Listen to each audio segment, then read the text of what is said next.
Members, I'm going to ask all members to come to the floor.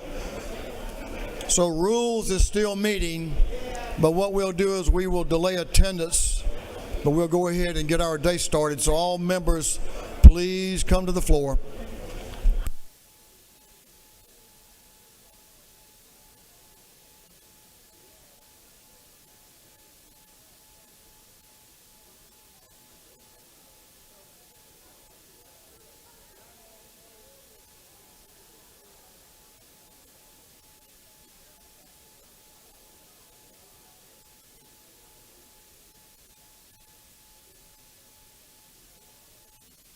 All members, please come to the floor. The hour of convening having arrived. All members, please come to the floor and take your seats. Mr. Clerk, will you ring the bell?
Members will please take your seats. Members will please take your seats.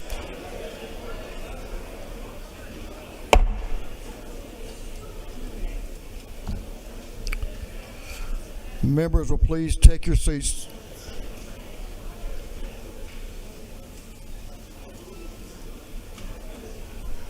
Doorkeepers, if you'll go ahead and lock the doors, close the doors and lock the doors, we'll go ahead and have our chaplain.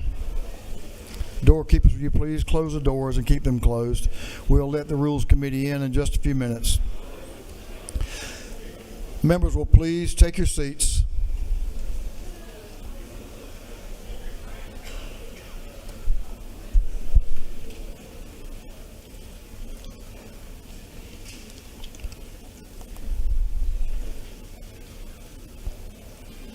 All members, please take your seats. All right, doorkeepers, close those doors and keep them closed. As is our custom, we will begin our day with scripture reading and prayer by our chaplain, after which we will pledge allegiance to the flag of our country. Our chaplain this morning will be introduced by the gentleman from down in Valdosta, the 175th House District, way down in South Georgia. Chairman John LaHood. Chairman LaHood, you're recognized to introduce our chaplain. Thank you, Mr. Speaker, and thank you, members of the House. Today, I want to introduce our chaplain, Chaplain Captain Joseph Kim. He's stationed at Moody Air Force Base and first joined the service in 2017. I first connected with Chaplain Kim about a year ago. And the reason we connected was after the Tower 22 incident attack in Jordan occurred, killing 3 Georgia-based soldiers. Chaplain Kim reached out to me just to connect, make sure that we were on the same page, knew what was going on over there, and knew the impact to our servicemen and women over there. And I really appreciated him reaching out. It was just really made it more real as someone not being in the service or closely connected. But it just made me appreciate even more the sacrifice that our servicemen and women make. And he was nearby the site of the attack.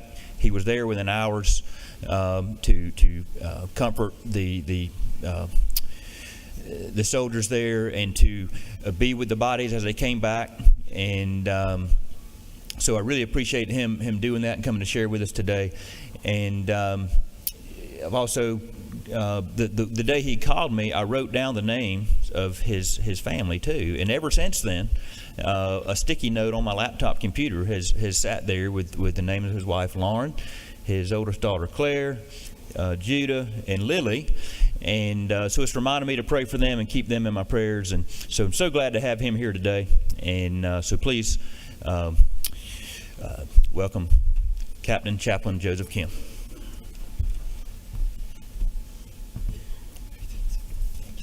Thank you for being here. Thank you for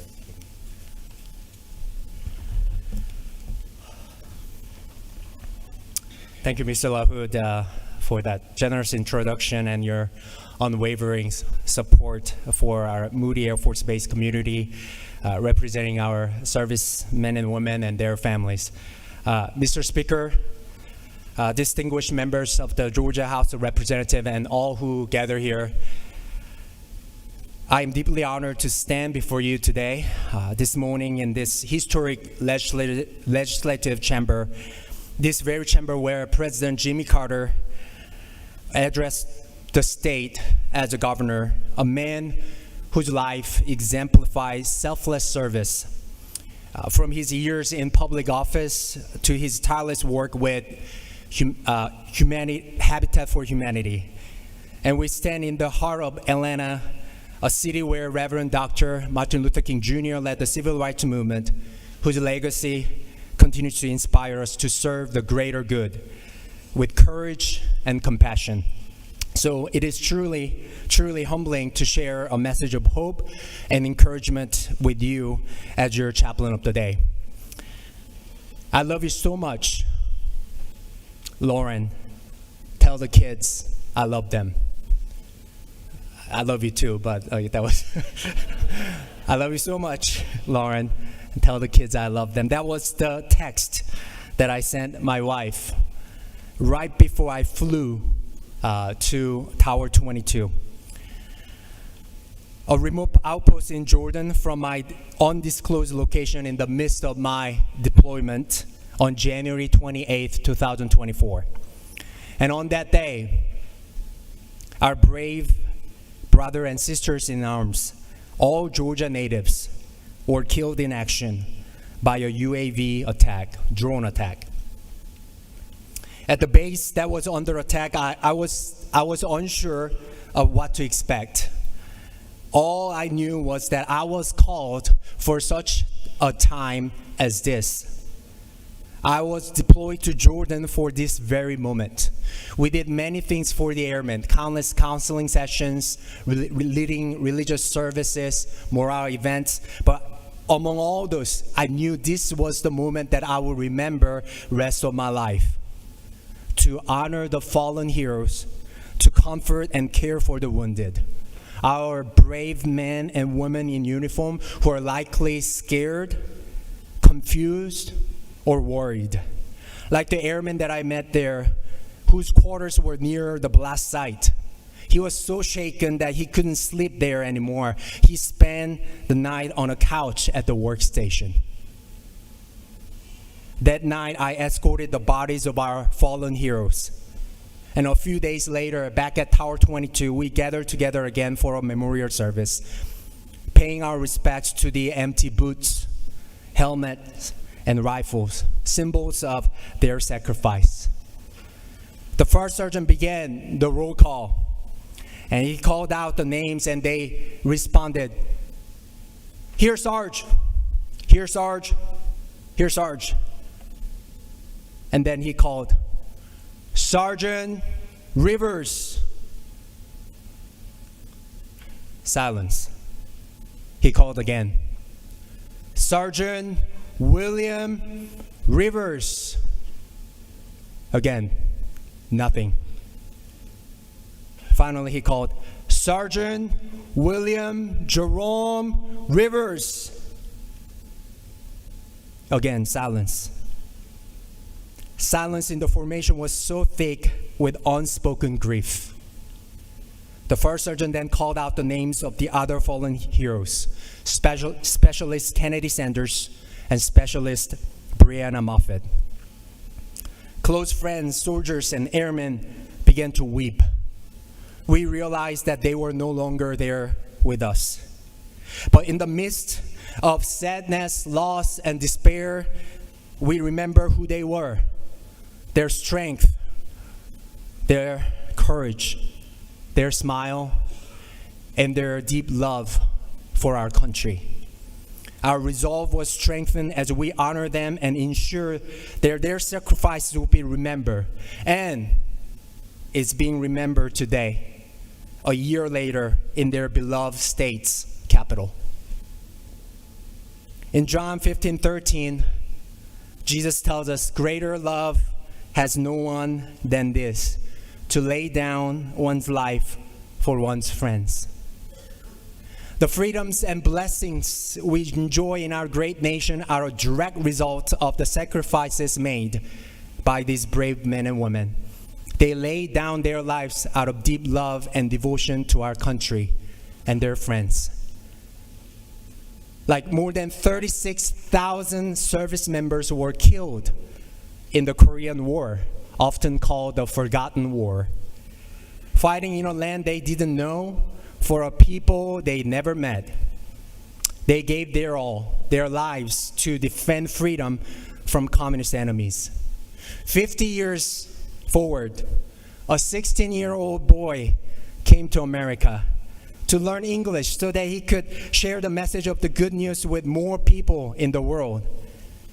He graduated from high school, college, and seminary, served youth and college students in local communities of faith, and became a citizen of this great nation, and was called to serve as a chaplain in the United States Air Force, ministering to the men and women who serve. That's me. It's because of their sacrifices, laying down their lives, I am here today. You will never know how much positive impact and differences that your sacrifices will make to the people perhaps in 10, 20, 50, or 100 years later. As you continue to serve our community, our state, our nation, representing we the people by listening to their needs, especially the challenging circumstances faced by military families, and by legislating laws that protect our children and promote justice with all humility and compassion, I challenge you to live a life with the same attitude exemplified by Christ, a life of sacrifice, giving, serving, and loving others. Thank you for your service, and thank you for your support for our military. Would you pray with me? Let us pray. Gracious and loving God, we thank you for the men and women who serve our nation, especially those who made the ultimate sacrifices. We lift up these representatives, these public servants who have dedicated themselves to serving the people of Georgia. Grant them wisdom as they make decisions that impact so many lives.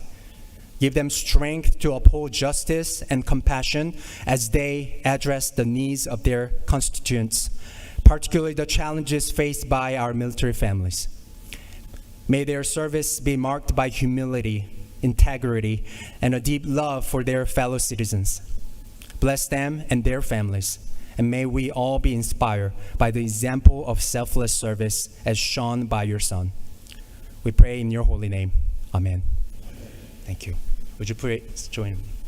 I pledge allegiance to the flag of the United States of America and to the republic for which it stands, one nation under God, indivisible, with liberty and justice for all. Thanks for that remembrance. That was awesome.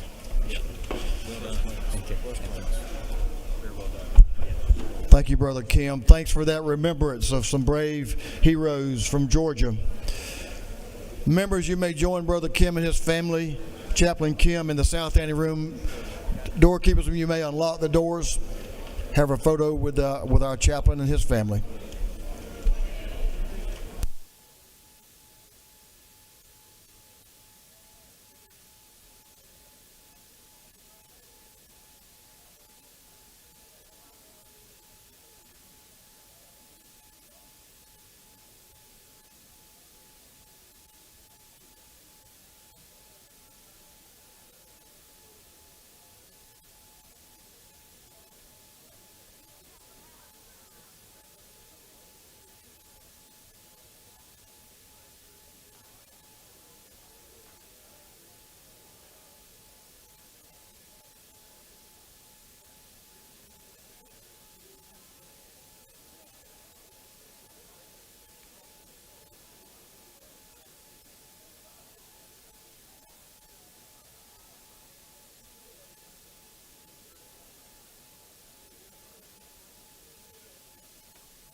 Members, if there is no objection, we will dispense with the roll call today.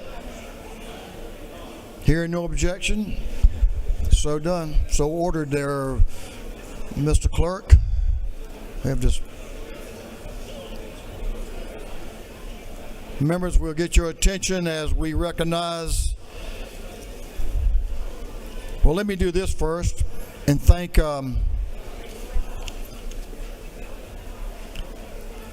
Representative Esther Panich for bringing us our Doctor of the Day, Dr. Matthew Keeley. Appreciate Dr. Keeley being here and appreciate Representative Panich inviting him. There she is right there. I was looking for you.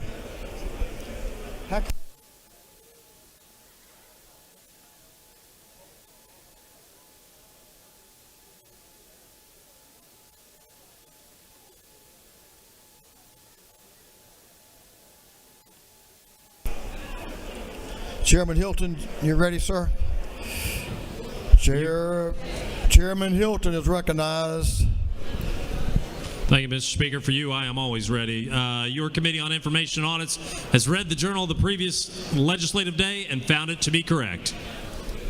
Chairman Hilton, the chair of the Committee on Information and Audits, reports that the journal of the previous legislative day has been read and found to be correct. Is there any objection to dispense with the reading of the journal? Hearing none, the reading of the journal is dispensed with. Is there any objection to the confirmation of the journal? Hearing none, the journal is confirmed. Mr. Clerk, will you read the resolution establishing the order of business for the day? Representation of the 104th moves following be established as the order of business during the first part of the period. Unanimous consents. Introduction of bills and resolutions. First reading and reference of House bills and resolutions. Second reading of bills and resolutions. Reports of standing committees. Third reading and passage of uncontested local bills and resolutions. First reading and reference of Senate bills and resolutions. Morning orders. Is there any objection to the adoption of the resolution establishing the order of business for the day? Hearing none, the resolution is adopted.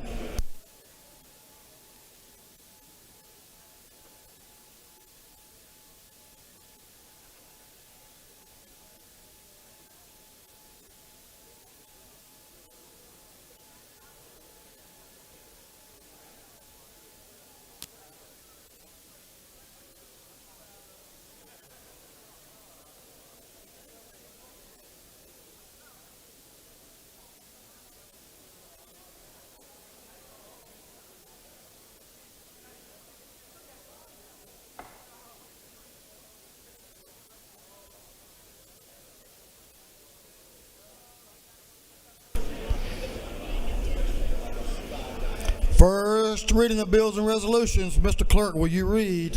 House Bill 619 by Representative Green in the 154th. Bill be titled Act to amend an act providing a new charter for the city of Donaldsville. Intergovernmental coordination. House Bill 620 by Representative Kahanian of the 81st, Clark of the 100th, Campbell of the 171st, Martinez of the 111th, Reeves of the 99th, and others. Bill be titled Act to amend Chapter 4, Title 1 of the Official Code of Georgia annotated relating to holidays and observances. Special rules. House Bill 621 by Representative Baker of the 64th, Henderson of the 113th, Cummings of the 39th, Glaze of the 67th, McLean of the 109th, and others. Bill be titled Act to amend Article 1 of Chapter 3 of Title 35 of the Official Code of Georgia annotated relating to general provisions regarding the Georgia Bureau of Investigation.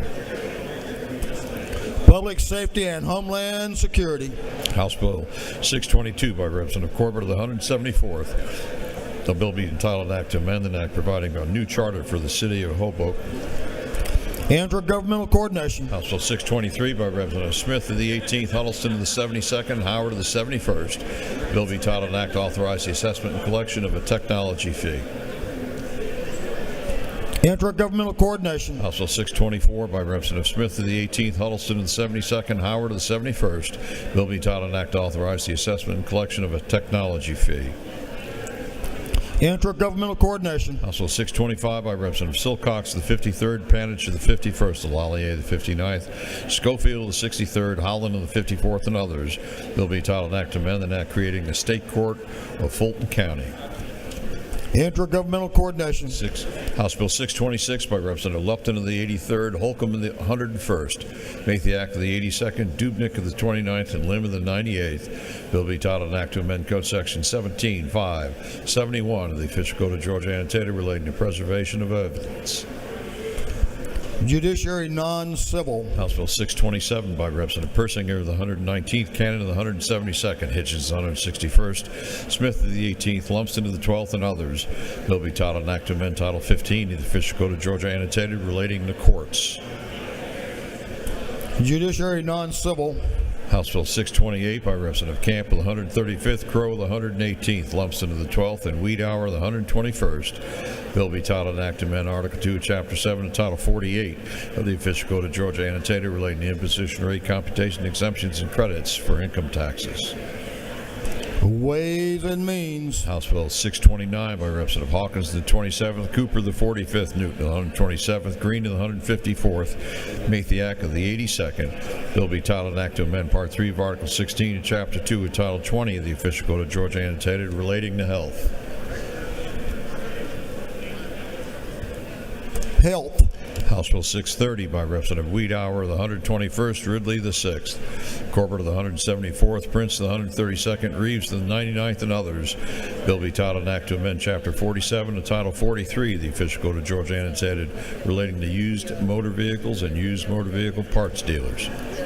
Regulated Industries. House Bill 631 by Representative McQueen of the 61st, Herring of the 145th, Glaze of the 67th, Berry of the 56th, and O'Lallier the 59th. A bill being titled Act to amend Code Section 22-212 of the Official Code of Georgia annotated relating to salary schedules for professionals. Education. House Bill 632 by Representative Bonner of the 73rd, Jenkins of the 136th, Blackman of the 146th, Holcomb of the 101st, Williams of the 168th, and others. Bill be titled Act to amend Chapter 12 of Title 43 of the Official Code of Georgia annotated relating to disabled veterans and blind persons. Regulated Industries. House Bill 633 by Representative Bazemore of the 69th, Lallier of the 59th, Roberts of the 52nd, and Oliver of the 84th. Bill be titled Act to amend Chapter 2 of Title 21 of the Official Code of Georgia annotated relating to elections and primaries generally. Is this 33? Governmental Affairs. House Bill 634 by Representative Barrett of the 24th, Townsend of the 179th, Jones of the 25th, Jaspers of the 11th, Jones of the 47th, and others. Bill be titled an Act to amend Article 33, Chapter 2 of Title 20 of the Official Code of Georgia annotated the Georgia Special Needs Scholarship Act. Education. House Bill 635 by Representative Wiedauer, the 121st, Frye, the 122nd, Reeves, the 99th, Persinger, the 119th, Franklin, the 160th, and others.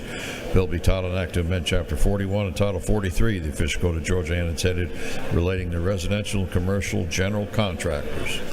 Regulated industries. House Bill 636 by Representative McQueen of the 61st, Bell of the 75th, Berry the 56th, Cannon of the 58th, and Willis of the 55th. Bill be titled an act to amend Chapter 6 and Title 16 of the Official Code of Georgia annotated relating to sexual offenses. Judiciary non-civil. House Bill 637 by Representative Cummings, the 39th, Cooper, the 45th, Wilkerson, the 38th, Smith, the 41st, Campbell, the 35th. Bill be titled an act to amend an act creating the Board of Commissioners for Cobb County, Georgia. Intergovernmental coordination. House Bill 638 by Representative Silcox, the 53rd, Holland of the 54th, Lallier, the 59th, Evans, the 57th, Jones of the 60th, and others. Bill be titled an act to amend Article 2, Chapter 9, and Title 32 of the Official Code of Georgia annotated relating to MARTA. Urban affairs. House Bill 639 by Representative Wiedauer, the 121st, Abstration of the 104th, Cox the 28th, Gaines the 120th, Jaspers the 11th, and others. Bill be titled an act to amend Chapter 11 and Title 15 of the Official Code of Georgia annotated relating to the Juvenile Code. Judiciary juvenile. House Bill 640 by Representative Martin, the 49th, Jones the 47th, Jones the 25th, Iowa the 50th, Hilton the 48th. Bill be titled an act to amend, consolidate, create, revise, and supersede. Intergovernmental coordination. House Bill 641 by Representative Lim of the 98th, Mathiak of the 82nd, Werkheiser of the 157th, Drenner of the 85th, Lupton of the 83rd, and others. Bill be titled an act to amend Chapter 3, Title 46 of the Official Code of Georgia annotated relating to electric services. Energy, utilities, and telecommunications. House Bill 642 by Representative Lim of the 98th, Carpenter of the 4th, Iowa of the 50th. Bill be titled an act to amend Part 3 of Article 16, Chapter 2, or Title 20 of the Official Code of Georgia annotated relating to student health. Education. House Bill 643 by Representative Townsend of the 179th, Hilton of the 48th, Ballard of the 147th, Rice of the 139th, Dubnik of the 29th, and others. Bill be titled an act to amend Article 27 of Chapter 2 and Title 20 of the Official Code of Georgia annotated relating to loitering or disrupting schools. Education. House Bill 644 by Representative Townsend of the 179th, Stevens the 164th, Buckner the 137th, Taylor the 173rd, Powell the 33rd, and others. Bill be titled an act to amend Code Section 12.2.2 of the Official Code of Georgia annotated relating to the Environmental Protection Division. Natural resources and environment. House Bill 645 by Representative LaHood of the 175th, Cooper of the 45th, Carpenter of the 4th, Corbett of the 174th, and Williams of the 148th. Bill be titled an act to amend Article 1 of Chapter 7 and Title 31 of the Official Code of Georgia annotated relating to regulation of hospitals and related institutions. Human relations and aging. House Bill 646 by Representative Stinson of the 150th, Wade of the 9th, Jackson of the 128th, Reese of the 140th, and Herring of the 145th. Bill be titled an act to amend Chapter 16, Title 45 of the Official Code of Georgia annotated relating to coroners. Public safety and homeland security. House Bill 647 by Representative Donatucci, the 105th, Abstration of the 104th, and McCollum of the 30th. Bill be titled an act to amend an act to incorporate the city of Mulberry. Intergovernmental coordination general. House Bill 648 by Representative Schofield, the 63rd, Bernau of the 77th, Miller of the 62nd, and Jackson of the 68th. Bill be titled an act to amend an act providing a homestead exemption from the city of College Park ad valorem taxes. Intergovernmental coordination. House Bill 653 by Representative Ridley, the 22nd, Montahana of the 17th, Horner of the 3rd, Camp of the 135th, Roman of the 97th, and others. Bill be titled an act to amend Title 46 of the Official Code of Georgia annotated relating to public utilities and public transportation. Agriculture and consumer affairs. Suspend just for a minute, Mr. Clerk.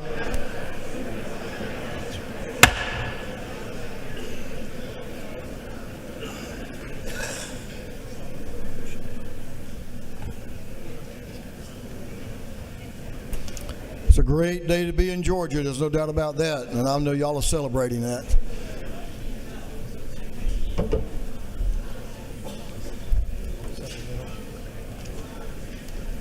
Thank you, members. Proceed, Mr. Clerk.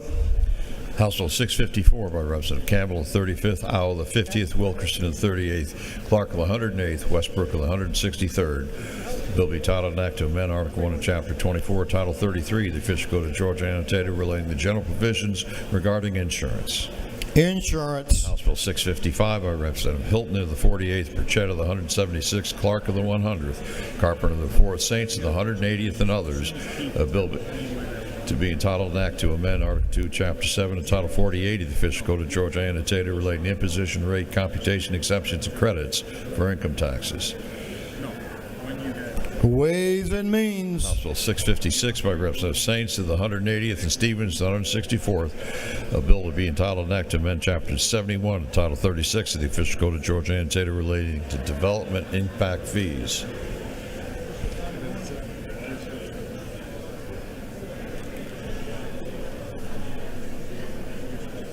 Governmental Affairs.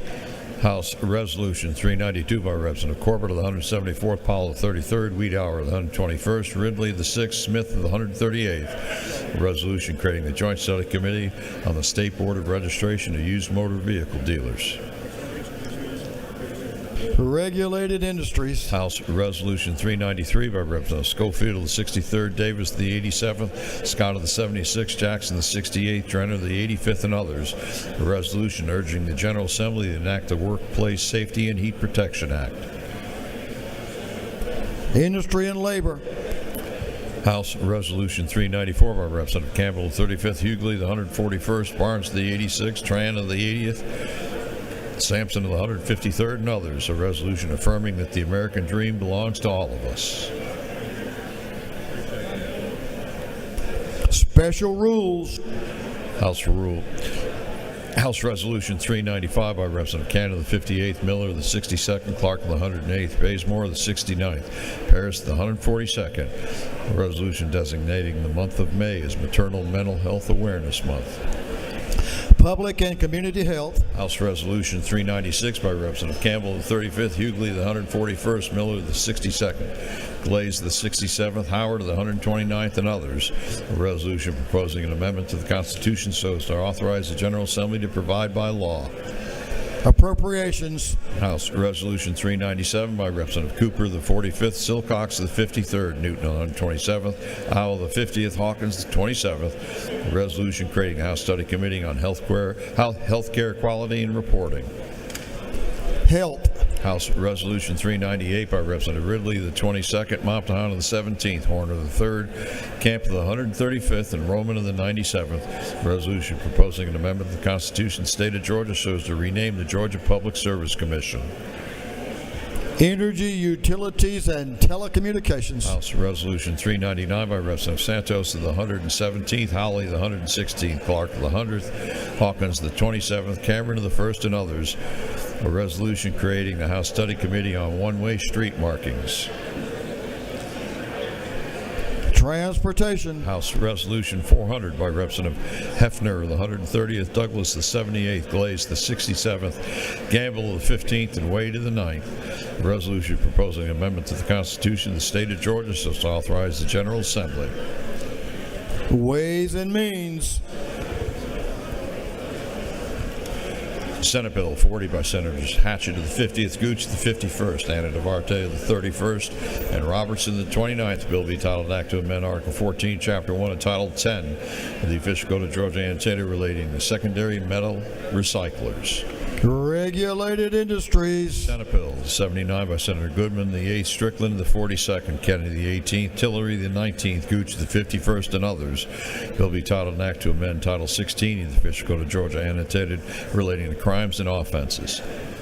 Judiciary Non-Civil. Senate Bill 123 by Senator Kennedy, the 18th, Hickman of the 4th, Hatchett of the 50th, Gooch of the 51st, Robertson of the 29th, and others.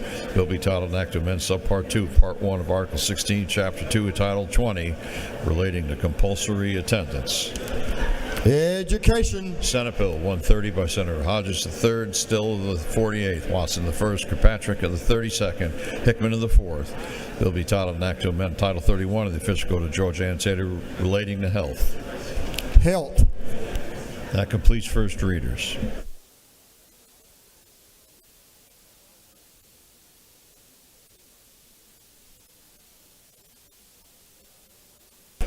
Second reading of bills and resolutions. The clerk will read. House Bill 593 by Representative Green of the 154th, a bill to provide that future elections to the office of probate judge of Baker County shall be nonpartisan elections. House Bill 594 by Representative Green of the 154th, a bill to amend an act creating the Board of Commissioners of Baker County. House Bill 595 by Representative Green of the 154th, a bill to amend an act providing a homestead exemption from Early County School District ad valorem taxes. House Bill 596 by Representative Cannon of the 172nd, a bill to authorize the assessment and collection of a technology fee by the State Court of Colquitt County. House Bill 597 by Representative Donatucci of the 105th, McCollum of the 30th, Schofield of the 63rd, Seabaugh of the 34th, Scott of the 76th, a bill relating to imposition rate, computation, exemptions, and credits relative to income taxes. House Bill 598 by Representative Roberts of the 52nd, Miller of the 62nd, Kendrick of the 95th, Schofield of the 63rd, Evans of the 57th, and others, a bill relating to persons and their rights. House Bill 599 by Representative Donatucci of the 105th, Blackman of the 146th, Irwin of the 32nd, Earhart of the 36th, Silcox of the 53rd, a bill relating to retirement allowances, disability benefits, and spouses benefits. House Bill 600 by Representative Jackson of the 68th, McLean of the 109th, Hawley of the 116th, Sanchez of the 42nd, Alexander of the 66th, and others, a bill relating to labor and industrial relations. House Bill 601 by Representative Jackson of the 68th, Howe of the 50th, Mitchell of the 88th, Draper of the 90th, Sanchez of the 42nd, a bill relating to dangerous instrumentalities and practices, employment and training of peace officers, organization and administrative relative to emergency management. House Bill 602 by Representative Fleming of the 114th, Barrett of the 24th, Scoggins of the 14th, Carpenter of the 4th, Kelly of the 16th, and others, a bill relating to general provisions relative to education. House Bill 603 by Representative Irwin of the 32nd, a bill to authorize the assessment and collection of a technology fee by the probate court of Banks County. House Bill 604 by Representative Jaspers of the 11th, Cox of the 28th, Tarvin of the 2nd, Powell of the 33rd, Ridley of the 22nd, a bill relating to elections and primaries. House Bill 605 by Representative Lim of the 98th, Roberts of the 52nd, Lupton of the 83rd, a bill relating to general provisions related to the Department of Public Health. House Bill 606 by Representative Lim of the 98th, Lupton of the 83rd, a bill relating to fair access to insurance requirements. House Bill 607 by Representative Lim of the 98th and Lupton of the 83rd, a bill relating to the Department of Public Health. House Bill 608 by Representative Reese of the 140th, Hughley of the 141st, Rice of the 139th, Buckner of the 137th, Smith of the 138th, a bill to amend an act creating the Muskogee County School District. House Bill 609 by Representative Reese of the 140th, Hughley of the 141st, Rice of the 139th, Buckner of the 137th, Smith of the 138th, a bill relating to redevelopment powers. House Bill 610 by Representative Reese of the 140th, Hughley of the 141st, Rice of the 139th, Buckner of the 137th, Smith of the 138th, a bill relating to redevelopment powers. House Bill 611 by Representative Lumsden of the 12th, Hitchens of the 161st, Carpenter of the 4th, Anderson of the 10th, Deloach of the 167th, a bill relating to control of water pollution and surface water use. House Bill 613 by Representative Smith of the 18th, Jones of the 25th, Werkheiser of the 157th, Hitchens of the 161st, Evans of the 57th, and others, a bill relating to the Department of Administrative Services. House Bill 614 by Representative Jones of the 47th, Smith, Thomas of the 21st, Martin of the 49th, a bill relating to prohibited fireworks activities and application of noise ordinances. House Bill 615 by Representative Petrie of the 166th, Stevens of the 164th, Gilliard of the 162nd, Hitchens of the 161st, Jackson of the 165th, a bill to amend an act creating the Chatham County Recreation Authority. House Bill 616 by Representative Ramon of the 97th, Fry of the 122nd, Hawley of the 116th, and Barry of the 56th, a bill relating to income taxes. House Bill 617 by Representative Ramon of the 97th, Ridley of the 22nd, Lupton of the 83rd, Powell of the 33rd, Camp of the 135th, and others, a bill relating to public utilities and public transportation. House Bill 618 by Representative Campbell of the 171st, a bill relating to property. House Bill 649 by Representative Bennett of the 94th, Oliver of the 84th, Hughley of the 141st, Jones of the 25th, a bill relating to general provisions relative to insurance. House Bill 650 by Representative Bell of the 75th, Gilliard of the 162nd, Paris of the 142nd, Jones of the 60th, Westbrook of the 163rd, and others, a bill relating to courts, professions and businesses, property, and public employees and officers. House Bill 651 by Representative Powell of the 33rd, Corbett of the 174th, Irwin of the 32nd, Burchett of the 176th, Williamson of the 112th, and others, a bill relating to speed detection devices. House Bill 652 by Representative Jones of the 25th, Jaspers of the 11th, Smith of the 138th, Holcomb of the 101st, Hilton of the 48th, a bill relating to motor fuel tax. House Resolution 367 by Representative Okoye of the 102nd, Tarvin of the 2nd, Hughley of the 141st, Reeves of the 99th, and Williams of the 168th. The resolution proposing an amendment to the Constitution so as to provide that members of the General Assembly elected in 2028 and thereafter shall serve 4-year terms of office. House Resolution 368 by Representative Saines of the 180th, Werkheiser of the 157th, Stevens of the 164th, Ballinger of the 23rd, Townsend of the 179th. A resolution creating the Joint Study Committee on Intoxicating Cannabinoids and Consumable Hemp Products. Senate Bill 13 by Senator Summers of the 13th, Tillery of the 19th, Alberts of the 56th, Cowser of the 46th, Robertson of the 29th, and others. A bill relating to the Georgia Environmental Finance Authority. Senate Bill 28 by Senator Dolezal of the 27th, Kennedy of the 18th, Cooch of the 51st, and Navarte of the 31st, Robertson of the 29th, and others. A bill relating to the General Assembly, Health, and State Government. Senate Bill 72 by Senator Brass of the 6th, Kirkpatrick of the 32nd, Dolezal of the 27th, Strickland of the 42nd, Walker of the 20th, and others. A bill relating to terminally ill patients' right to try investigational drugs, biological products, and devices. Senate Bill 125 by Senator Walker III of the 20th, Rossetto of the 37th, Kennedy of the 18th, Strickland of the 42nd, Brass of the 6th, and others. A bill relating to professional engineers and land surveyors through second readers.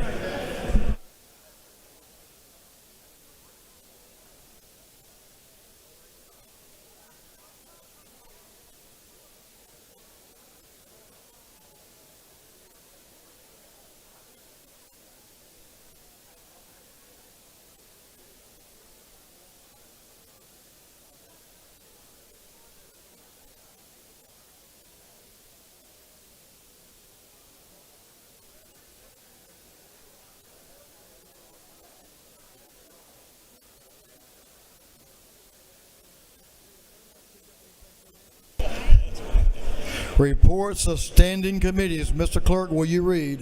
Representative Matt Hatchett of the 155th District, Chairman of the Committee on Appropriations, submitted the following report. Mr. Speaker, your Committee on Appropriations has had under its consideration the following bills and resolution to the House and instructed me to report same back to the House with following recommendations. House Resolution 29 due pass by committee substitute. House Resolution 130 due pass. House Bill 579 due pass by committee substitute.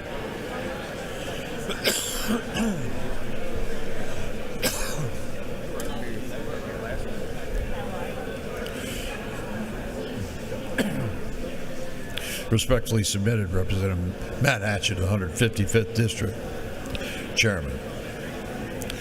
Representative Chuck Martin, the 49th District Chairman of the Committee on Higher Education, submitted the following report.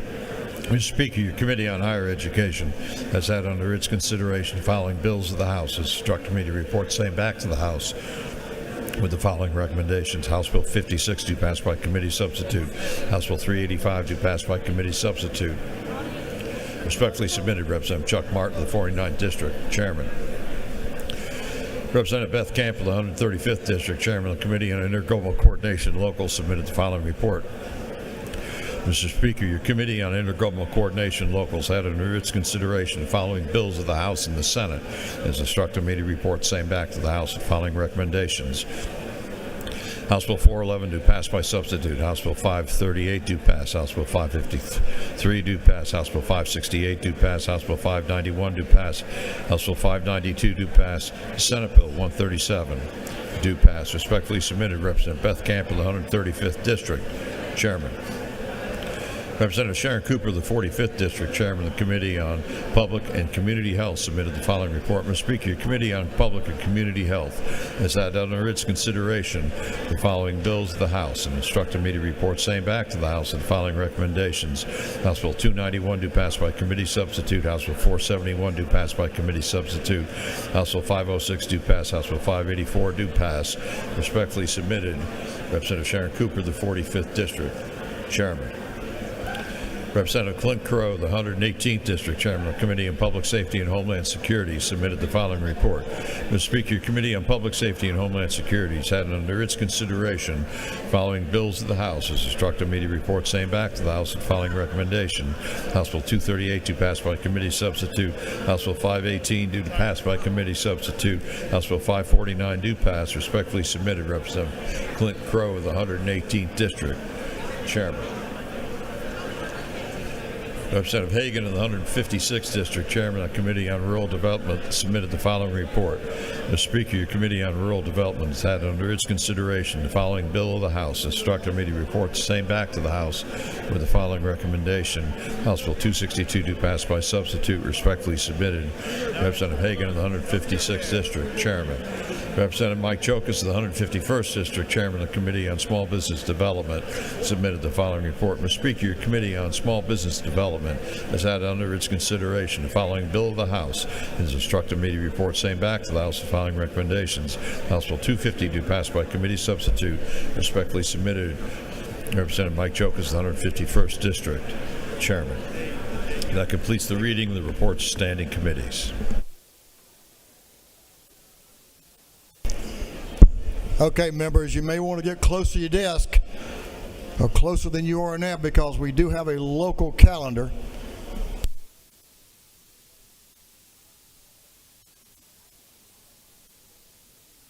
We have a local calendar.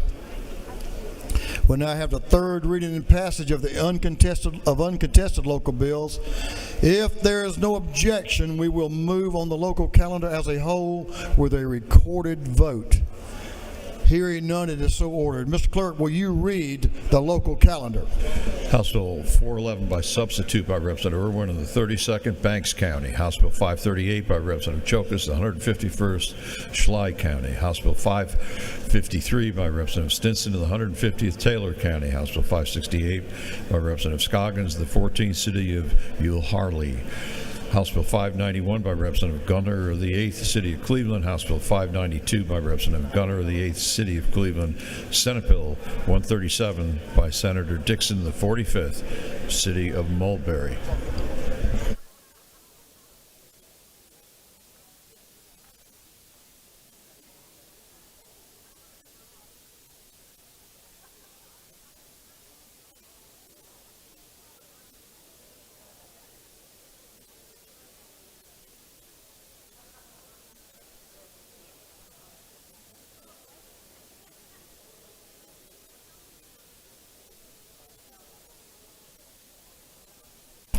Is there any objection to the previous question being ordered on the local calendar?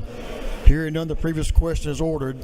Is there any objection to agreeing to the report of the committee, which was favorable to the passage of the bills? Hearing none, the report of the committee is agreed to. Shall these bills now pass? All those in favor of the passage of the bills on the local calendar will vote yes. All those opposed will vote no. And Mr. Clerk, will you unlock the machines?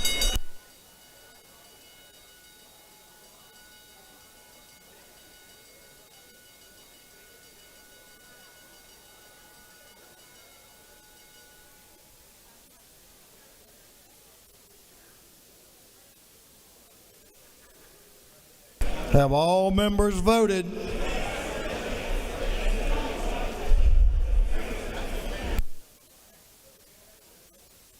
All members voted.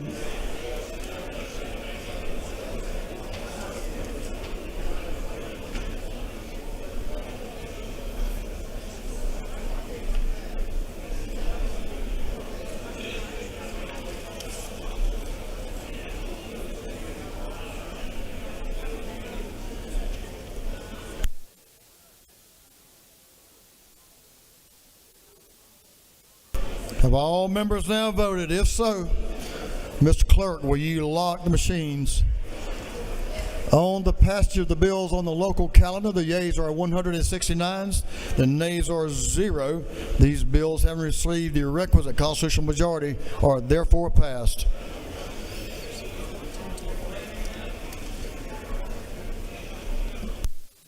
Members, we have a lot of friends in the gallery. We want to give you, each and every one of you, a chance to recognize them and thank them for being here. So we have a whole slew of morning orders again today.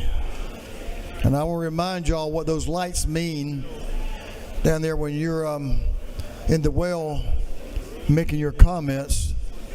You get a little warning, then you get a cutoff. So I hope everyone will respect their neighbor and not take over 1 minute on your morning order. We're going to begin our morning orders by recognizing Chairman Yerta. Representative Bill Yoder from down Sylvester Way is recognized for a morning order. Give the gentleman the well your attention, please.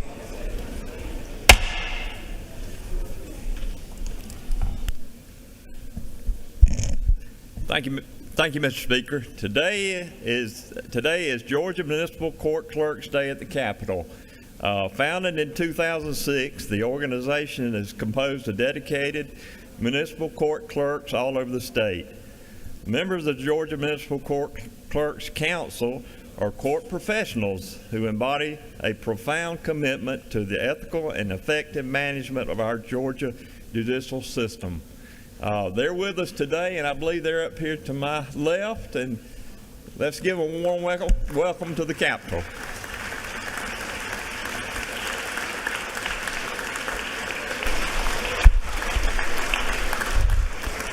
Thank y'all for being here, and we appreciate that. And thanks for keeping our cities on the move, for keeping everything in order. Representative Lim, you're recognized for a morning order. I think do you have friends coming with you? You're by yourself. Representative Lupton, you're next. On deck. Representative Lim. Thank you, Mr. Speaker. I am pleased to welcome back the Hopkins Elementary School from Gwinnett County Public Schools here today. They're already standing, so wave there in the red. Hopkins excels in many things. I've talked about them at this well before, but among other things, in just the last year alone, the robotics team has won a slew of awards, including at the state robotics competition at UGA, Best Showcase, and third overall. And Hopkins was also recognized as county winner in implementing the Georgia Department of Education's evidence-based positive behavioral interventions and supports program. So let's give them a hand and welcome them back to the Capitol.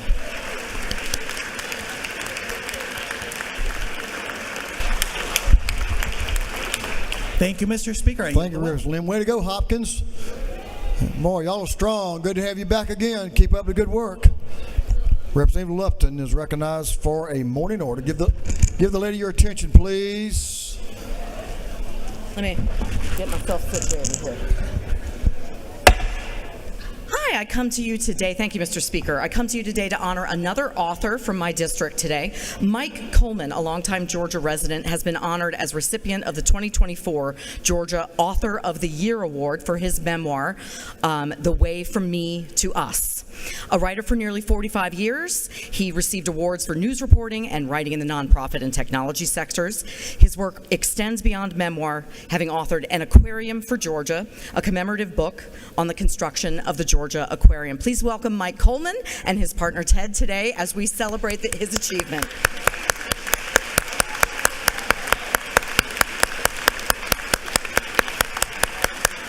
Thank you, Mr. Speaker. I yield. You got some great, talented people in your district. Doing great.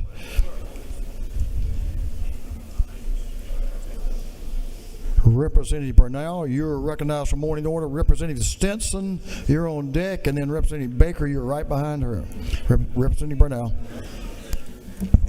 Thank you, Mr. Speaker. Today is DJ Day in the state, in the Capitol. DJs play a very important role in making sure if a record becomes a hit or not. DJs are the ones that could cut a record.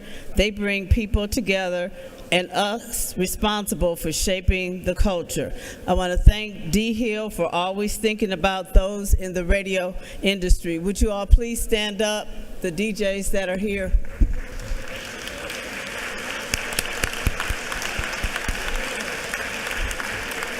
Thank you, Mr. Speaker. Welcome to our DJs, our disc jockeys. Appreciate y'all bringing great entertainment to us. Representative Stinson and friends, good morning. Good morning. Good morning. Bringing her support staff. Good morning. Good morning. Oh, good Fort morning. Valley, okay. Good morning. Good morning. Good morning. Good morning. Thank you, Mr. Speaker. Today is a great day in the state of Georgia because we are so blessed to have in the gallery alumni of the Fort Valley State University, the Albany State University, and the Savannah State University. Thank you. Welcome to your state capital. Thank you. Thank you, Mr. Speaker. A lot of V's.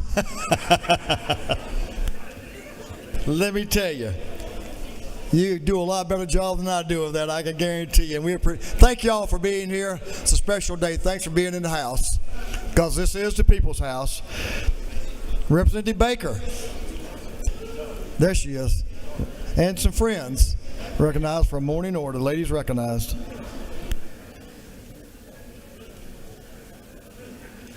Thank you, Mr. Speaker. Today is Douglas County Day at the Capitol, and we are honored to have visiting officials and leaders from Douglas County, including members of the Board of Commissioners, the Chamber of Commerce, and other distinguished community representatives joining us in the gallery. So would all of our Douglas County officials please stand, and colleagues, please join me in welcoming and thanking them for their dedicated service to our community.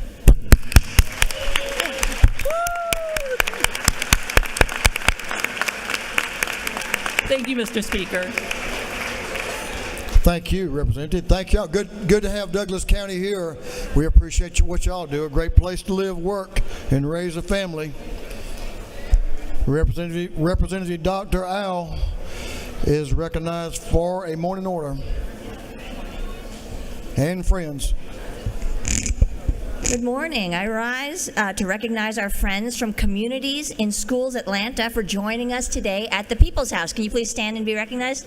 Hi, guys. Communities in Schools.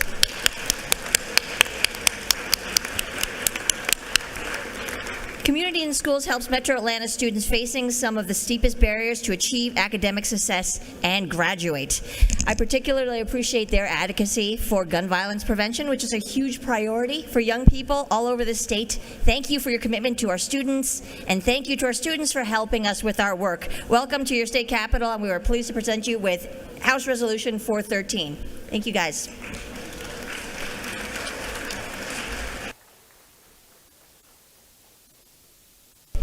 Thank you, Representative Adenia and friends. The gentleman's bringing some friends with him. Give the gentleman and the ladies in the well your attention, please. Come on, friends. This is a good morning order. The gentleman's recognized. Thank you, Mr. Speaker. Today is Africa Day at the Capitol. All right, all right.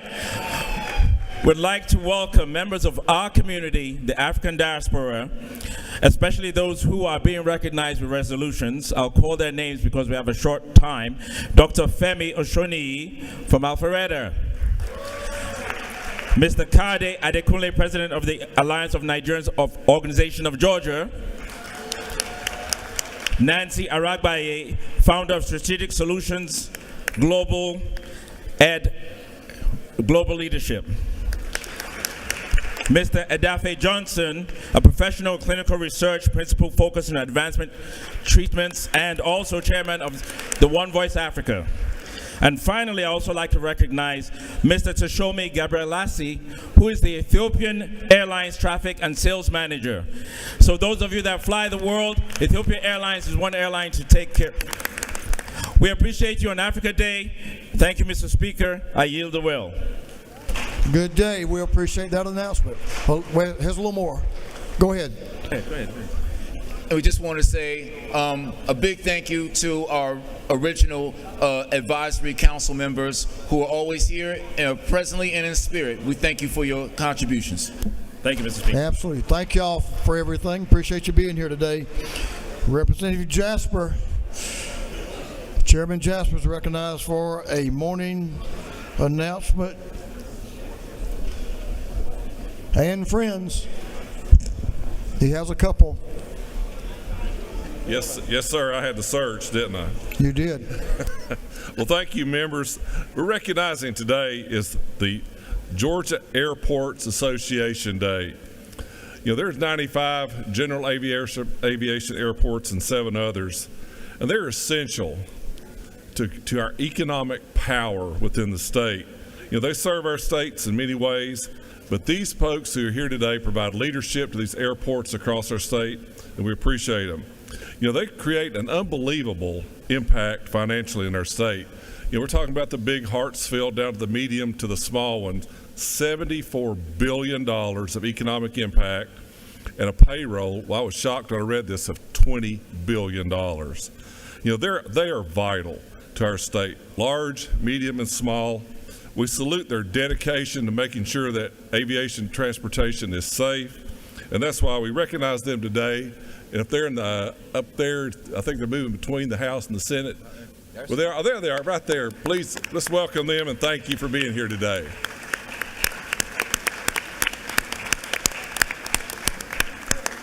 Yes. Appreciate y'all's work. Thank y'all for being here today. Aviation is a real plus for our state, and we appreciate it. Everyone that is contributing that in a positive way. Thank you for that. Good to have y'all. Chairman Chokas, recognized for morning order. Thank you, Mr. Speaker. I have with me the AP government and the student government from Southland Academy. They're up in the gallery, and they're accompanied by William Wooks, who's head of the dean of the students, and Patty Webb, who's head of the school. Ethan Beck is also there, the president of the student government. Stand up, guys.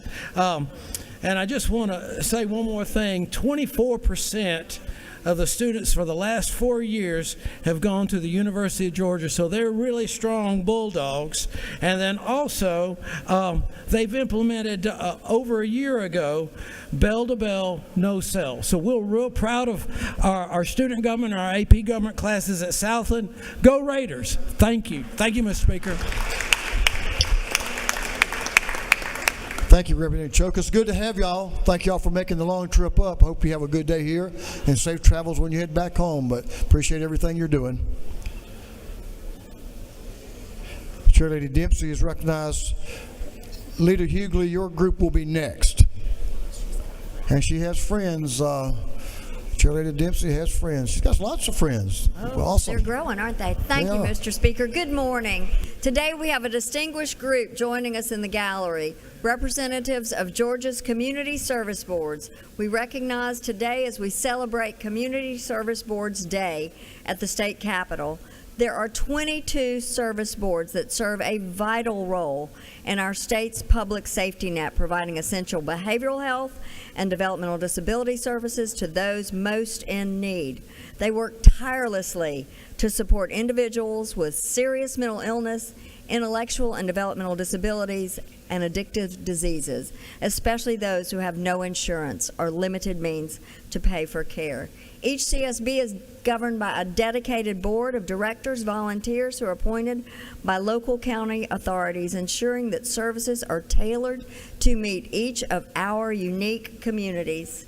Through their commitment and expertise, they have built a strong reputation for delivering high-quality, cost-effective care that improves the life of thousands across our state. Please join me in welcoming each of these groups that do so much to help us every day. Please stand.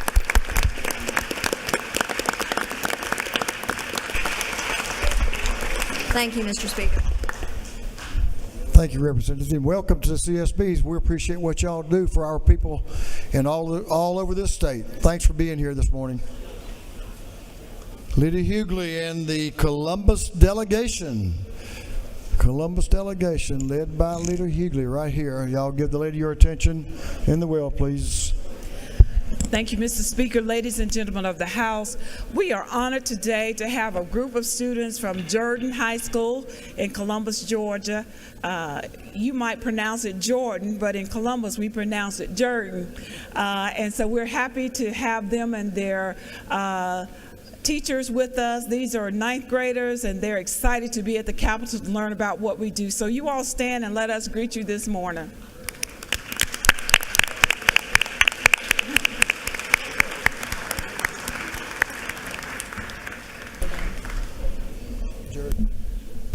Jordan High School, good to have y'all. Thanks for making the trip over from Columbus. We're glad to have you. Hope y'all have a good day here.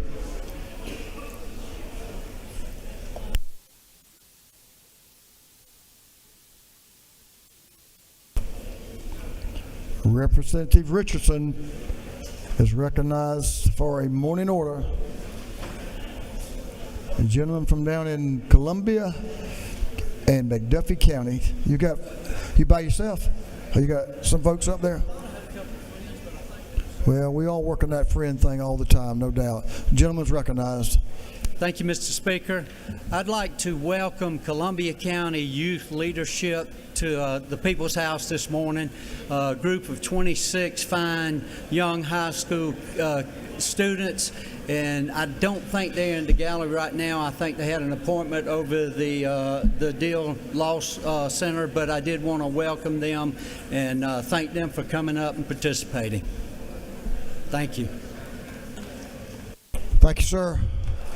Welcome to the Capitol. They're around here someplace, I'm sure. Representative Bell is recognized for a morning hour. Representative Eric Bell. He's got a support team with him, too. Gentleman's recognized. Thank you, Mr. Speaker. Today is the 5th annual Black Male Educator Appreciation Day, recognizing the positive impact and influence of black male educators, teachers, and fathers in the state of Georgia. This event was started by Georgia educators Jason B. Allen, his students, and the Spalding Griffin Board of Education, Chairman Centel R. Brown, and former Representative Valencia Stovall. This day is designed to celebrate the involvement and impact of black male educators, communities, and fathers in their schools. One of these events are sponsored by the National Parents Union. We also acknowledge and honor the contributions of the following black male educators in our schools and communities for the state of Georgia and the honorees of this year's celebration. This group is in the gallery, and can they stand and be recognized for the amazing educators and fathers they are, and we give them a round of applause and support for the educational system here and what they do for the state of Georgia. Thank you. Thank you, Representative. Appreciate those contributions. That makes it all. I think it took a little long, Mr. Speaker. No, Thank you for it. You're good. You're good. It was those guys behind you holding you in the well. I know what was going on. Good job. That completes our morning orders. Don't think we missed anyone. We're ready to move on to the rules calendar. We'll move on to the rules calendar. Mr. Clerk, will you read the caption to House Bill 143?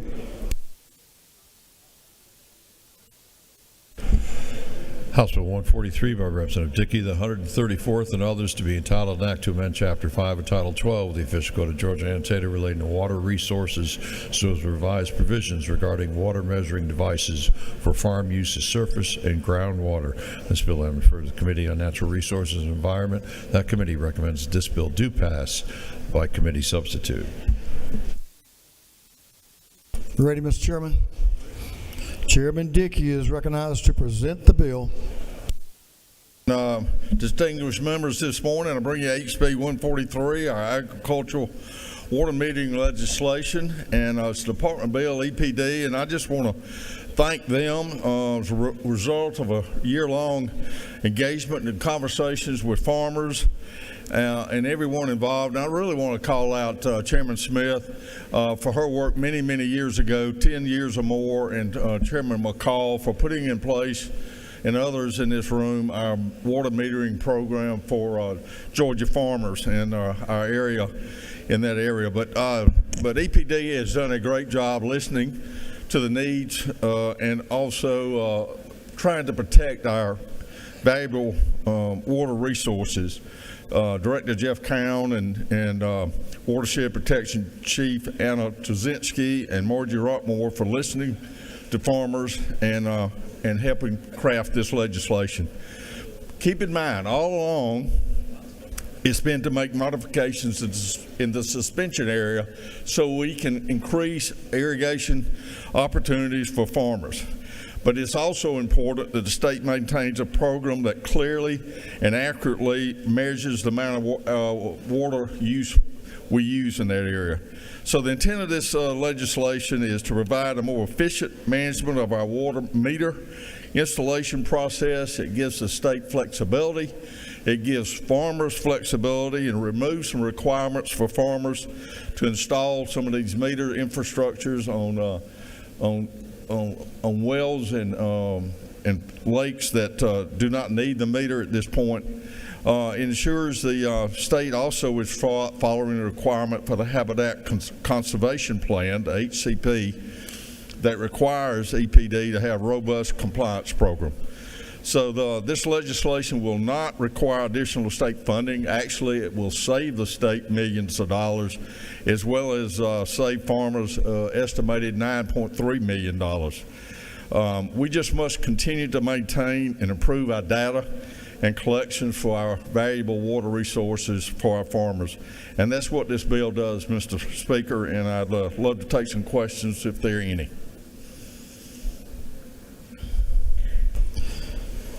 Gentlemen, seems to have no questions, but we do have someone signed up to speak on the bill, but you have no questions, sir.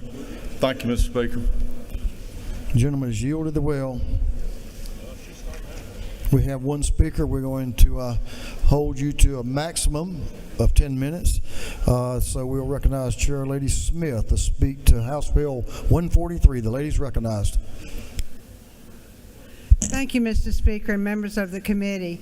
I think the whole state of Georgia now is trying to figure out how to use our resources efficiently. If we live in an urban part and there's rural right near us, maybe there's a huge industry coming in that might consume more water than they think they should. I just want to take a moment here to tell you that the agriculture community has been leading the way for all of us in Georgia to know our resources, to measure our resources, and to use it effectively and properly. When I was first made chair of the House Natural Resource and Environment Committee, it was 2005. We tried to find these permits that the farmers had, and to those of you who weren't born then, it was all on paper. And so we had no idea what we had. We had no idea who overestimated or underestimated. We had no way to control it.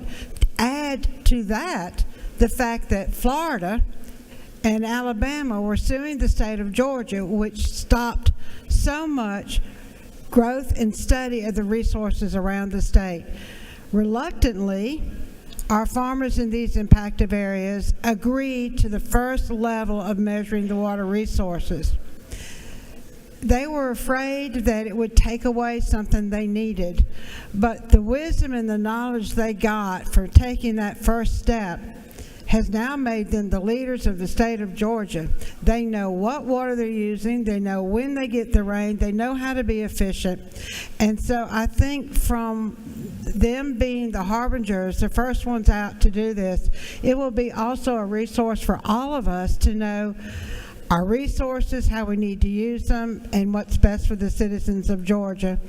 And to end this, not only is what's happening here so important, but it's the state of Georgia now that is an example for the rest of the nation on how to measure and use our water efficiently. I cannot thank all the leaders who've gone before me. They're so numerous. Some are now deceased, but I thank them for their wisdom.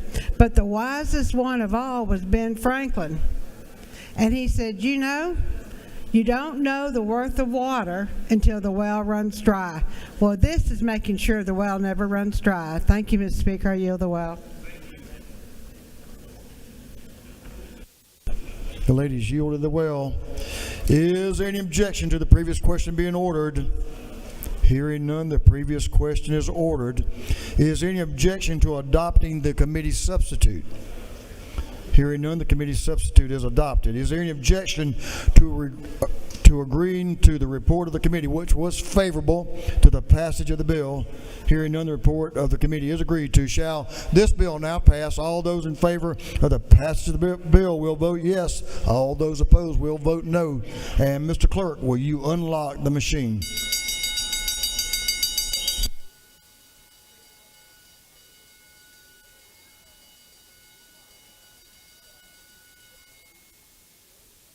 Have all members voted? For what purpose does Representative Yurda rise? Parliamentary inquiry. State your inquiry. Mr. Speaker, is it not true that this bill, House Bill 143, provides a common sense solution to improve water management without imposing unnecessary burdens on our farmers? I'm sure the former mayor knows of what he speaks because he has a lot of farming down there where he's from. A lot of farming. Have all members voted? If so, Mr. Clerk, will you lock the machine on the passage of House Bill 143? The yeas are 165, the nays are 0. The bill, having received the requisite constitutional majority, is therefore passed. Mr. Clerk, will you read the caption to House Bill 113, 113?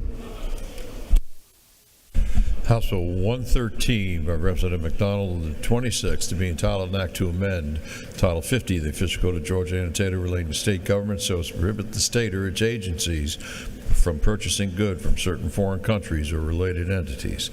This bill I refer to the Committee on Governmental Affairs. That committee recommends that this bill do pass. Thank you, Mr. Clerk. Representative Lauren McDonald is recognized to present the bill. Representative McDonald. Thank you, Mr. Speaker. Ladies and gentlemen of the House, I stand before you with House Bill 113, a critical piece of legislation that's been brought to you by its administrative piece of legislation from the Governor's Office aimed at increasing the security of state purchasing process, ensuring the protection of our state's infrastructure, and the citizens from growing cybersecurity threats. House Bill 113 directs the Georgia Technology Authority, GTA, our state's designated cybersecurity experts, to establish and maintain an updated list of companies and products that are produced or sold by entities linked to our foreign adversaries, as defined by the United States through the Secretary of Commerce. The purpose of this list is simple: to protect Georgia state agencies, businesses, and citizens from security risks that come with foreign-made technology that poses potential threats. It will prohibit state agencies from purchasing or contracting with these entities determined to be a security risk. The list is created by GTA and will serve as a valuable tool for the Department of Administrative Services, DOAS, and other state agencies. This list will help guide purchasing decisions to ensure that we're not inadvertently introducing cybersecurity vulnerabilities into our state systems. Why the GTA? Because GTA already works closely with federal authorities to receive critical information about which companies, products, and technologies are flagged as security risks on a national level. For example, certain technologies like drones and Wi-Fi routers have already been flagged by the federal government due to cybersecurity risk. Through HB 113, we empower GTA to establish this list and make it publicly available. This ensures transparency and encourages all Georgians to be vigilant in protecting themselves, their families, and their business from potential cybersecurity threats. Additionally, the bill clarifies the role of DOAS in enforcement. If a company or product is found to be of concern, a fine of $250,000 or triple the entire purchase value, if greater, will be imposed on foreign companies, third-party vendors, or resellers selling such goods to the state or our state agencies. I want to emphasize that we've removed any specific country names from this bill and adopt the federal definition of foreign adversaries. This allows us to remain flexible and proactive as global cybersecurity landscape continues to evolve. This also protects Georgia from litigation several other states are facing relating to states setting foreign policy by naming specific countries. Let me be clear. HB 113 does not have any retroactive component. It will only apply moving forward, ensuring that as we make future purchase decisions, we're going to do so at a high level of security in mind. In closing, HB 113 is about ensuring a safer, more secure Georgia. It's about taking steps now to prevent potential cybersecurity threats that can compromise our state's infrastructure, our citizens, and our businesses. I urge your support of this measure. I yield for any questions, Mr. Speaker. You have a couple of questions. If the gentleman will yield. I yield. To your left and back, Representative Wilkerson is recognized for a question. Yes, sir. Thank you, Mr. Speaker. Does the gentleman yield? Gentleman yield. I just have a clarifying question. You mentioned goods, but you also talk about cybersecurity. So if an app was banned by Congress, would that apply to something here? Like, could we fine a company if they continue to use that app, even though an executive order was signed? Actually, let me clarify that. TikTok, for example, has been banned by Congress, but then the president came back and did an executive order that says, hold off. Would that kind of app cause problems for people that do business in Georgia? Well, this is going to be determined by GTA, and it's going to only be effective for our Georgia purchasing. We're not really dealing with apps. It's going to be purchasing certain products through DOAS. Okay. Thank you, sir. Thank you. Gentleman yield. Representative Jasmine Clark to your left has a question. The lady is recognized. Thank you, Mr. Speaker. Does the gentleman yield? Yes. So, as you know, many times the products that we use, different parts come from different places. And some of those parts are manufactured in other places and they're not made in the United States. Like, there are not manufacturers that make them in the United States. Will this bill put companies, or will this bill make it to where it's difficult for us to purchase things that might have one small piece that comes from one of these countries?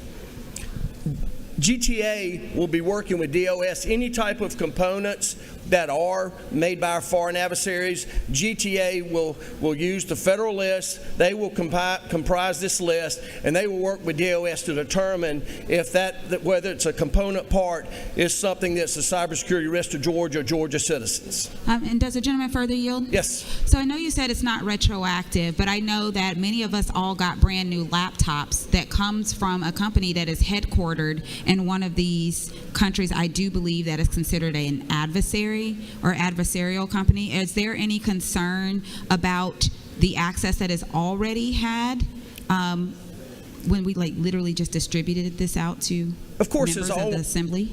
Yes, ma'am. There's always concern, and that's why we're moving forward with this vital piece of legislation that we'll be looking at that. We're not here going to throw out all the laptops that we currently have, but we are monitoring that through our GTA and DOS are working together.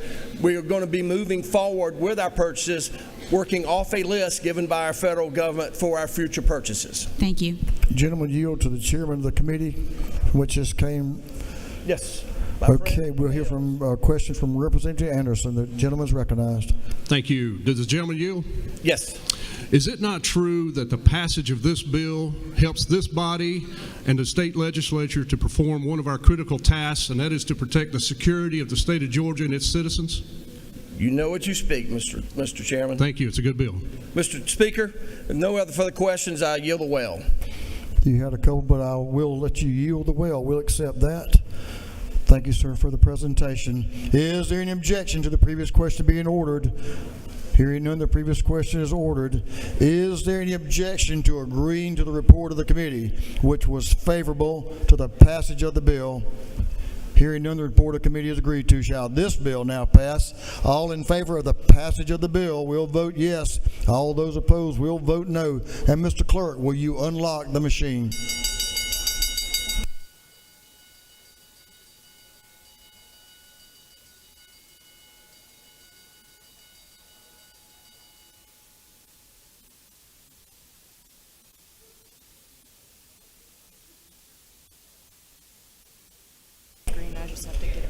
Have all members voted? For what purpose does Representative Thomas rise? Parliamentary inquiry, Mr. Speaker. State your inquiry. Is it not true that this bill will strengthen our local economy by making sure that products are made here domestically? Yes, sir, and we need to do that. There's no doubt. Go USA. Thanks for the inquiry. For what purpose does Representative Gamble rise? Parliamentary inquiry, Mr. Speaker. State your inquiry, sir. Is it not true that House Bill 113 reinforces Georgia's commitment to safeguarding its infrastructure and citizens from potential cybersecurity threats?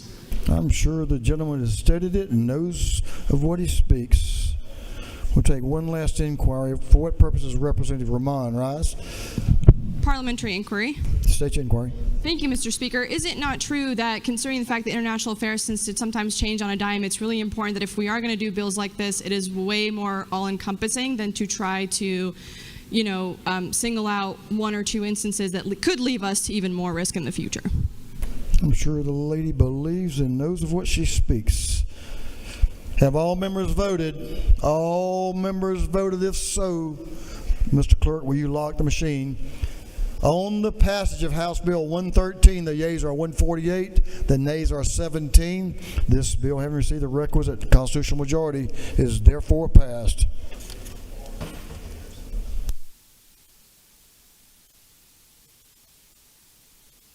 Mr. Clerk, will you read the caption to House Bill 428? 428. House Bill 428 by Representative Franklin and the 160th and others to be entitled an act to amend Chapter 1 and Title 31 of the Official Code of Georgia annotated relating to general provisions regarding health so as to codify the right to in vitro fertilization for individuals. This bill has been referred to the Committee on Health. That committee recommends that this bill do pass. Members, this bill is on our supplemental calendar if you're looking for it. If you're looking for it, it's the last bill on our supplemental calendar. House Bill 428, Representative Lehman Franklin from Bullock, Bryan counties and the city of Statesboro is recognized to present the bill. Thank you, Mr. Speaker. So, I want to tell you a little bit about what this bill does. Well, gentlemen, how about suspend just for a moment?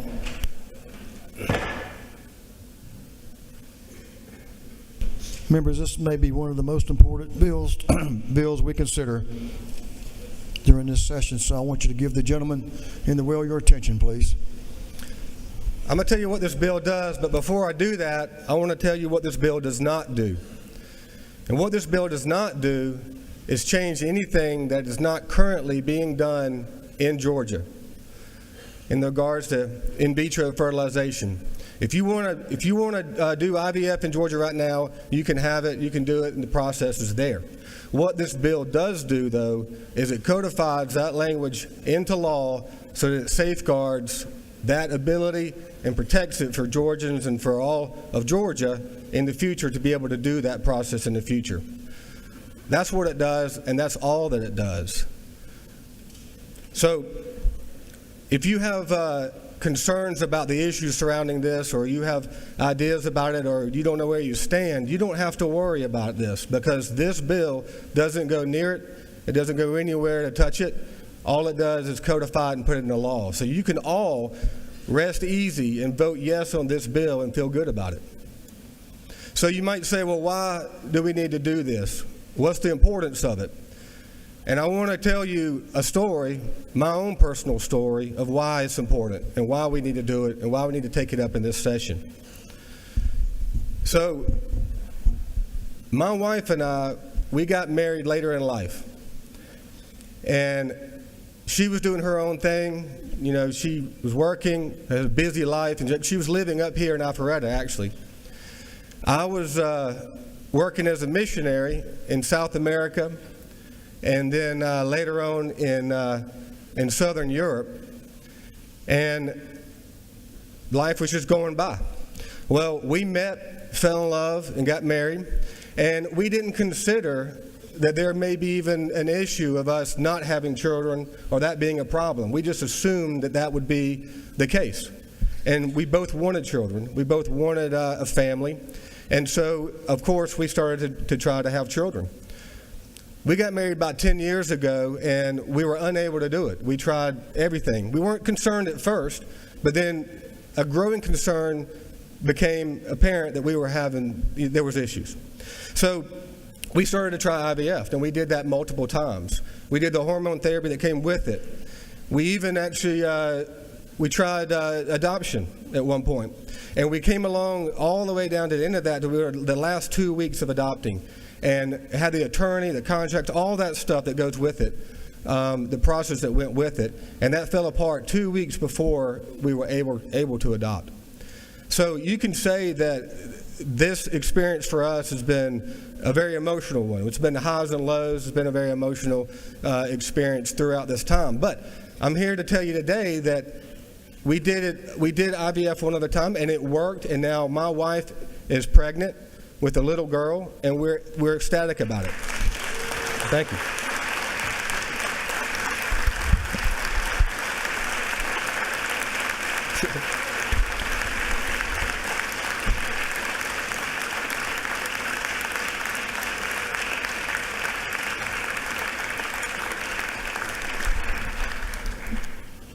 But I want to add to the point that story does not end there.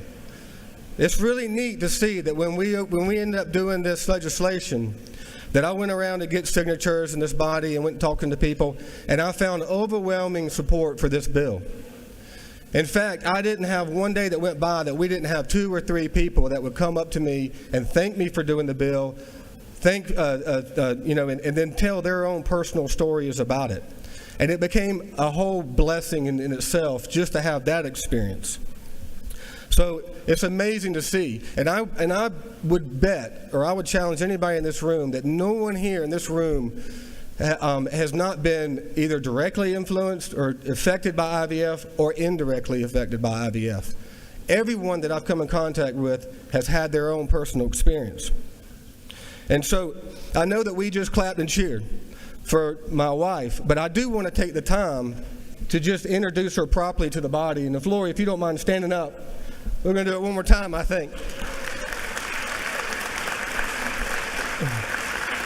But I want to introduce both to you, my wife and my child that's about to be born. There's 2. So it's a great moment. It's for sure a great moment. And I just want to end with this, if I may. That, well, first of all, I just want to say this, too, because I do not want to let this out. The courage and the perseverance and the strength of character that she's demonstrated during this time is unbelievable. The 8 years that she's lived through to do this, I just have to point that out, and it's amazing. I'm so proud of her. But, colleagues, I want to say this to you. This is a bill that we all should get behind. It's a bill that we all should support. And I want to ask you, I want to invite you, and I want to encourage you to come along with this journey with us, to be able to vote green on this bill with us, to push this through, to vote yes on this, to secure this for Georgia and for all of Georgians so that they can have the same situation or experience that we've had. So with that, Mr. Speaker, if there's not any questions, I yield the well. Gentlemen, you have a couple of questions, and then there's some speakers on the bill. If you'll take how about 2 questions? Yes, sir, no problem. To your left, Representative Trey Kelly has a question. Gentleman's recognized. Speaker. Would the gentleman yield? I yield. Representative Franklin, thank you for bringing this legislation. And isn't it true that by supporting this legislation, we'll also be supporting pro-family values that we all hold dear as Georgians by continuing to allow individuals to get medically proven processes through to help them grow their families? And I'm extremely grateful for that opportunity in Georgia for 3 people that mean a lot to me: Joel, Riggs, and Rowan Little. Is that not true? It is true. I appreciate you saying that. Absolutely. Thank you. Representative Teddy Reese in the back to your left, all the way in the back. The gentleman's recognized. Thank you, Mr. Speaker. Does the gentleman yield? I yield. Isn't it true that as the father of an 8-year-old little girl and the husband of a wife who we had our own complications with trying to bring a beautiful child into this world, your presence carrying this bill for me demonstrates fathers like myself who really care about women and their ability to provide children for the family, and that we are part of this fight with them. We suffer with them, we cry with them, and we stand with them during times of joy moments, sir. I thank you for that. I thank you for your support, sir. Thank you. The gentleman has no further questions. With that, I yield the well. Thanks to the Franklin family. Appreciate both of you. We have several speakers. I'm going to recognize, we have Representative Cannon, Park Cannon. I'm going to recognize you first. I saw her a moment ago, maybe. So we'll skip down. We'll recognize Representative Panich. Okay. Representative Cannon, you come after Representative Panich. Ladies, you'll have there's 3 ladies that will speak, 3 members. You'll have up to 7 minutes on the bill. 7 minutes each for each one of you. Not total. Thank you. I won't take that long. No, we up to 7 minutes that you will have, Representative Panich. Thank you, Mr. Speaker. Today, I rise with enthusiasm to support HB 428. This bill will codify the right to IVF treatment so that more Georgians have the opportunity to become parents and expand their families. Since last year, when a ruling of the Alabama Supreme Court essentially closed down IVF for that state, we had leaders from this House who immediately created legislation to protect IVF for Georgians. In a bipartisan fashion, last year, our former colleague Terry Anulowicz and the gentleman from the 48th each introduced legislation. This year, I'm grateful for the leadership that the author and the Speaker have provided to move this necessary bill forward. I'm honored he invited me to work with him on this bill and that my input was incorporated. Like the author, this is personal to me too. My daughter, who is 25 years old, developed a tumor causing her to lose one ovary and one fallopian tube last year while we were in session. While the tumor was benign, thank God, genetics has given her an elevated risk of cancer. Because she is not yet ready to start a family, she will need to take advantage of fertility preservation that accompanies IVF. And I'm hopeful that the state won't stand between me and my future grandchildren. In Judaism, it is God's first blessing to the world, and we see it as the very first commandment, to be fruitful and multiply.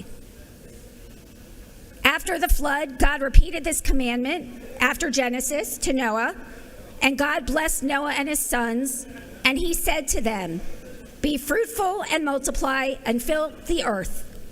And God, I don't want to, say no. Every family deserves the opportunity to bring new life into this world when they are ready. I urge your favorable vote on this bill because it is literally for the children.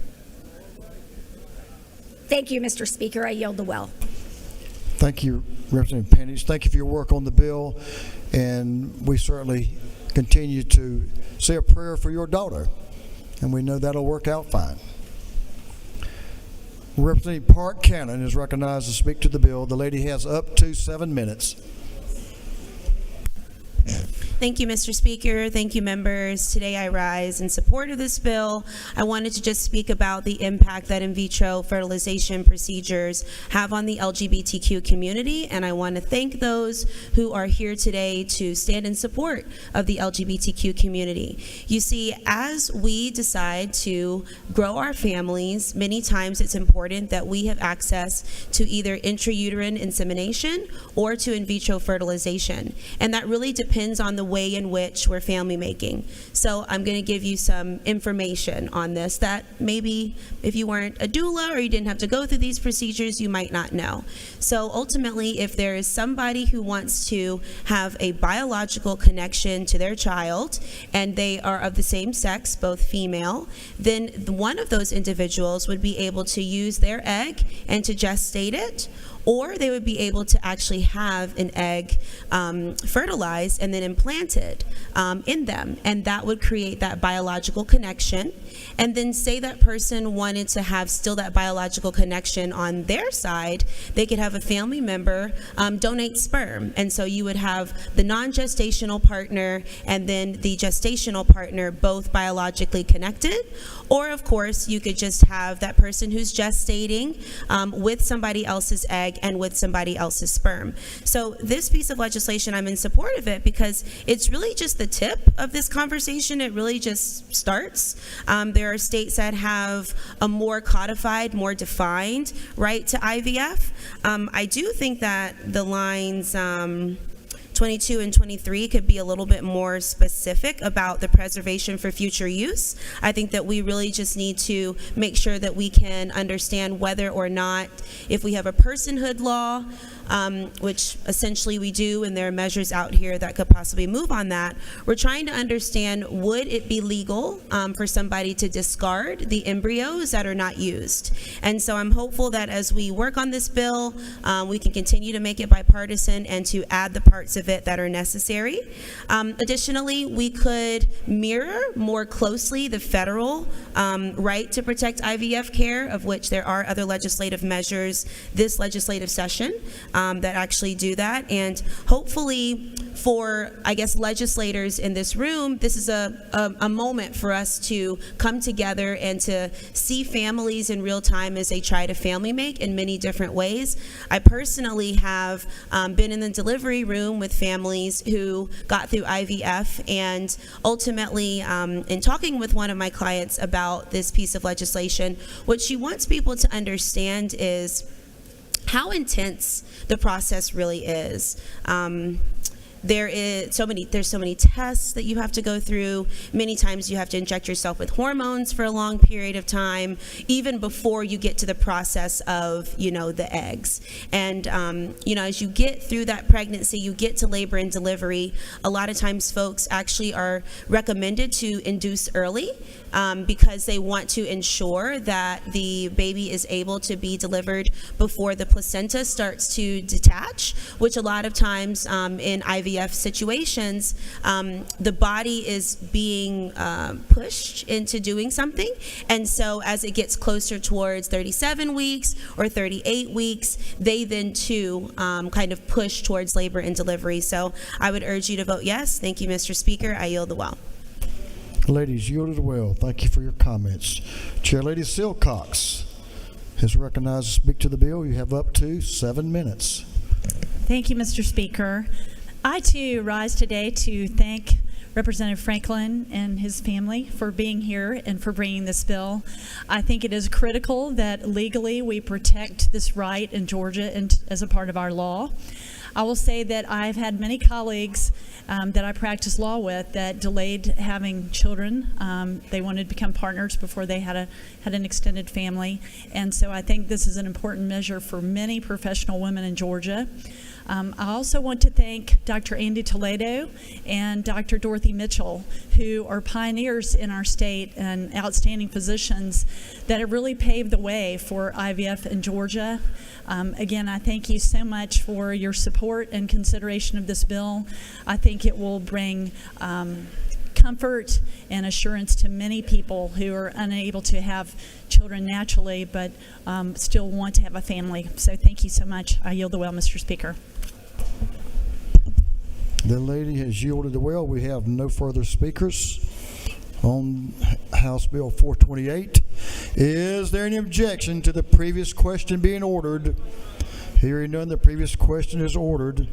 Is there any objection to agreeing to the report of the committee, which was favorable to the passage of the bill? Hearing none, the report of the committee is agreed to. Shall this bill now pass? All in favor of the passage of the bill will vote yes. All those opposed will vote no. And Mr. Clerk, will you unlock the machine?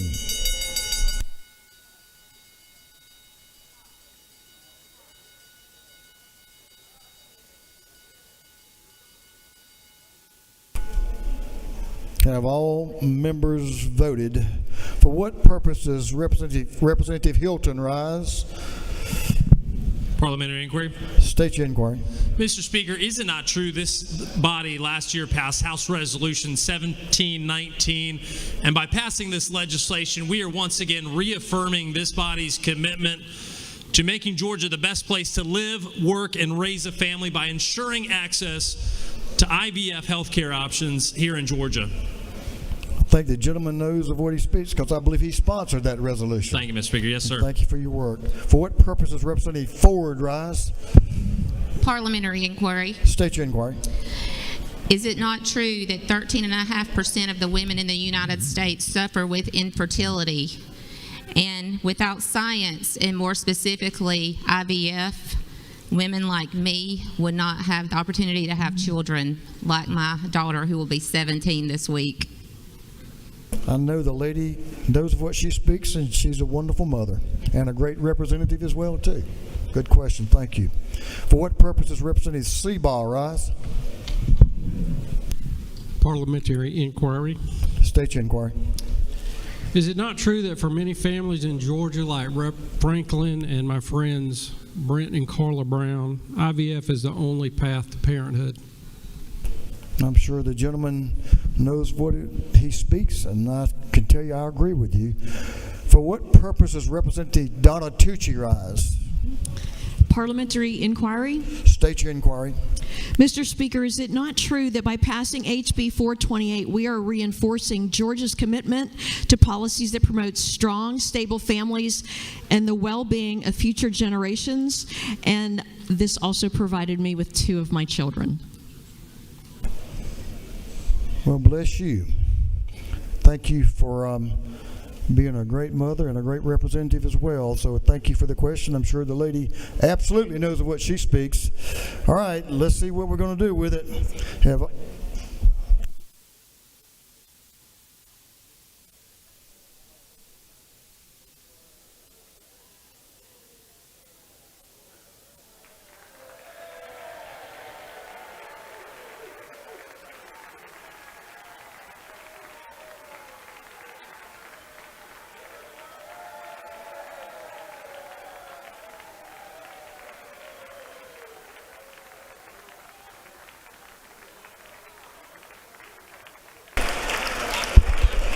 Miracles do happen. Mr. Clerk, will you lock the machine on the passage of House Bill 428? The yeas are 172, the nays are 0. This bill, having received the requisite constitutional majority, is therefore passed.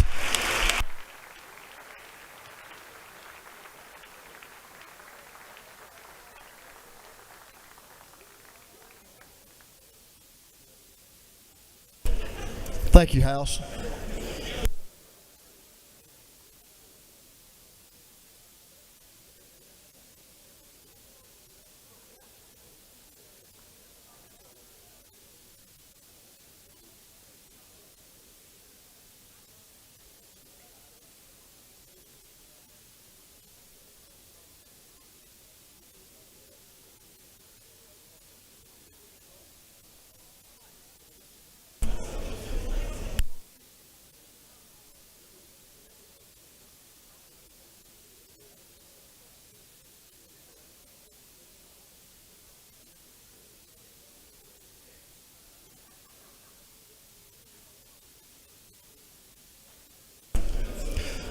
Congratulations in many, many ways to the Franklin family and to all of y'all who have enjoyed the benefit of creating your family. Thank you, members, again. Mr. Clerk, will you read the caption to House Bill 267. House Bill 267 by Representative Bonner, the 73rd, and others, to be entitled an act to amend various titles of the official code of Georgia annotated so as to provide for the separate restroom and changing areas for males and females in schools, to provide for sleeping arrangements on school trips to be made according to sex. This bill having referred to the Committee on Education. That committee recommends that this bill do pass by Rules Committee substitute.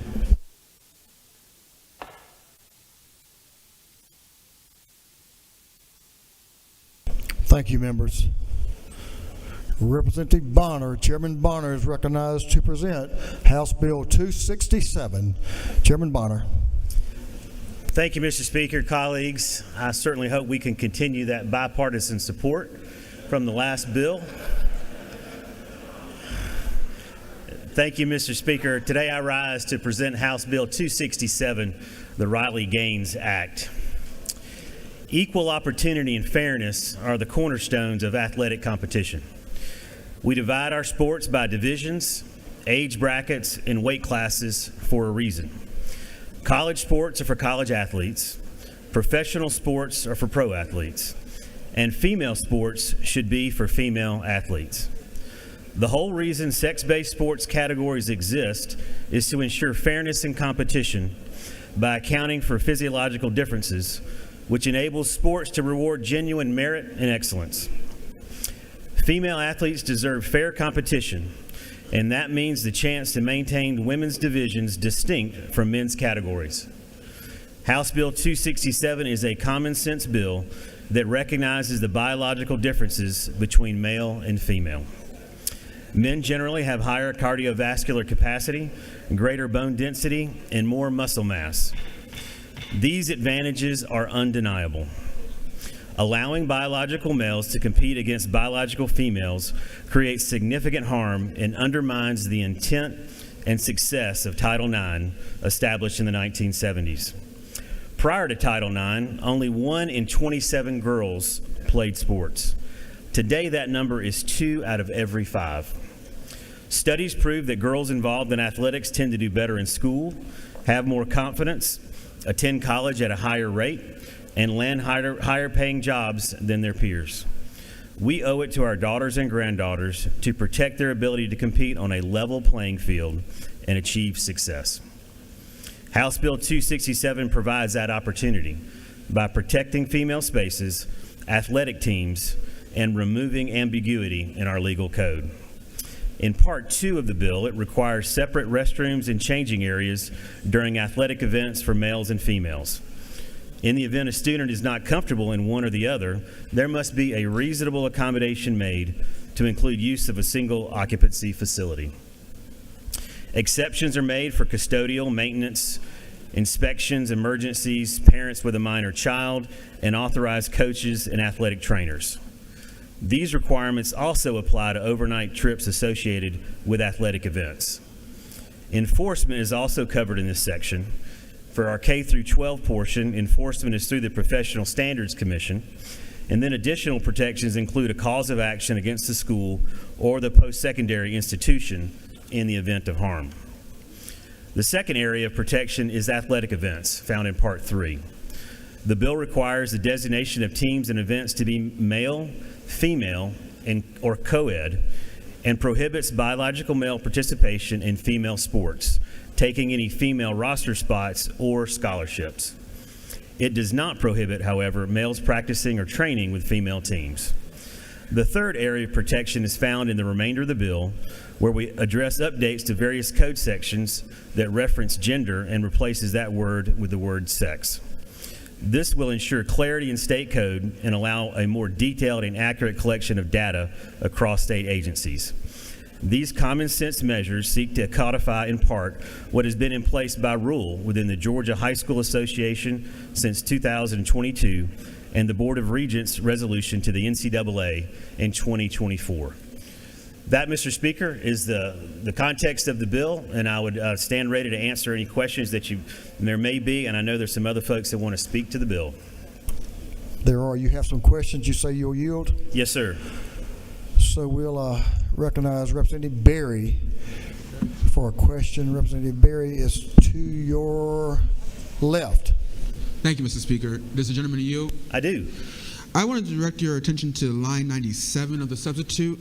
I understand that the original intention was just a flat-out fine of $1,000, but now it says that such non-compliant individuals shall be subject to sanctions as determined by the Professional Standards Commission.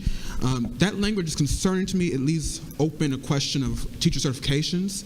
Is there an assurance that teachers that already have a lot on their plate, if they make a mistake, if they forget to follow the process and follow the laws, is there assurance that they will not lose a certificate because of this law? So thank you for the question, and I also want to thank the Education Committee and, in fact, the Professional Standards Commission for the input. We eliminated the fine portion of that code simply because the PSC does not currently levy fines. So what we've done, we have not changed one bit what the PSC does. We simply made folks put this under them for regulation, so nothing changes about what the PSC currently does. Thank you, Mr. Speaker. Gentleman, yield. I will. Representative Rice to your left. Way further around. There you go. Representative Rice is recognized. Thank you, Mr. Speaker. Does the gentleman yield? I do. Is it not true that House Bill 267 provides clarity and consistency in school policies to ensure student privacy and safety? Absolutely. Thank you for the question. I think we were very specific in the language, and again, we're simply codifying what's already been in rule for some time now. Representative Hefner to your left has a question. Ladies recognized. Does the gentleman yield? To my friend, I do. Yes, sir. Is it not true that according to the standing research of the human genome, which is an international project, successfully determined the sequence of approximately 3 billion base pair samples of human DNA? That study also confirmed that biological sex is determined by chromosomal and genetic factors encoded in the DNA, which is established at conception and remains unchanged throughout life. Is that not true? I am unfamiliar with that particular study. I will say that the definitions that we have in here are based on reproductive biology, and that does provide clarity. I know that there are some genetic anomalies that exist, and so the definitions that we have are based on biology and science. Does the gentleman further yield? I do. Is it also not true that those genetic markers are tied to biological sex and do not change? Forensic DNA identification is the foundational evidentiary standard for ancestry tests, crime investigations, and remains recovery with a 99.99 degree of accuracy. If you're asking me the question, are we born male or female, I will say yes. Absolutely.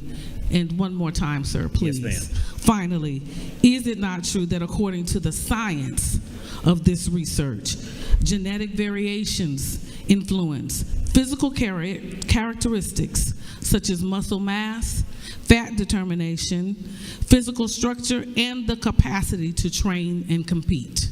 I would agree. Thank you very much, sir. Thank you. Gentlemen, yield for a couple more. I will for Representative Jasmine Clark to your left is recognized for a question. Thank you, Mr. Speaker. Does the gentleman yield? I do. Is it not true that intersex people actually do exist and that there are people that have both a uterus and testes?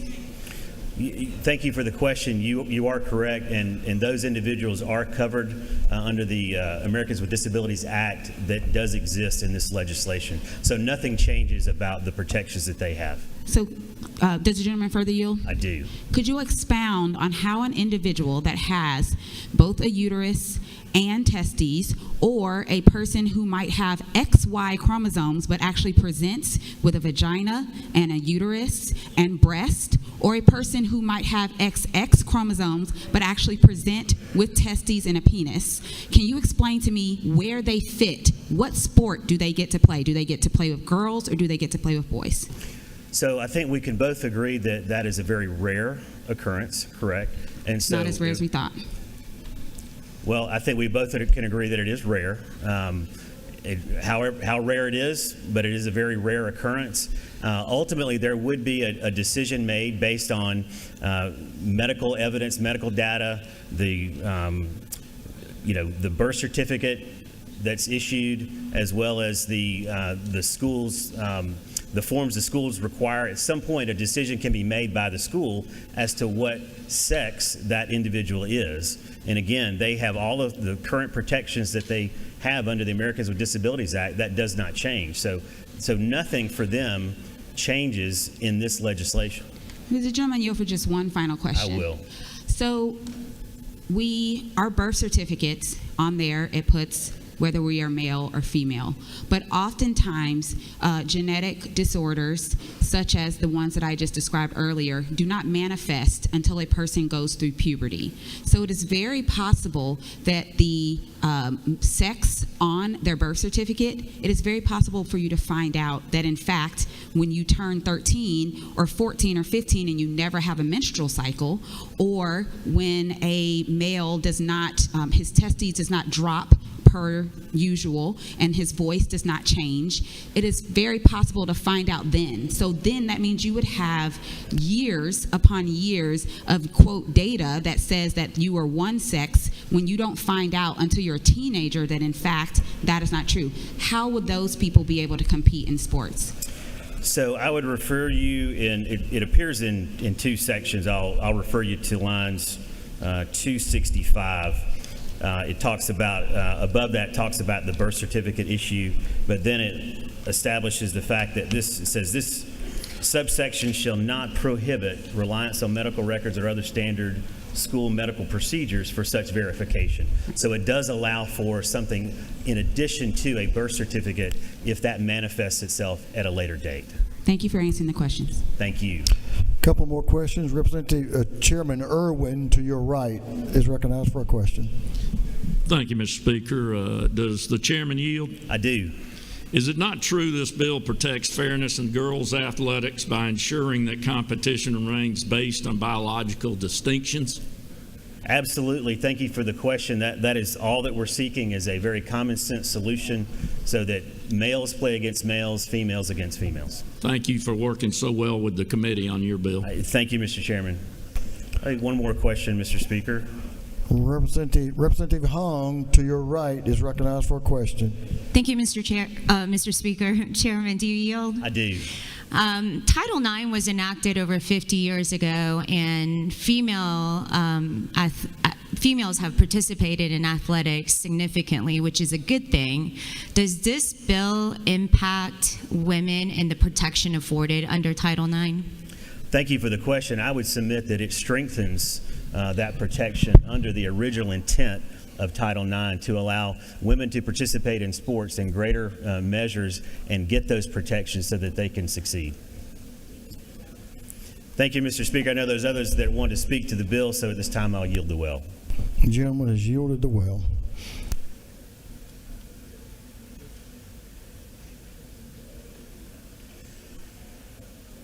Okay, members, here's our posture now in the wisdom of the Rules Committee and its chair. We have adopted Rule 33.3. We will limit the debate time to 1 hour. I'm going to allocate 30 minutes for those in favor and 30 minutes for those opposed. So the speakers will take up to 30 minutes, or you can agree to delegate that time out to other members who want to speak. There are several members that want to speak that are opposed and several that want to speak that are in favor. So I'll let y'all manage your own time. Then we'll have time for we'll have the minority report. We do have a minority report. It will be up to 20 minutes. And then, of course, the chairman's time will be up to 20 minutes. So we'll get started on the 1 hour piece, and that will be those opposed. I recognize Representative Ann Allen Westbrook to speak to the bill. Representative Westbrook. Thank you, Mr. Speaker. Good afternoon, Mr. Speaker and colleagues. I rise today in opposition to House Bill 267 because this bill has absolutely nothing to do with girls and women and fairness for us in sports, and it has everything to do with using us as political props to score political points. Many years before I became an elected leader, I was a girl who played a lot of sports. I competed on some sort of team from the time I tried out for basketball in the 6th grade on a whim because my friend was doing it through my senior year of college. So I know the value of sports for all our youth, and I particularly know the value of sports for girls and women.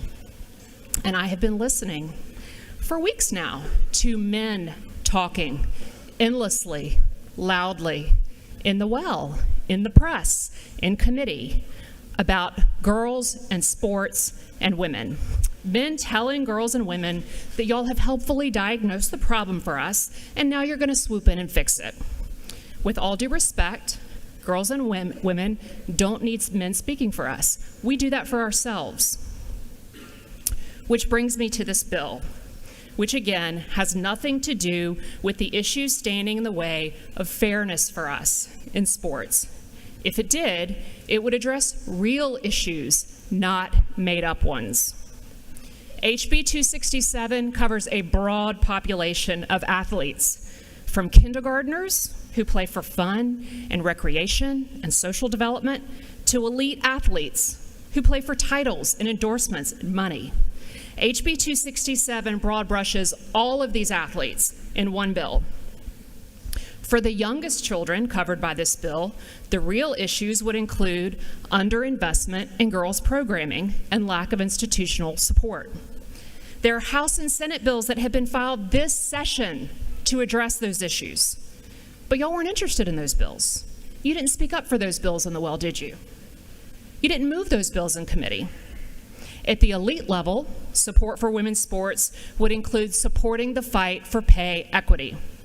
We could be asking ourselves, for example, why the U.S. women's national team, which has been globally dominant in women's soccer for decades, thank you, Title IX, winning Olympic gold, winning World Cups, selling out stadiums, selling merchandise, making money for their sport, still had to file an EEOC complaint and then a lawsuit to be paid equally for doing the same work as the U.S. men's national team. Same work, except they won more. We could be talking about why an elite athlete like Brittany Griner had to supplement her WNBA salary playing in a country with an authoritarian government with a horrific record on human rights and ended up in a Russian jail for almost a year. Why did Brittany Griner have to take that kind of risk? Because being an elite professional athlete as a woman in this country doesn't even bring basic financial security. And at all levels of competition, if we truly cared about girls and women's sports, we would be talking about the right of girls and women to be free from harassment and abuse. The NCAA has said that harassment is a far more prevalent issue for female collegiate athletes than the issue at the center of this bill. Their studies have found that female athletes are subjected to online harassment at 3 times the rate of male athletes. And this poses significant risks to their well-being and their mental health. Some of those threats of harassment include threats of violence. Caitlin Clark, I hope we all know who Caitlin Clark is. Y'all are big women's sports fans, so hopefully you get that. Caitlin Clark had to seek a restraining order against a stalker recently.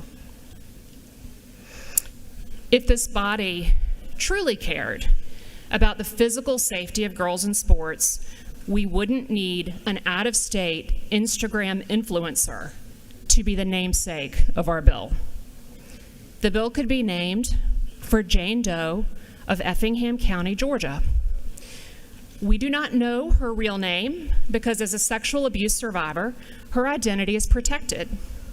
But she was a Georgia girl and an athlete, and she changed sports for the better. Jane Doe experienced sexual abuse by a trusted adult, her USA Gymnastics coach. Jane Doe's family sued USA Gymnastics, and Jane got justice through the civil justice system. This Georgia family, y'all, took on a Goliath of the sports world. Reporters at the Indianapolis Star became aware of Jane Doe's case in Effingham County, Georgia, because Indianapolis, where USA Gymnastics is based, had been rife with rumors of systemic sexual abuse within the organization. Until Jane and her family, until their courage, no athlete had been courageous enough to take on USA Gymnastics. The reporters began doing what good reporters do, filing open records requests, building their story. And as their stories published, accounts of abuse from other gymnasts began pouring in. Jane's courage was contagious, and it spurred a reckoning within USA Gymnastics that brought down Larry Nassar, a serial predator with more than 150 victims, ranging from club-level athletes to Olympians. And that led to a culture change within sports that actually made sports safer and more fair for girls. And that started in Georgia with a Georgia family.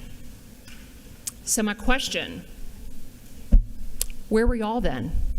Where were your bills, your study committees, your booming voices in the well because you care so much about fairness for women and girls in sports? And I'm aware that many in this chamber don't want to be reminded that sexual abuse goes right to the very top in this country, but it is a fact. The President of the United States has been civilly adjudicated and found liable for sexual abuse. And I understand not wanting to be reminded of that because it is certainly shameful. But sadly, the majority party and the folks behind this bill did not speak up for women and girls then, did not think sexual abuse was disqualifying for leadership, and supported a sexual abuser anyway. And because we work closely here, and we do get to know each other, I recognize that choice for what it is, a calculated political one. This bill is also a calculated political choice. We all know that there is nothing going on in sports in Georgia requiring us to do this, but it polls well with primary voters, and the base has to have its red meat, right? If y'all want to punch down at vulnerable Georgians, say it with your chest. Do your own dirty work, but don't pretend you're doing it for women and girls. I ask you to join me in voting no on HB 267, and Mr. Speaker, I yield the well. The lady has yielded the well. Representative Park Cannon is recognized to speak to the bill.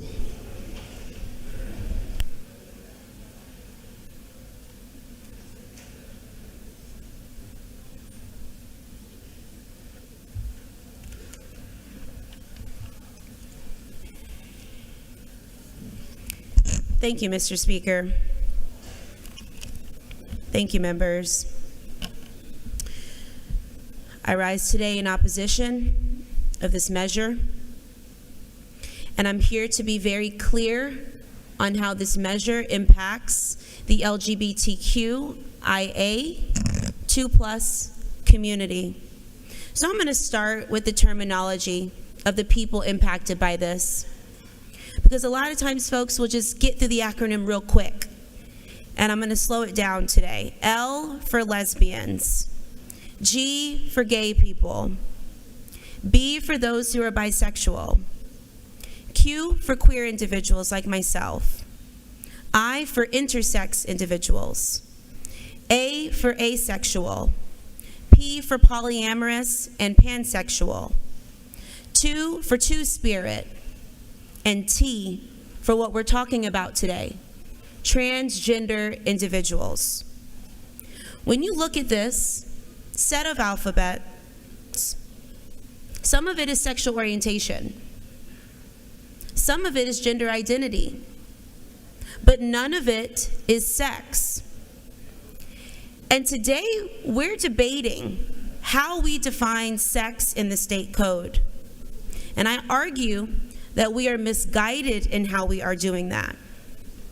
I'm here to humanize the transgender community for you. I want you to know that they're not weird. This bill is weird, that we have an obsession with these individuals. I have staff, and have had staff for the past 9 years down here at the Capitol who are transgender, and they serve you equally. Let's talk about the bathroom and locker use policies. Guess what? With this bill, lesbians can still use the bathroom with you. Transgender boys can still be in the girls' room.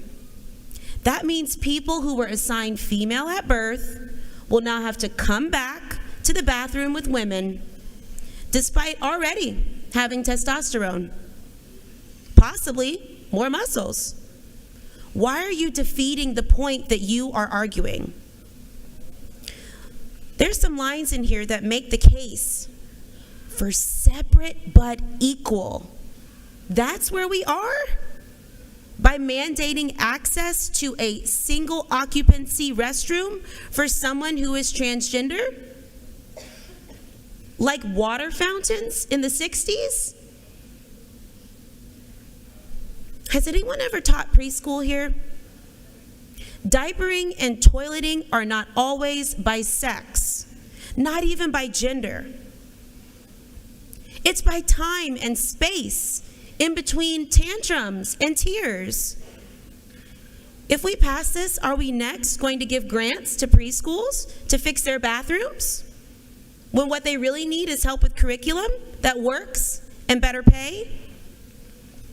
There's a line in here that removes a reasonable accommodation access for bathroom use of the gender of the person has transitioned to, which, par for the course, we have sponsored a pregnancy reasonable accommodations law for 6 years in a row now.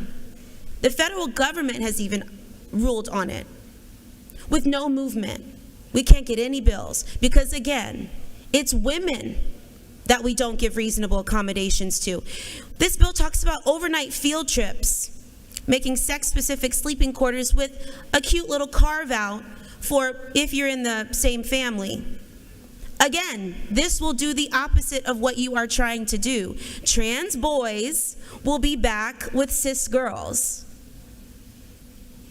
Let's talk about how line 164 negates the idea of sex being a way to determine sports by saying that schools must use the terms of gender to name their sports, as for men or boys, or women or girls.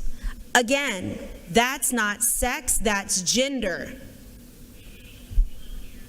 If it was sex, you would say they would have to be male sports or female sports. Let's talk about the section that literally removes same-sex parenthood from the court. That's lines 340 and 349, in which it describes a father as a male. How do you think that lesbians get a birth certificate for their child? One of those women is on the line as the father. I'm concerned, truly and deeply concerned, about how it seems as though because we have no transgender elected officials in this Capitol, that it's as if transgender elected officials don't exist. What would we do for a transgender elected official in this building? Would they have a separate but comparable or separate but equal bathroom? I want to speak directly. This bill is not about fairness. It's not about equality. It's about discrimination. It's plain and simple the way that you have written it. But we will not be silent and we will not be erased. I want to speak directly to the transgender community. I am proud of you, and you are honorable Georgians. Because you know what you are? You are veterans, you are parents, you are educators, and you are so much more. You have faced so much, yet you continue to rise. Your strength has made us better. You are heroes in every sense of the word. The pain being caused by this bill does not define you. Your unbreakable spirit will define you. And I want to be very, very clear. This is not common sense policy. In fact, 8 days ago, Montana's court ruled against the bill that they proposed and passed that is just like this 9 days ago, February 18th, 2025. So this is going to be in the courts. I want to speak directly to Frontline. Stay out of transgender people's lives. You do not understand the lives in which they lead, and you are up here misleading elected officials who don't know the difference between sex and gender. To the High School Sports Association, how dare you continue to make it like this? Well, if there's someone trans, yeah, the school they just call us, and we just give them the rule. We just tell them, what to do with it. How dare you not have policies and procedures? How dare you not be open to records? How dare you not have a list or numbers of the individuals been impacted by this? Because push-ups don't equal first place. If a person is more flexible than you, that does not mean they can run faster than you. I want to bring up the item that I put on your desks late today. It was not approved to go on the board up there. These are the cases right here that are impacted by this bill. One of them is Bostock versus Clayton County. Clayton County, that was a county worker, a stone's throw from here, who sued the state of Georgia and won for transgender discrimination. I want to thank the list of organizations that continue to grow and stand up on this issue. I want you to know that we requested and put in so many different amendments. I have a document full of the different amendments that we hoped that you would take up. And all of a sudden, we have a small sub with a few of those changes. As I leave this well today, wearing my trans flag around my neck, I want to thank Monica Helms. She is the creator of this trans flag, and she is a Georgian. She's amongst your age, and she served in the military. The reason that she made this flag, these colors, pink and blue, for the genders that are always recognized, and white for the in-between individuals who are never recognized. I would recommend that you each watch the movie Everybody that has information about intersex individuals and how this measure will directly impact them, especially because there is a Georgian who is in this, who has been here for years begging for intersex policies to be put into law and has been ignored. May I stand for questions, Mr. Speaker? Yes, ma'am. You can stand for questions. I see no questions. Thank you. I yield the well. The lady has yielded the well. Representative Lupton is recognized to speak to the bill. Representative Lupton. Thank you, Mr. Speaker. HB 267 does contain a level of concern, but it's fear underneath that mask. It is religious judgment wrapped in the cloak of fairness. It claims to level the playing field of sports, but doesn't mention obstacles to fairness like doping or inequitable access to sports facilities and opportunity. It doesn't address threats to female athletes, like the recently uncovered abuse of female gymnasts at the hands of their male trainers. Nothing to say about that. But God forbid we look past transgender athletes. I use God intentionally here because, make no mistake, this bill does not originate from student athletes. It does not originate from sporting organizations. It does not originate from medical professionals asking for guidance. This bill has been spoon-fed to its supporters by Christian nationalists who are bent on turning Georgia into a theocracy of their design. Now, I spent more than 20 years of my life as a dedicated and devoted evangelical Christian. I went to a Christian college. I led a praise and worship team. I was the nerd who was waking up at 6:30 in the morning to read the Bible and study the Word of God and pray before classes. That was me. So I am not unfamiliar with the fears and the judgments that can crowd the Christian faith. Therefore, I can imagine some of the thinking that leads to a bill like HB 267. Might go something like this. As good and faithful people, we cannot and should not tolerate these sinners living among us. We must not let them go unmolested. We are the arbiters of the fair and the good. They are sinners, they are not. I mean, I would have been there too, once upon a time. That would have been the logic that I shared with you. Fairness is a natural ingrained desire. They've done tests on primates, on monkeys. Monkeys get the concept of fairness. However, humans have evolved the frontal lobe to kind of try to apply some logic and different standards to situations. This bill stokes the natural desire for fairness and melds it with the theocratic ideals of the Christian right. Because this bill is actually two bills. There's the sports bill part, the bathroom part, and something called the Georgia Fundamental Definitions Act. The Definitions Act erases the progress that we have made in Georgia code, changes the word gender back to sex all over the place. From language about fishing licenses, to treatments for obesity, to jury lists, to dental plans, this bill reaches into our code and yanks out any roots of respect that may have been growing there for people who do not meet our moral or gender expectations. So my objection to this bill is twofold.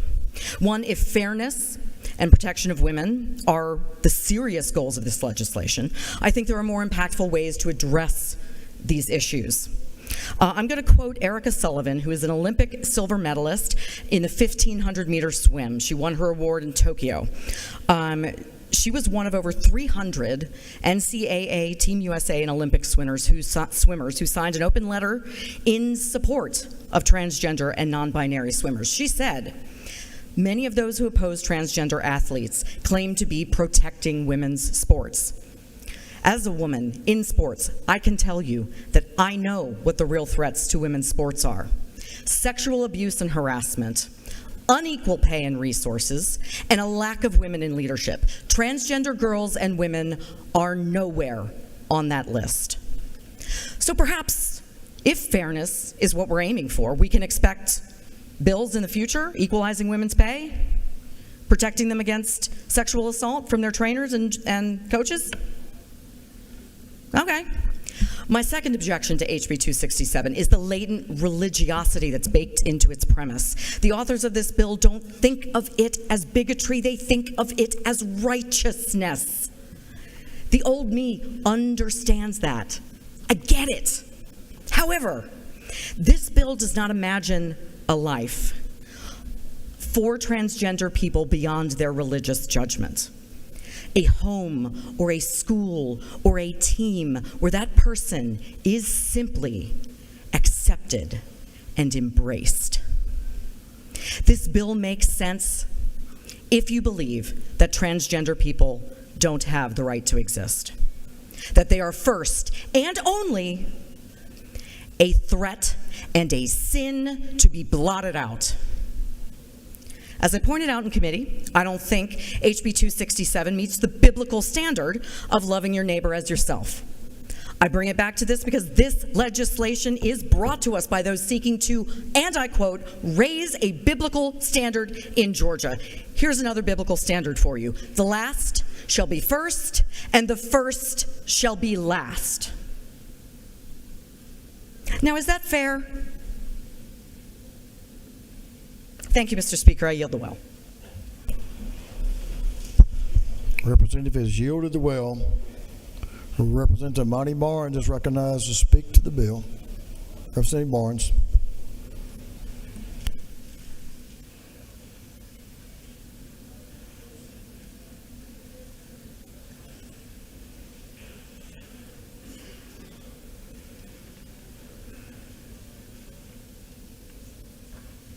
Representative Barnes, you have up to 5 minutes left on the timing. Ladies recognized. Thank you, Mr. Speaker. I won't even be that long. Many of you know me here, and I just identify as me. And I am still able to work across the aisle and work across with my Democrats and my Republicans, and I don't tell you what my sexuality is, but I appreciate being able to work cohesively with everyone in here. So I want to say I stand before you today in strong opposition of HB 267. It is a piece of legislation that seeks to impose rigid, outdated definitions of sex, restrict personal freedoms, and exclude transgender individuals from their own rights. This bill is not necessary. It is harmful, and it goes against scientific consensus. And many of you know that I am a scientist, so I'm not going to come up here with my feelings. I'm just going to state facts. It is harmful, and it goes against scientific consensus, established civil rights, and the principles of equality that we as Americans hold dear. Many of you do not know I'm also an athlete. I have had the opportunity to gain my education on being an athlete. As an athlete, I know firsthand the power of sports to transform lives. I was fortunate enough to earn my degree on a full soccer scholarship that shaped my future and gave me the tools to succeed both on and off the field. Sports taught me discipline, teamwork, the teamwork that I'm able to use in here, and perseverance, but most importantly, it taught me fairness. We should inspire, not exclude. Supporters of this bill claim that it is fair about fairness in athletes, but the data and facts does not support that argument.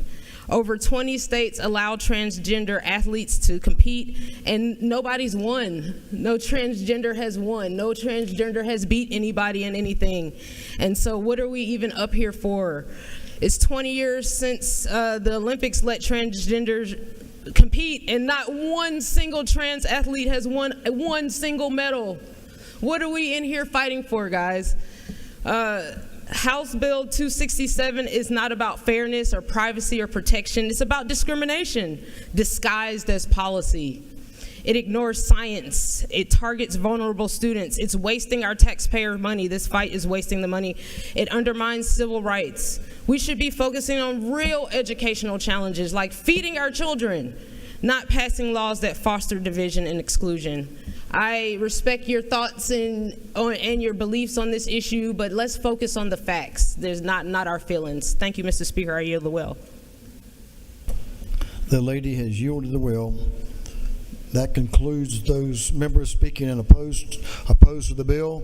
Now we'll recognize those that are speaking in favor of the bill. They have up to 30 minutes to be divided amongst the members as they come to the well. First, we'll recognize Representative Earhart to speak to the bill. Representative Jenny Earhart.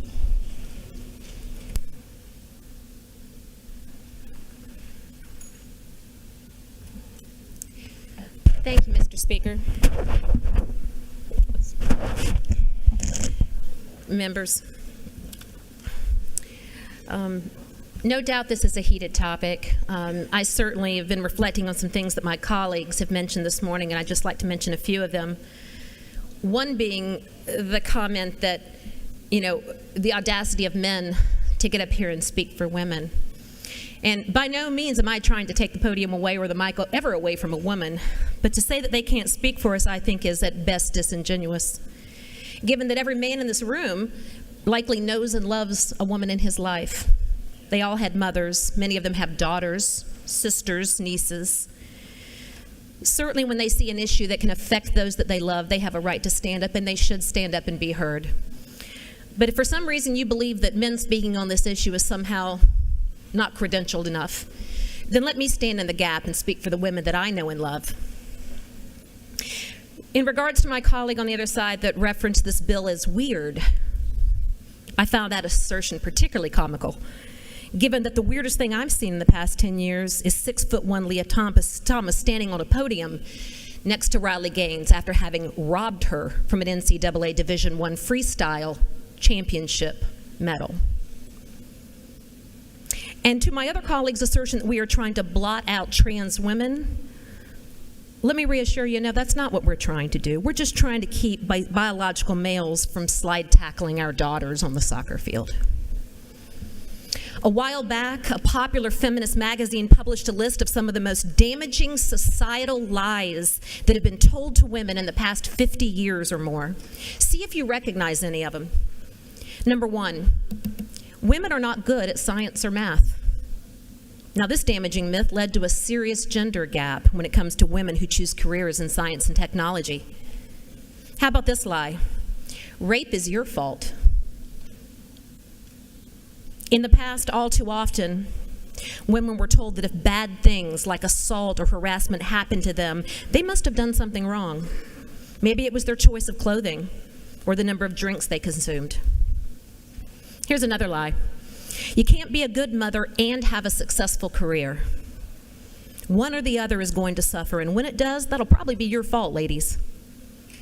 The irony of that lie is it's in direct contradiction to another lie that society has told women, which is you can have it all and do it all, and if you can't, you're doing something wrong. Members, aren't you tired and weary of societal lies? Aren't you sick of falsehoods that hurt women? Many of them are rooted in sexism and misogyny, unfortunately. Lies that hold women back, that put artificial roadblocks in the way of them reaching their God-given potential. My friends, please listen. The fact-defying fictional message that a girl should be willing to compete physically against biological males in sports is perhaps the most delusional societal lie I have ever heard. You see, if you subscribe to this lie, then what chance do our girls have? The average teenage male, whether he has undergone puberty blockers or not, will be taller, heavier, and faster than your daughter. He will have greater muscle strength, speed, power, and endurance. Statistically, in competitive sports, he will outperform your daughter by at least 30%. Have you prepared your daughters and granddaughters for this reality? I have 3 daughters and 3 granddaughters. My daughters were raised on the soccer field. They were very competitive. You see, as a young mom, I believed what I was told, that sports were good for kids, especially girls. It teaches them discipline and teamwork, all the good things. I thought if I gave them all the right messaging, they would have a chance. You know, hard work, keep your head in the game, take care of your body, support your teammates. If you get knocked down, get up and keep going. I believed, as my girls believed that if they did the right things, they could succeed. And even if they didn't, even if they lost, as all athletes do at some time, it wouldn't be because the playing field wasn't level. It wouldn't be because the cards were stacked against them. At no time when I was raising my daughters, and I suspect many of you as well, did it ever occur to me to prepare them that they might be on a competitive sports field with someone who they had no realistic likelihood of beating. Folks, this girl is not about excluding trans women. It's about excluding a male biological advantage when competing against biological women. I stand today in support of this bill. I hope that in defense of girls' sports, for our daughters, our loved ones, the women that we love, that you will vote favorably for this bill. Mr. Speaker, I yield the well. The lady has yielded the well. The chair recognizes Representative Donatucci to speak to the bill.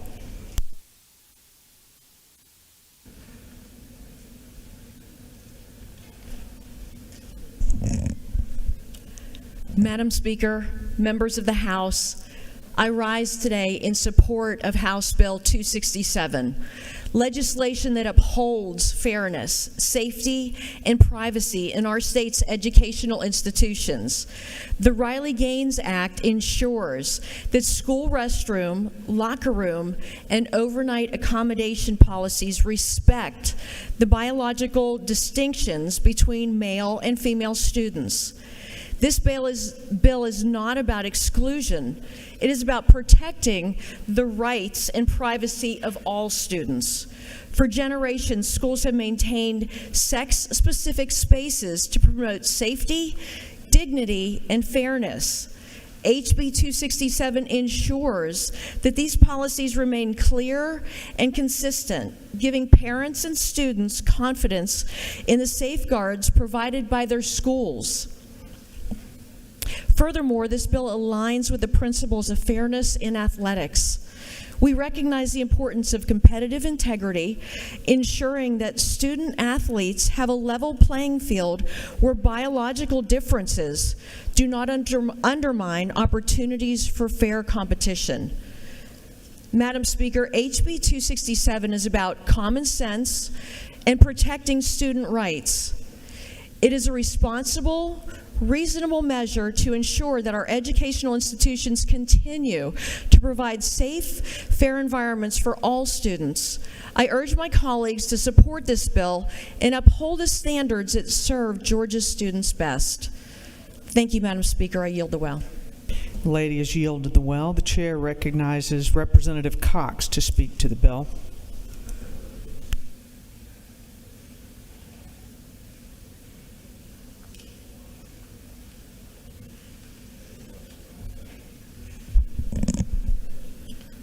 Today I speak in support of the Riley-Gaines Act, and I want to thank the representative from the 73rd for the hard work that was put into this bill.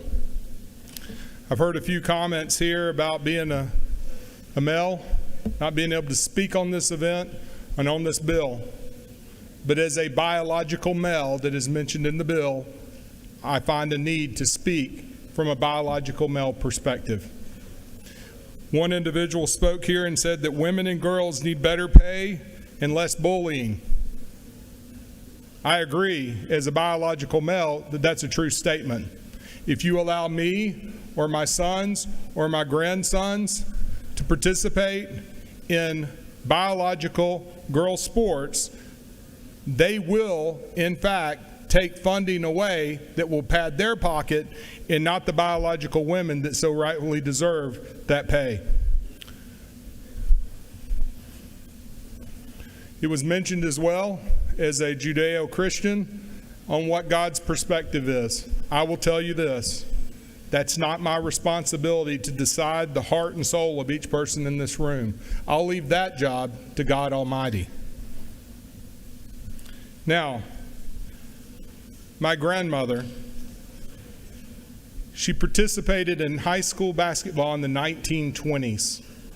If not for her doing that feat and going to a place where sports was not necessarily aggressively attacked by women in those days, because remember, in 1900 was the first time that women competed in the Olympics. There was roughly 22 women that competed in Paris, France at that time, and it just paved the path for women's sports moving forward. It motivated my own grandmother. I would even say, if not for her doing that, which led to my mother all the way down to where I am today, I very well might not even be at this very place, because it was sports where my mother and father actually met and led to a future marriage, and well, here I am. When going through this allowed for 1972 to occur, which was Title IX. Before Title IX, 300,000 women were participating in high school sports. Currently today, it's over 3.4 million. So I continue to fight for girls' sports. We'll do it. I have coached and support the separation between the boys and the girls, and I support this bill and ask for your favorable consideration of this bill. I yield the well. Gentleman has yielded the well. The chair recognizes Representative Wade to speak to the bill.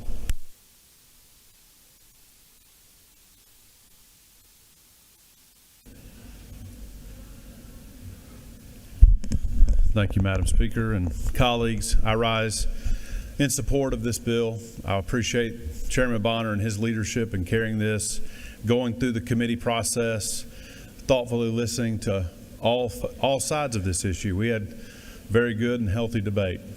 I feel obliged to speak to you, as many have spoken before, but I want to say it from this perspective. Every single person that is born has inextricable value. I believe that every one of them have a purpose. And as a person that served on a local school board for 15 years, almost 16 in my home community, I watched people miss out on opportunities that other school systems had. When I was going through school, we didn't even have boys soccer or girls soccer. At that time, it was a financial hardship for my community. And I know that there were young girls in our community that wanted to play soccer, and there were young boys that wanted to play soccer. That wasn't my sport. But I then had an opportunity to be in a leadership position to try to expand not just our academic opportunities for our school system, increasing the number of AP courses, and raising a graduation rate that at the time when I was in school was barely above 50%, to when I became chairman of the school board, it was in the 90s and 96% when I came to this body. I believe in being a mathlete and an athlete. I played sports. My wife played sports. But I'm not going to pretend that I was the number one player on the team. My distinction was I had the highest GPA. The joke with some of my friends was I was on the team so we could compete regionally to have a higher GPA with some of the teams we played. I was a competitor, and I played pretty well my junior and senior year in basketball and track. My wife was a track star, and she also was a softball player. My mother was born in 1947, and she had limited access to sports for two reasons. One, her father served as a Chief Master Sergeant in the United States Air Force and traveled, and she had the experience of living in 13 different schools for her life. Sometimes there were opportunities, sometimes there were not. My mother has 3 grandsons, and my daughter, her only granddaughter. And her wisdom as a career educator, a mother and a grandmother, has made me passionate about this issue, because she said, my generation fought so that one day my future granddaughter would not have opportunity diminished for her, whatever sport that she wants to pursue. Now, my daughter's 11. My son is 8. He'll be 9 in May. He reminds me every day, Dad, I'm almost 9. But the stark difference between my two children, my son is in the 88th percentile of height, 50th percentile of weight for his age group. My daughter is in the 5th percentile of height and 3rd percentile in weight for her age group. My son is 2.5 years younger, and his bone density is far bigger. Literally, the width of his wrist is almost a 1/4 inch thicker than his sister, who's 2.5 years older. It's about the physicality differences. It's about the biological differences. This bill is to ensure that a young woman who is playing whatever sport that she faces does not have to face a young man like me in the same field, court, whatnot. The bill also, and I want to remind you, this acknowledges, and our committee in education was very, I think, helpful in this effort with the chairman who brought this bill, to note that co-ed sports exist. I got to that stage in life as a young man before having children where I too played co-ed softball. And there were many on the team that were former collegiate softball players that were women that we recruited to be on our team because they were better. But it was a co-ed setting where men and women competed together. And it was the same playing field on both sides, both on the field and off. This is a very important piece of legislation because it protects the opportunities for women going forward. It's just that simple. It is not, in my view, something to be anti-anyone. It is to acknowledge that young women, young girls like my daughter, should have an opportunity to compete in whatever she wants to pursue. Because I can tell you, my wife, who has her doctorate, is the smartest one in our household. She is a person that is brilliant. She will not be limited by somebody telling her that she cannot, because I assure you, she can. Every single daughter, every single woman needs to hear that from all of us, elected men and women in this body. And I will continue to speak truth to that effort, and I appreciate your consideration and favorable vote, because this will help young women all across Georgia. Thank you. I yield the well. Gentleman has yielded the well. The chair recognizes Representative Thomas to speak to the bill. Thank you, Madam Speaker. I rise today to speak out in support of this bill. It wasn't just a couple nights ago. It was Valentine's, and it was actually 2 days later. My little girl, I got home late, and she stayed up, and unfortunately she fell asleep, and she had this little card. And it had Daddy on it from her, and I opened it up and opened up into a big heart, and it said the reasons why I love my dad. We snuggle together at night. Every night I put her to bed, or I get the opportunity to put her to bed. I'll lay next to her for 5 minutes. We talk about her day. We call it snuggle time. It said he's funny to me. And probably the one that I thought was the best is it said, he's cool because he works at the Capitol. And she sacrifices so much for me to be here. So I have every right to stand up here and speak out in support of her. She, if I've been down here, this is kind of my 5th go around, and I've never come up to the well and spoke about really a partisan bill until today, because I felt like this was so important. I believe in fair playing fields, and I've talked with you a lot across many different aspects of what we have to deal with policymaking. But I believe that we should set fair playing fields for all of our people. That's our job.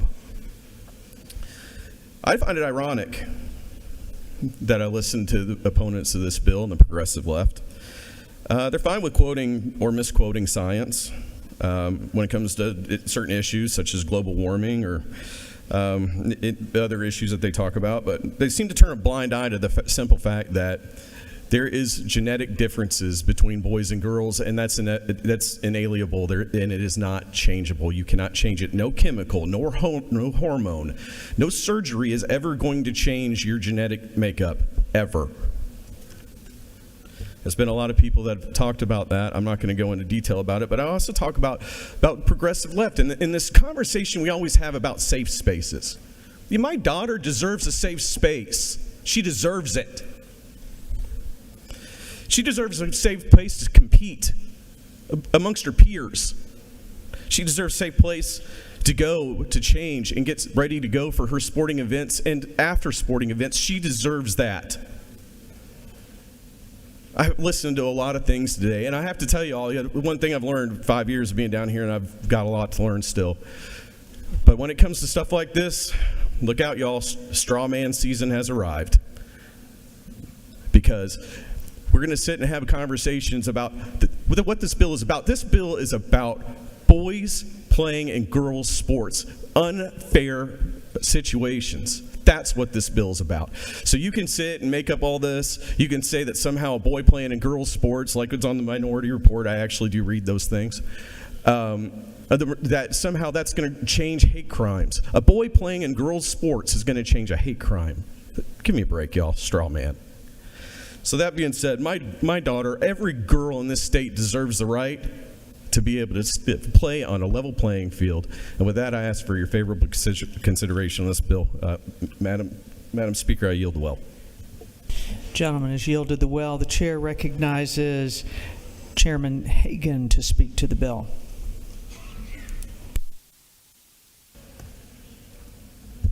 Thank you, Madam Speaker.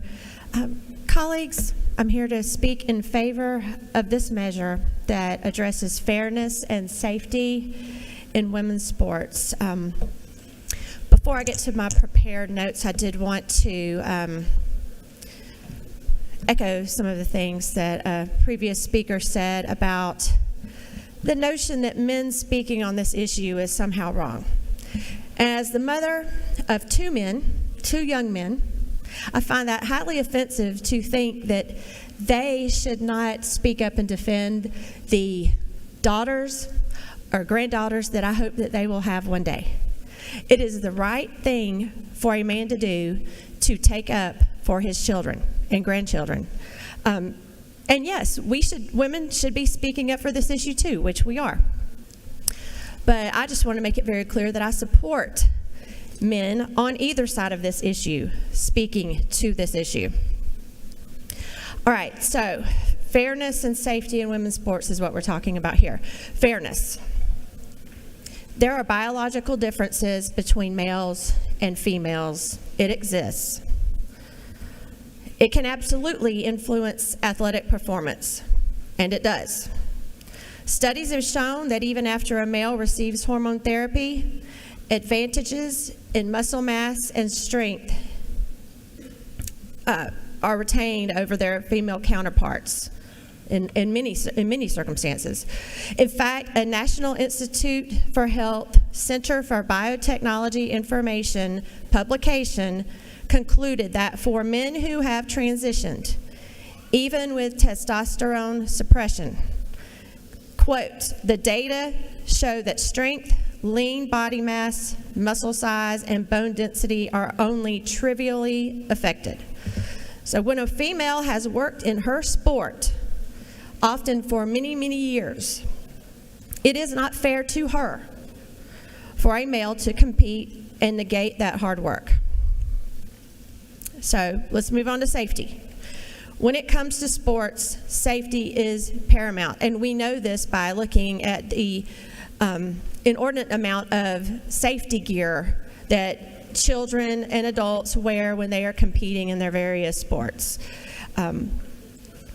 We know this because of the regulations that are put in place. I mean, you cannot even put your hands on a quarterback anymore without having a penalty call because it's for safety.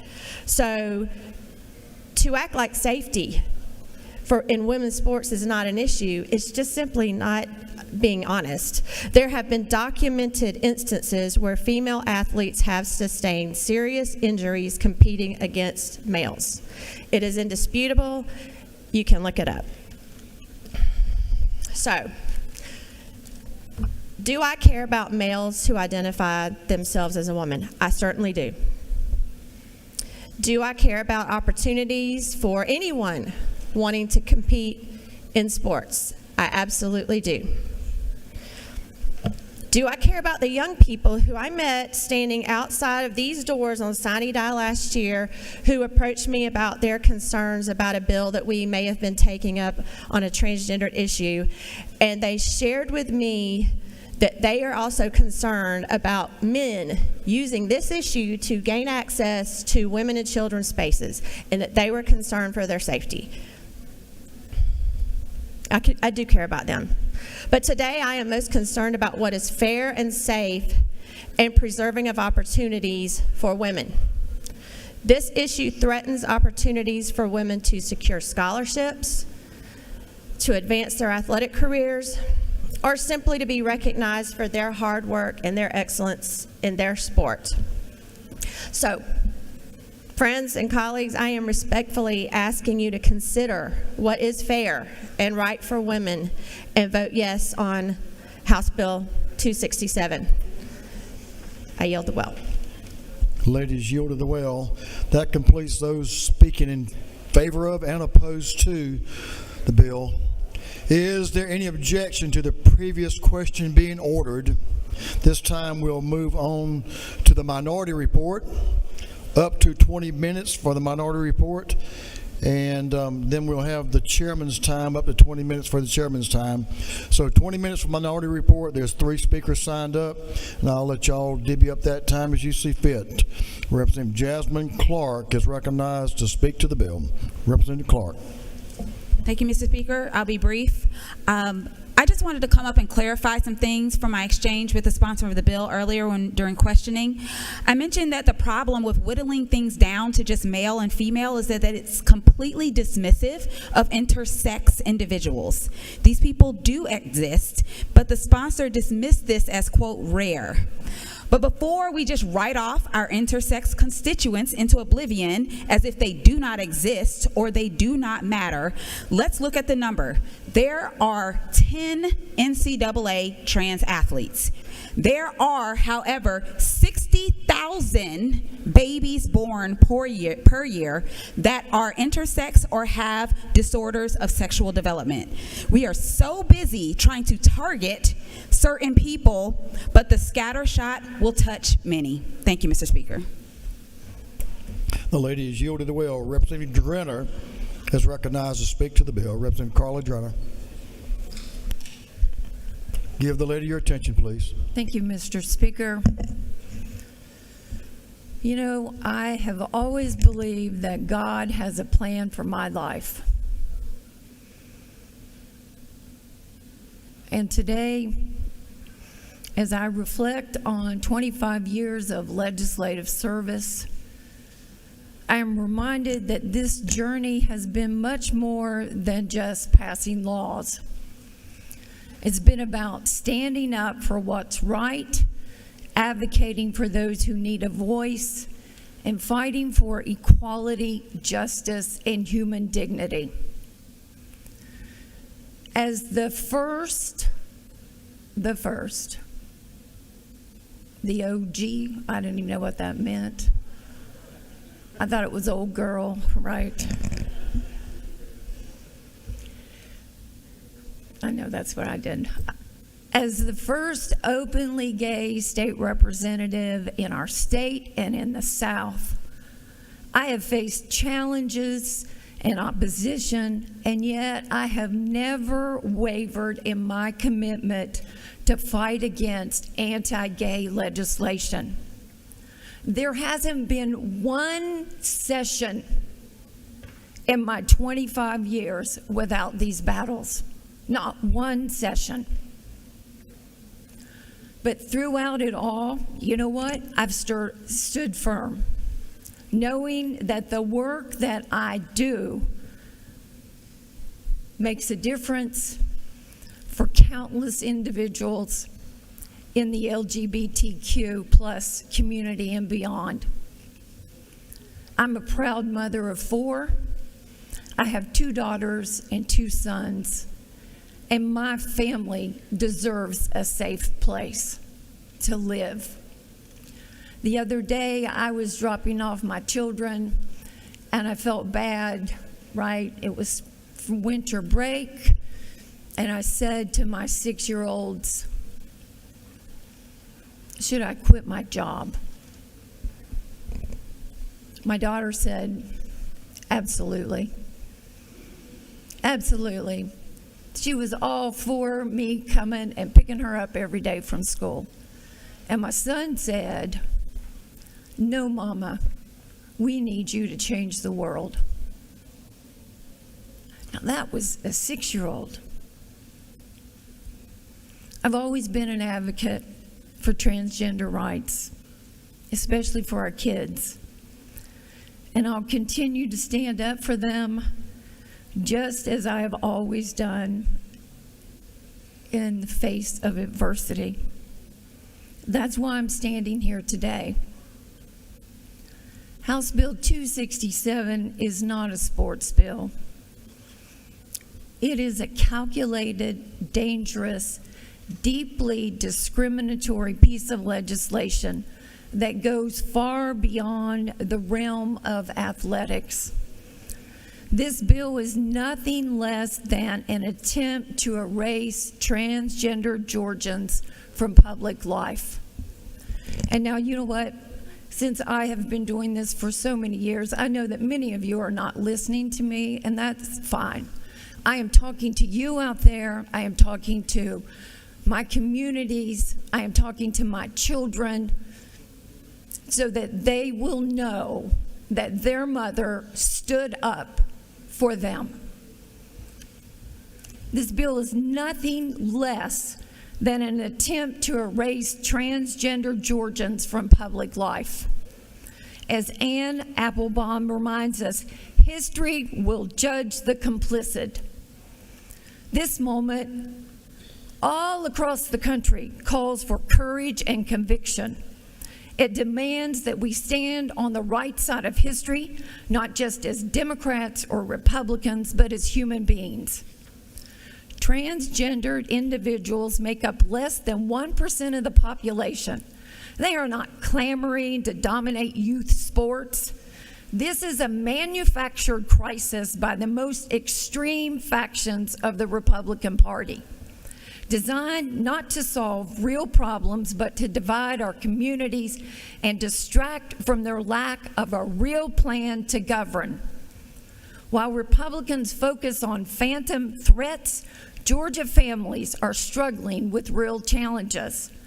Poll after poll shows that voters want action on the issues that matter most to their daily lives. 45% of Georgians want jobs and a strong economy. 44% are struggling with health care costs and access. Yet only 4.5% mention protecting transgendered rights as a priority, and none listed the anti-trans issues that have been addressed over the last 3 legislative sessions that Republicans are so fixated on. If this were truly about sports, this bill would focus solely on athletics. Instead, Sections 4 and 5 of House Bill 267 seeks to radically redefine Georgia law, touching over 45 code sections, from probate courts and mental health services to organ donations, child abuse reporting, and even funeral director discipline. How do these topics affect who plays on a junior high volleyball team? Nothing. And that's the point. This bill isn't about fairness in sports. It's about rolling back protections for transgender Georgians in every aspect of their public lives. Words on a page matter. And here are the words on House Bill 267 that matter.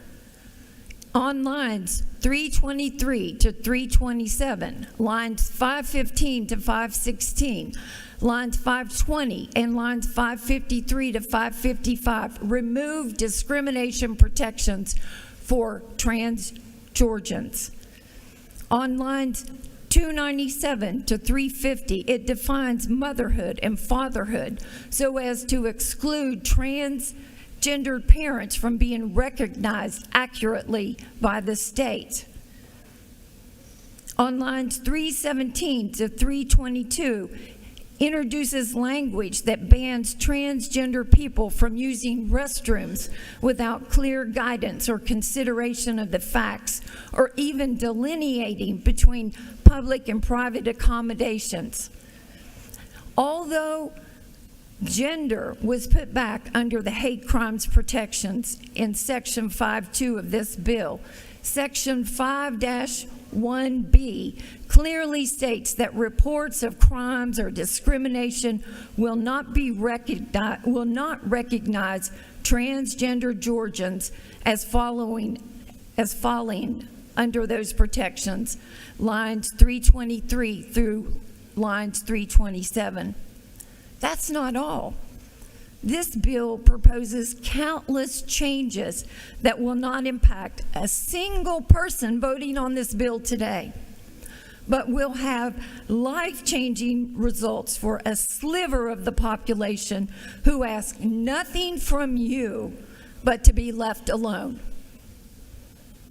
And many of these proposed changes to law don't even have the pretense that they are protecting some other group from transgendered people.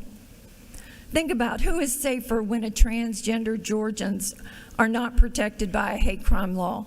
Think about the person who is glad to hear that transgender people are more vulnerable to violence.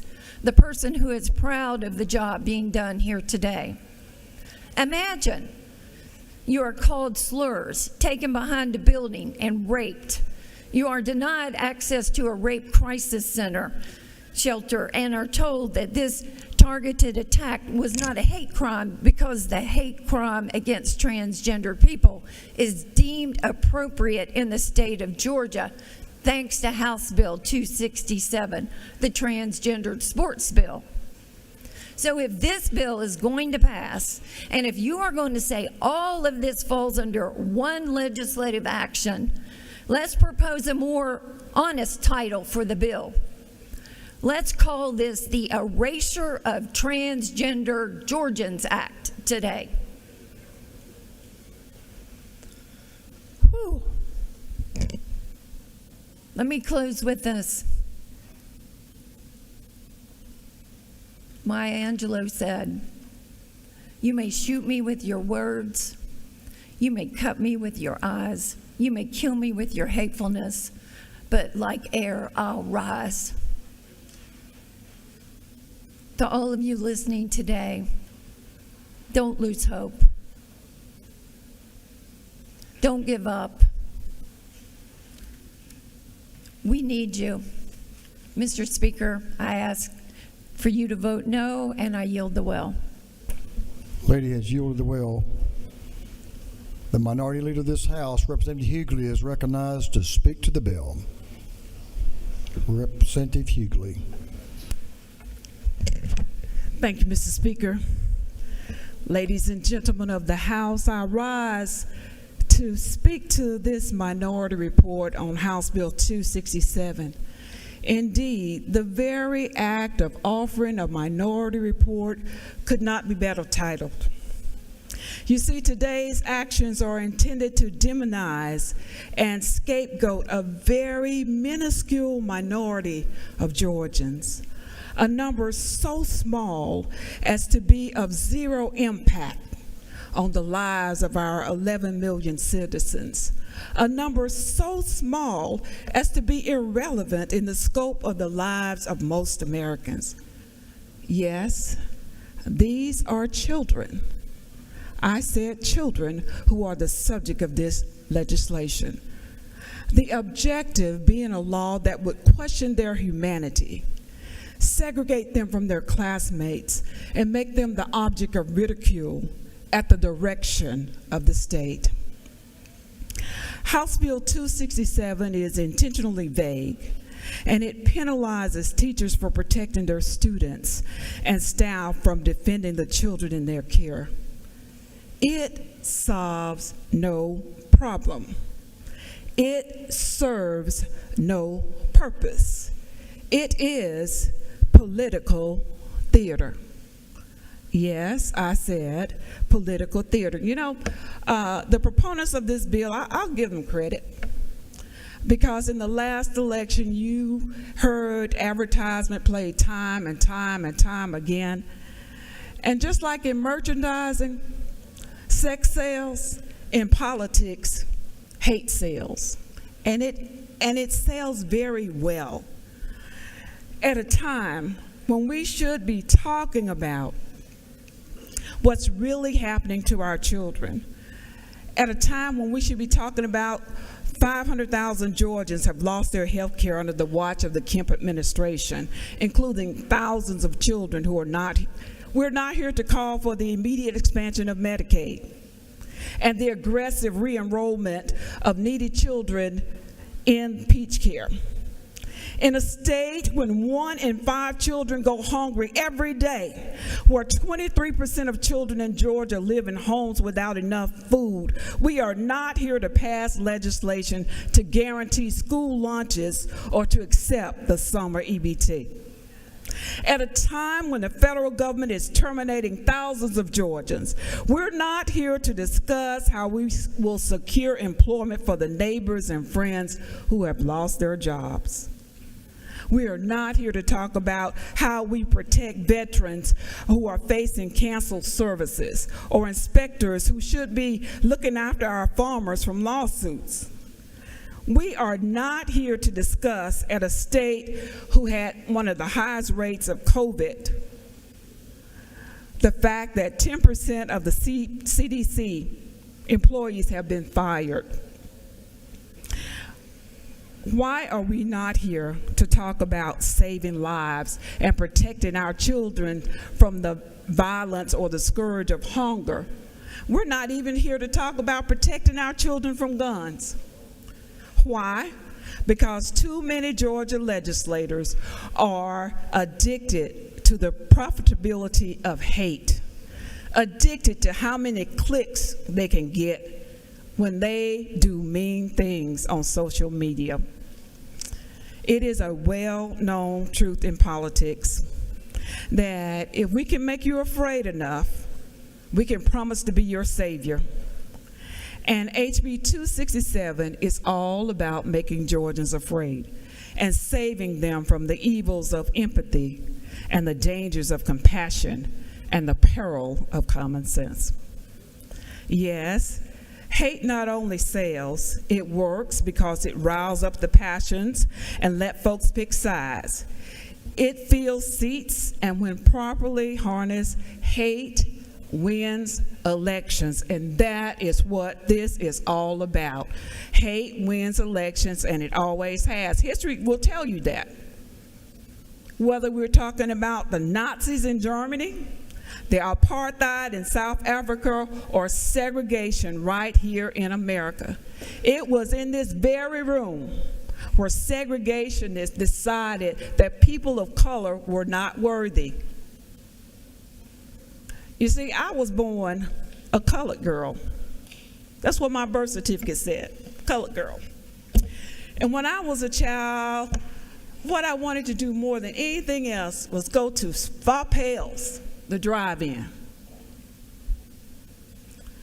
And my father, who was a proud World War II veteran, I will never forget the sadness in his eyes when he had to tell his baby girl that you can't go to Farpels, because if I take you to Farpels, I got to take you around to the back. And we got to wait until all the white patrons have been serviced, and they might come back to that window so that I could buy you that milkshake. And I believe you deserve better. My father had to tell me why we could not go to the movies, because at the movie theater, you paid for your ticket up front, but you had to go around outside and walk up the stairs and sit in the balcony because the state said that you were not worthy. My father hated to tell me that we could not drink water in public because he did not want me to internalize that the state said that I was not worthy and I would have to go to that colored water fountain. My father was sad because when we traveled and one of us had to go to the bathroom, he had to pull over on the side of the road, and my mother would open the front door and open the back door, and you do your business in between. I am sad today because we should never, under any circumstances, put hate in our code. This matter has already been handled. It is not happening in our state. And I, for one, am asking you to don't be that politician in that very undignified position. You know what that is? The politician that has the ear to the ground and the finger to the wind. The ear to the ground and the finger to the wind. That is the most undignified position for a politician to take. This matter is before us because it polls well and it wins elections. That's why we're here today. But I cannot forget that the state is the one who said that I was a colored girl. And the state said that I was the one that was not worthy. And there was no one to stand in a place like this and speak up for me. I don't know anything about this community we're talking about, but I do know about hate. And I do know about being treated differently. And I asked us to think about this. And I know everybody's gonna do what they gotta do. And my time is up.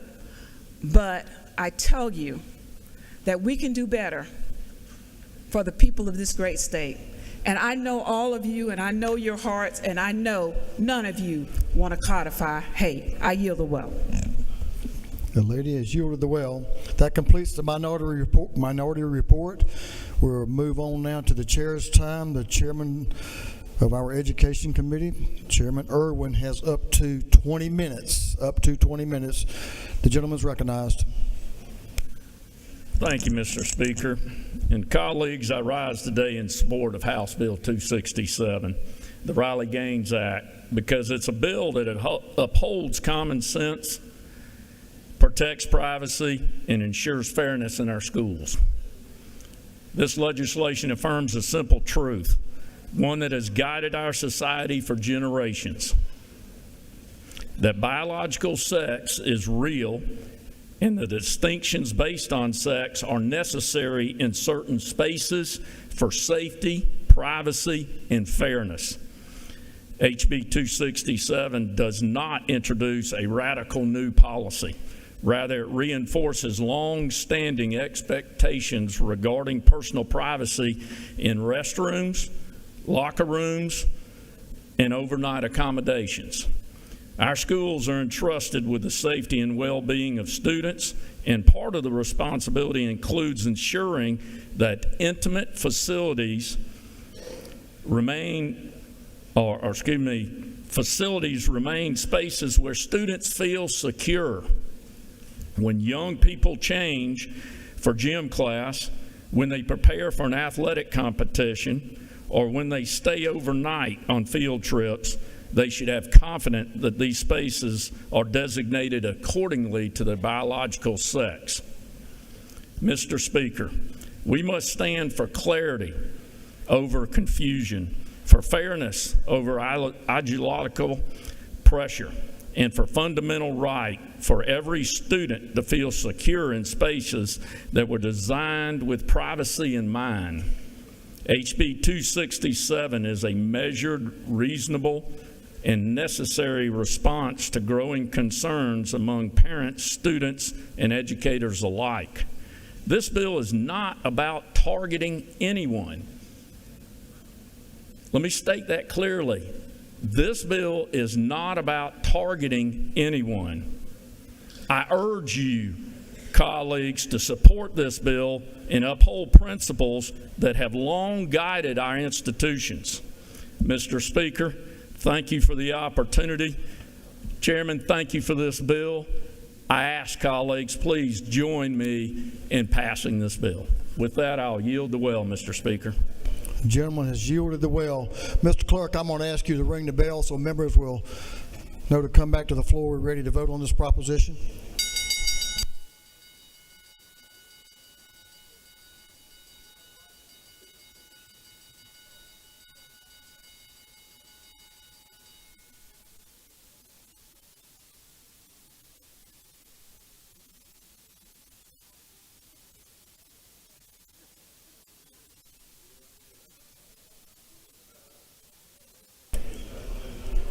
Is there any objection to withdrawing the committee's substitute?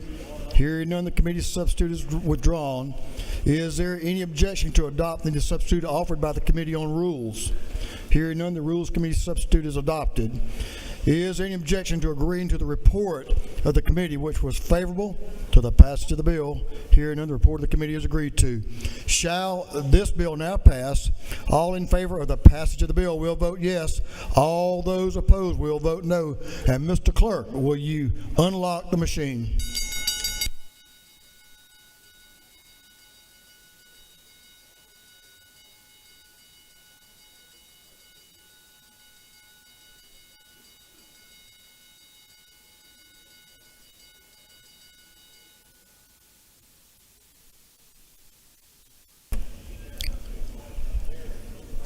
Have all members voted?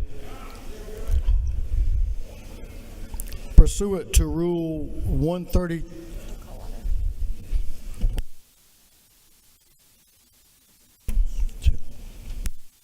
For what purpose does Representative Neal rise?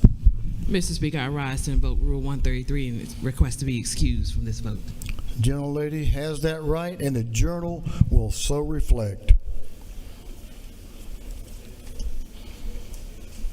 All members voted. We've debated this issue very thoroughly, but I'm going to take a couple of parliamentary inquiries. For what purpose does Representative Evans rise? Parliamentary inquiry. State your inquiry. Mr. Speaker, isn't it true that the NCAA has a policy that reads, quote, a student athlete assigned male at birth may not compete on a women's team? And isn't it further true that the Georgia High School Association has a policy that reads, quote, boys are not allowed to play on girls' teams even when there is no corresponding boys' sports team and a student's gender is determined by the gender noted at his or her birth certificate? So we do not need this bill to protect our girls in competitive sports. And all we are doing today is bullying very vulnerable children and providing a vague path to lawsuits against our schools that are already overstrapped. And indeed, as our great leader said earlier today, codifying hate. I'm sure the lady believes in everything she said. I'm not sure that I agree with her, but I'm sure she read the rules that were in the body of questions correctly. But we can all agree, and I think we'll have that opportunity right now. But I appreciate the lady's parliamentary inquiry. For what purpose does Chairman Bonner rise? Parliamentary inquiry. State your inquiry. Mr. Speaker, is it not true that the U.S. women's national soccer team that was mentioned in 2017 was actually defeated in a scrimmage by a U15 boys team, further highlighting the need for this type of legislation? I'm sure the gentleman knows of what he speaks as well, and I'm sure all the members are very passionate about this issue. For what purpose does Representative McQueen rise? Parliamentary inquiry. State your inquiry. Is it not true that while this bill does not explicitly outline civil liability, it creates a vague and burdensome grievance process that could open the door to lawsuits against teachers, administrators, and even students if they are accused of violating these newly created rules? I know the lady has her opinion. I'm sure it's well informed. For what purpose does Representative Petrie rise?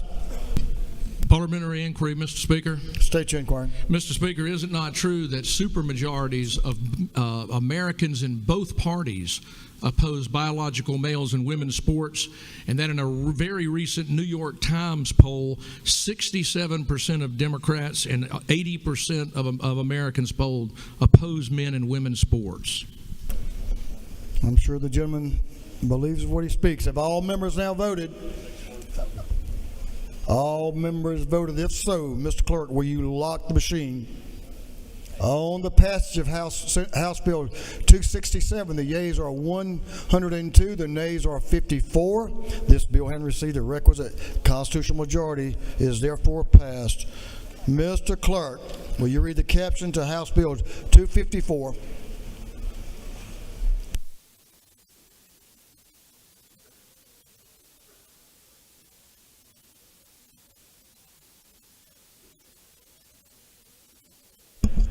House Bill 254 by Representative Buckner, the 137th and others to be entitled an act to amend Chapter 3 of Title 50 of the Official Code of Georgia annotated relating to state flag, seals, or other symbols so as to provide for the placement of a Revolutionary War Patriots marker upon the grounds of the state capitol. This bill has been referred to the Committee on State Property. That committee recommends that this bill do pass.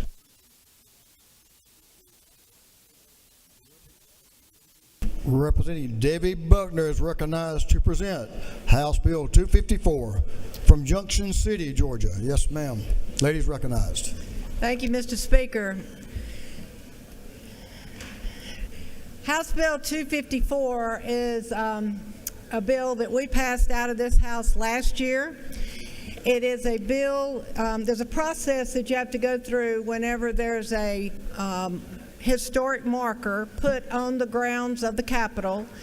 It has to be approved by us, and then it has to go to the Capitol Arts Commission, where they will further refine its location and its content.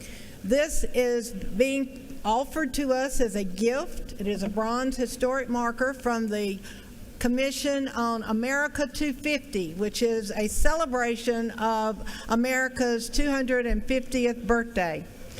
The marker will say that it's commemorating all of the men and women who achieved American independence, and that it is, as one of the 13 original colonies, it is recognizing us and saying happy birthday, I guess you'd say.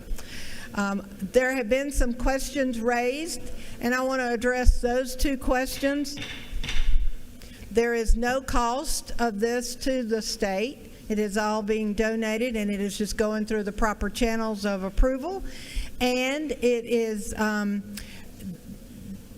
in recognition of the fact that we are one of the 13 colonies, and it is recognizing all of the American Revolutionary War soldiers, which included both enslaved and free African Americans. It included Native Americans, and it included, because back then the country was truly full of immigrants, it included soldiers who were from France, Germany, Scotland, Ireland, and Spain.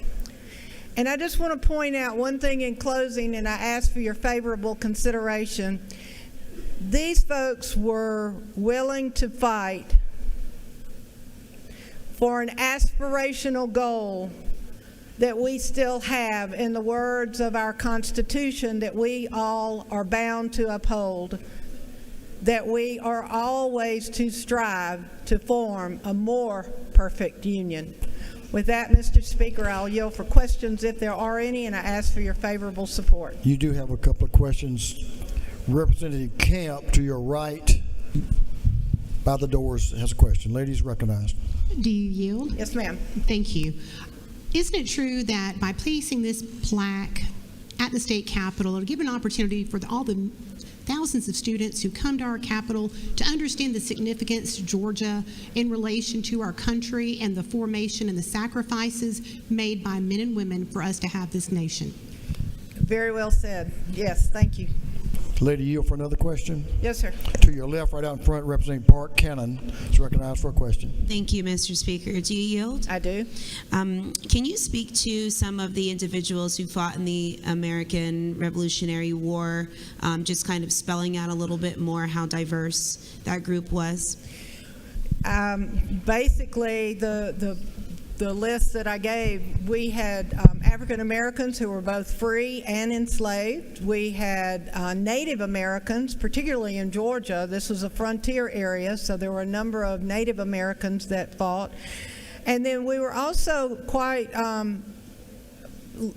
I think, very lucky to have a lot of Scottish people here, because that's my heritage.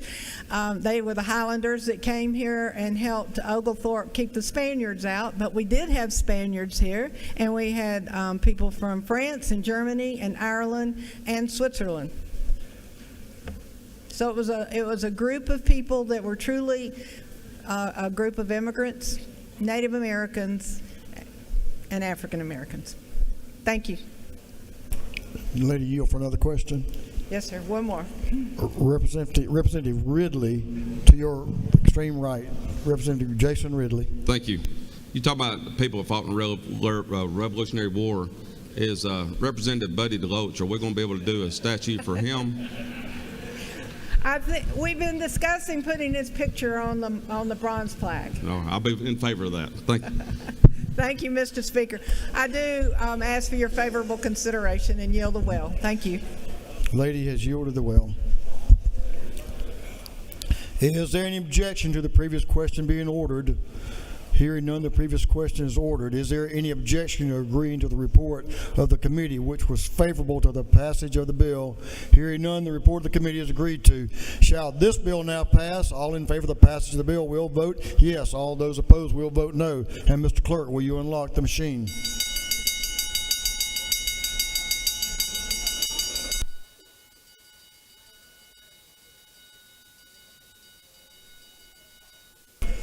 Have all members voted?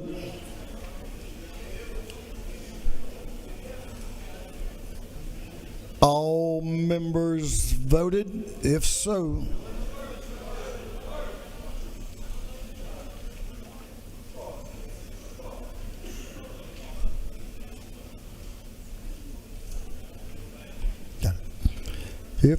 Mr. Clerk, will you lock the machine?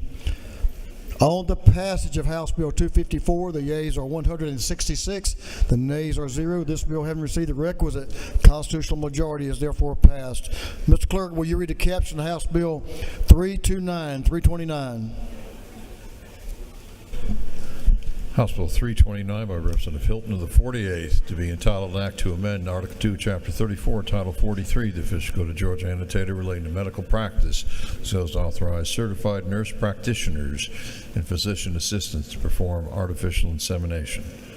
This bill having referred to the Committee on Health, that committee recommends that this bill do pass. Representative Scott Hilton is recognized to present the bill. Thank you, Mr. Speaker. Honored to present House Bill 329, which is another in a long line of pro-family policies considered by this body. Just today, we've reaffirmed our commitment to IVF, which keeps the dream of parenthood alive for millions. In the past few years, this body has increased paid parental leave for state employees. We've required insurance companies to cover contraceptives. We've created the Maternal Mortality Commission. We've expanded health care coverage for mothers 12 months postpartum. HB 329 is to help families who are seeking help to conceive. IUI, or artificial insemination, is typically the first step in a pregnancy journey. HB 329 streamlines the process and potentially reduces the cost of IUIs by allowing nurse practitioners and physician assistants to administer artificial insemination under the delegation of a physician who is physically present at the time of insemination. As you know, we serve the most incredible constituents. I want to conclude my remarks by thanking publicly my constituent, Susie Snyder, who I believe is watching on the live broadcast right now, who brought me this piece of legislation. And with that, Mr. Speaker, I will yield for questions. The gentleman has no questions. Thank you, Mr. Speaker. I yield the well. Is there any, the gentleman has yielded the well. Is there any objection to the previous question being ordered? Hearing none, the previous question is ordered. Is there any objection to agreeing to the report of the committee, which was favorable to the passage of the bill? Hearing none, the report of the committee is agreed to. Shall this bill now pass? All in favor of the passage of the bill will vote yes. All those opposed will vote no. And Mr. Clerk, will you unlock the machine?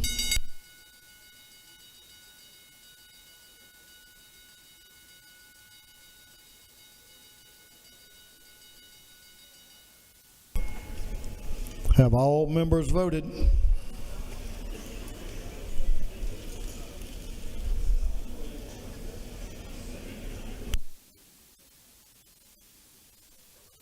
All all members voted? If so, Mr. Clerk, will you lock the machine?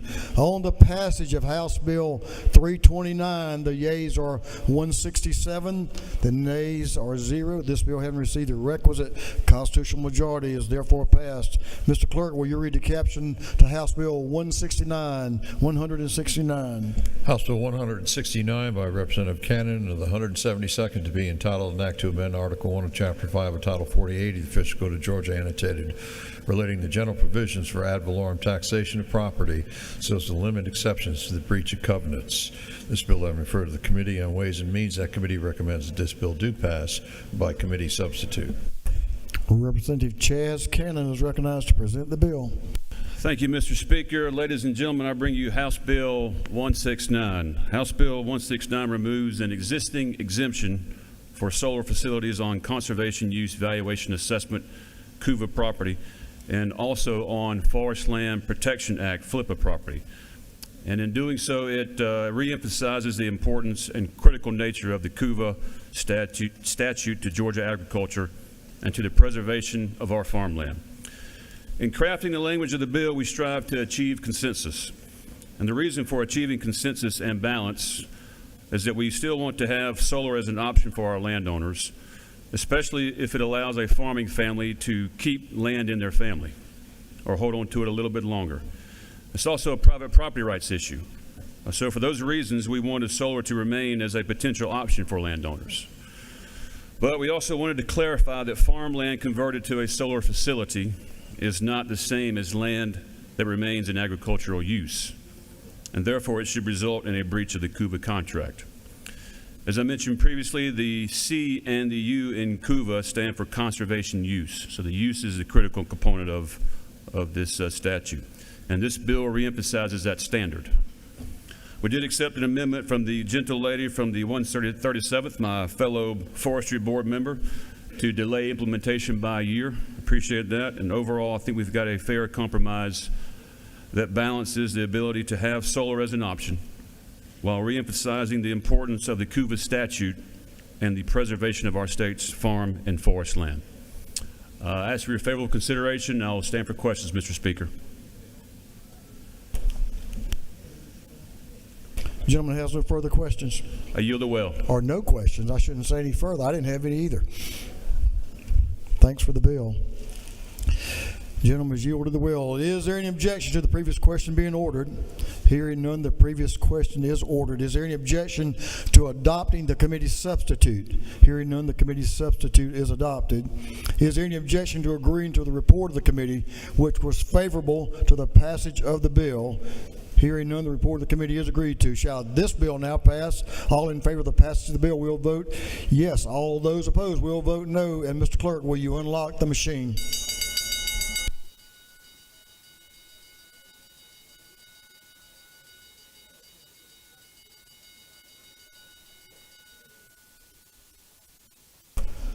Have all members voted? All members voted?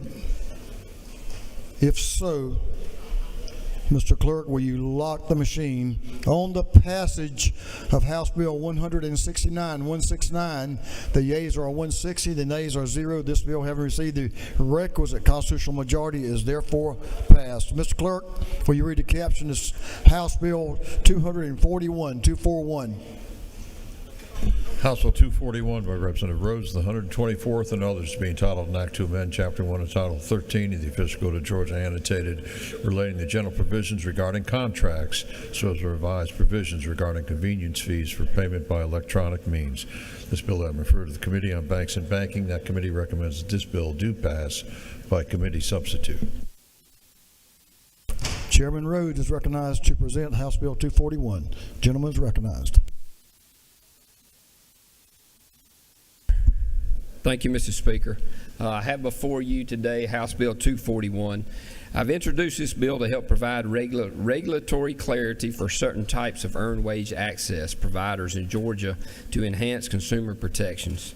EWA allows workers to access their pay as they earn it rather than waiting for payday. The purpose of this bill aims to provide regulatory transparency for EWA providers that offer their services as loans. Rather than creating a new regulatory framework, House Bill 241 allows EWA providers operating as lenders to fall under existing statutes. So this ensures these types of services comply with established laws designed to protect consumers. So all this bill simply does is permit a convenience fee for up to $5 for EWA advances structured as loans. And they are allowed to get 50% of their pay up to $500. Mr. Speaker, I'll be glad to answer any questions. The gentleman has no questions. Thank you. I ask for your favorable vote. The gentleman has yielded the well. Is there any objection to the previous question being ordered? Hearing none, the previous question is ordered. Is there any objection to adopting the committee's substitute? Hearing none, the committee's substitute is adopted. Is there any objection to agreeing to the report of the committee, which was favorable to the passage of the bill? Hearing none, the report of the committee is agreed to. Shall this bill now pass? All in favor of the passage of the bill will vote yes. All those opposed will vote no. And Mr. Clerk, will you unlock the machine?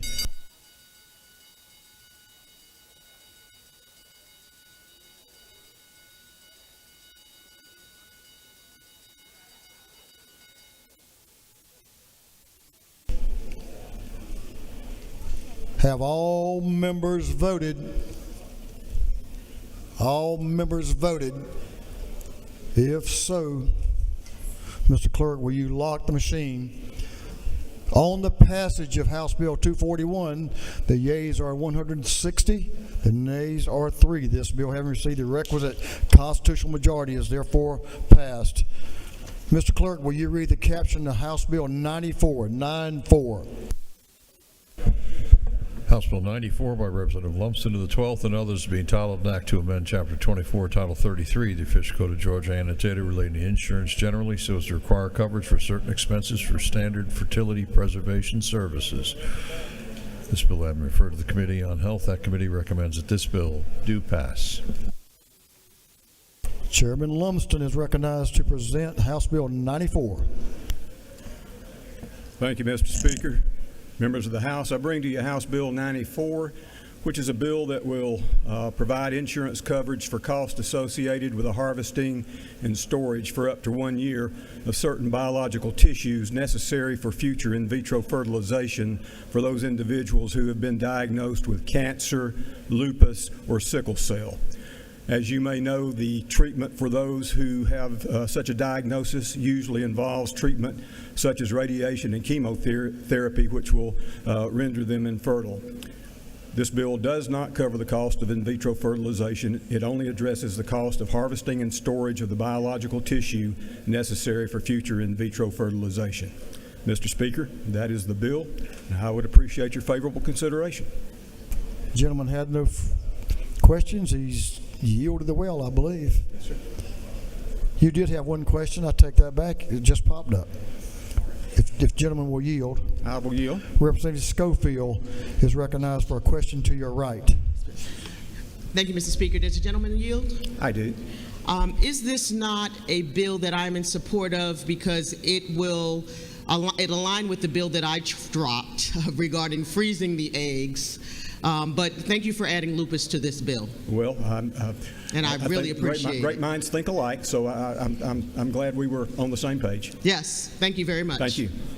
Mr. Speaker, I yield the well. Gentleman has yielded the well. Is there objection to the previous question being ordered?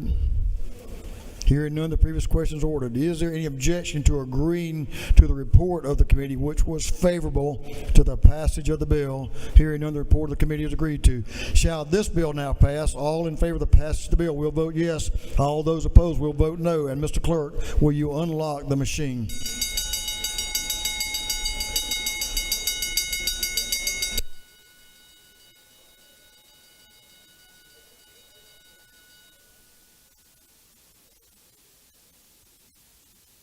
All members voted.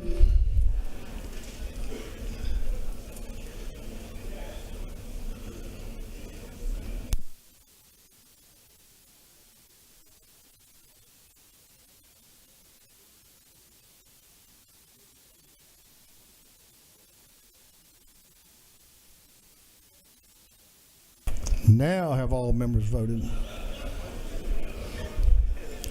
If so, Mr. Clerk, will you lock the machine? On the passage of House Bill 94, the yeas are 162, the nays are 2. This bill, having received the requisite constitutional majority, is therefore passed. Mr. Clerk, will you read the caption of House Bill 163? 163. House Bill 163 by Representative Ridley, the 22nd and others, to be entitled an act to amend Article 13 of Chapter 2 of Title 26 of the Official Code of Georgia, annotated, relating to food service establishments, so as to require that certain food products be disclosed as containing cell-cultured meat, plant-based meat alternatives, or both. This bill having referred to the Committee on Agriculture and Consumer Affairs, that committee recommends that this bill do pass. Representative Jordan Ridley is recognized to present the bill. Representative Ridley. Thank you, Mr. Speaker. Today I bring this bill to have restaurants label lab-grown meat on their menus. Recently, the United States Department of Agriculture has approved 2 lab-grown meats to be sold inside the United States. This bill is very simple. It's only 30 lines long. We're just requiring restaurants to label lab-grown meat on their menu for consumer protection and transparency, and I hope to have your support. I'll yield for any questions. The gentleman has no questions. Thank you, Mr. Speaker. I hope to earn your favorable consideration. The gentleman has yielded the well. Is there any objection to the previous question being ordered? Hearing none, the previous question is ordered. Is there any objection to agreeing to the report of the committee, which was favorable to the passage of the bill? Hearing none, the report of the committee is agreed to. Shall this bill now pass? All in favor of the passage of the bill will vote yes. All those opposed will vote no. And Mr. Clerk, will you unlock the machine?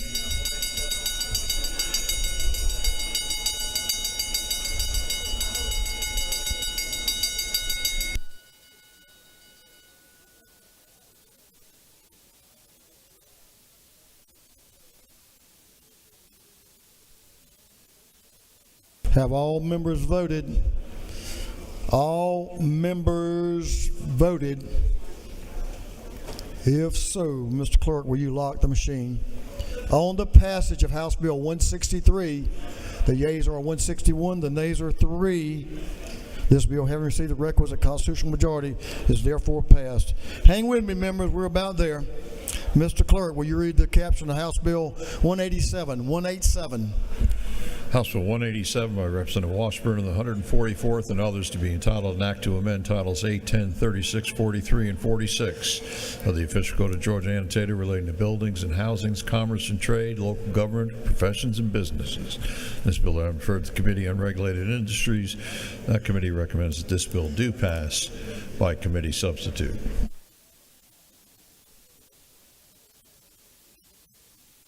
Representative Washburn is recognized to speak to the bill. Thank you, Mr. Speaker. Ladies and gentlemen of the House, I know the hour's late. We'll make this as brief as we can. House Bill 187 seeks to modify certain provisions related to contractors, including electrical contractors, plumbers, conditioned air contractors, low voltage contractors, and utility contractors.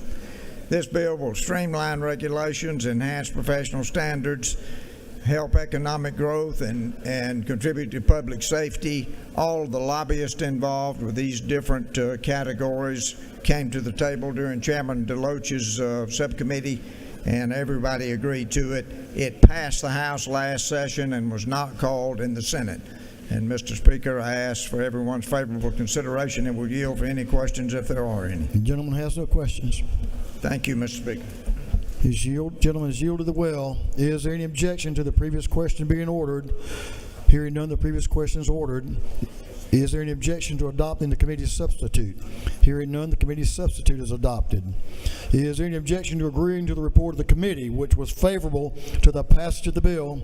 Hearing none, the report of the committee is agreed to. Shall this bill now pass? All in favor of the passage of the bill will vote yes. All those opposed will vote no. And Mr. Clerk, will you unlock the machine?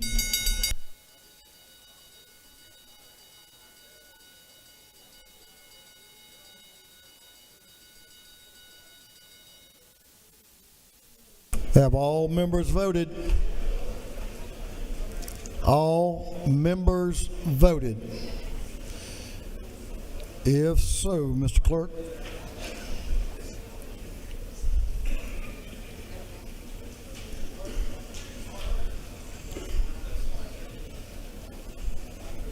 There's a green and a red one there. That's what you got, guys. You got to use one of the two. All members voted. If so, Mr. Clerk, will you lock the machine? On the passage of House Bill 187, the yeas are 157, the nays are 2. This bill, having received the requisite constitutional majority, is therefore passed. I don't know about y'all, but this is the one I've been looking for. Mr. Clerk, would you read the caption to House Bill 227? House Bill 227 by Representative Dickey, the 134th to be entitled an act to amend various provisions of the Official Code of Georgia annotated so to rename low THC oil as medical cannabis. This bill having referred to the Committee on Health. That committee recommends that this bill do pass by committee substitute. Chairman Dickey is recognized to present House Bill 227. Chairman Dickey. Thank you, Mr. Speaker. I'm honored to present HB 227, Putting Georgia's Patients First Act. This is the 10th anniversary year of our medical cannabis program. Many of you were here when Alan Peake, my neighbor in Macon, did a lot of work on medical cannabis. And since that bill, this is the first bill, in my opinion, that's considered to put Georgia's patients first. We have been focused our attention on other parts of this medical cannabis program, but have not really focused on the patients. So I want to put it back to where I think it needs to be. I wrote this bill thinking about the 100 patients and physicians who spoke during a listening tour on the Medical Cannabis Commission conducted last year. And after I spoke to the commission and confirmed that this is some of the feedback they got. So with that, this bill does 3 things, only 3 things, and they are small steps forward for this program. The first, the bill changes the term low THC oil to medical cannabis. The term low THC oil is confusing and misleading. It was what we used 10 years ago.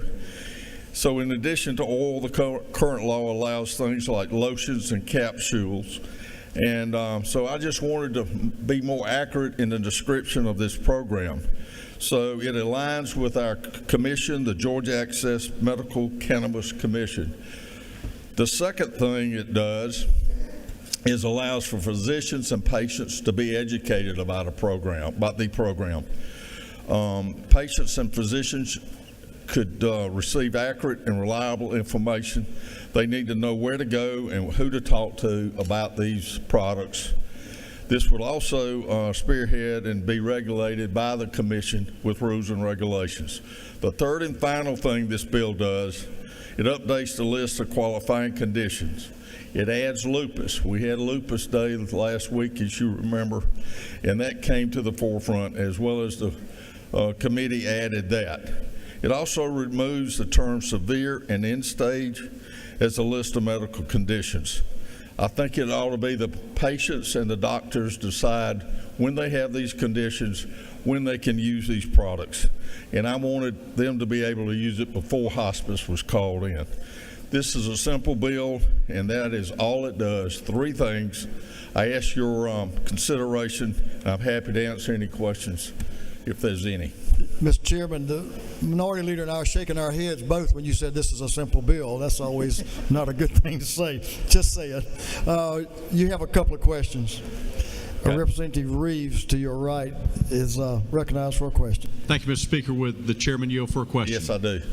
Mr. Chairman, is it not high time to update Georgia's medical terminology to medical cannabis to reduce confusion with patients and medical professionals, to ensure that people in need can access this prescribed treatment without any unnecessary burdens, and also that Georgians who are in great pain but not yet in hospice care can take this medicine that God made rather than opioids made in a foreign lab? You are absolutely right. Thank you for that statement and question. That is the reason for this bill. Mr. Chairman, would you yield for one more question? I will yield for one more. Representative David Clark, right out to your right in front of you, has a question. The gentleman is recognized. Does the gentleman yield? Yes, sir.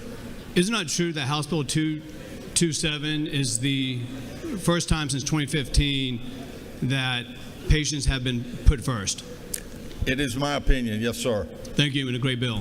Thank you. The gentleman has no further questions. Well. Hey, we working together here. I like that when we're working together. Gentleman's yielded the well. Is there any objection to the previous question being ordered? Hearing none, the previous question is ordered. Is there any objection to adopting the committee's substitute? Hearing none, the committee's substitute is adopted.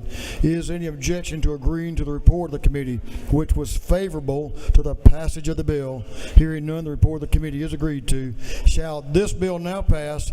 All in favor of the passage of the bill will vote yes. All those opposed will vote no. And the clerk, Mr. Clerk, will you unlock the machine?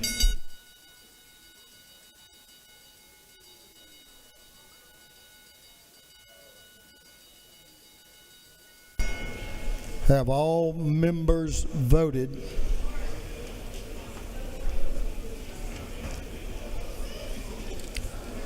All members voted.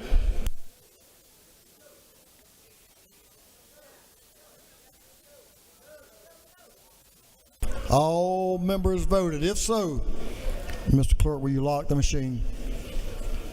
On the passage of House Bill 227, the yeas are 164, the nays are 1. This bill, having received the requisite constitutional majority, is therefore adopted.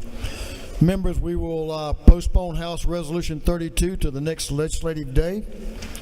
I'm going to ask the clerk if you'll get ready for read some privilege resolutions. We'll get to that. But first, members, I'm going to ask you if you have a time-sensitive afternoon order that we will take it up today. We will. And we have about 7 of you that have some. But if your order can wait until tomorrow, we can postpone it till tomorrow. But if it's time-sensitive, we'll take it up today. And you need to come up and inform the messenger, Miss Betsy, that what your decision is, if you can help us there. Mr. Clerk, will you read the caption to a group of privileged resolutions? Honoring the life and memory of Terrence Lamont Cooper. Honoring the life and memory of Judge John Allen.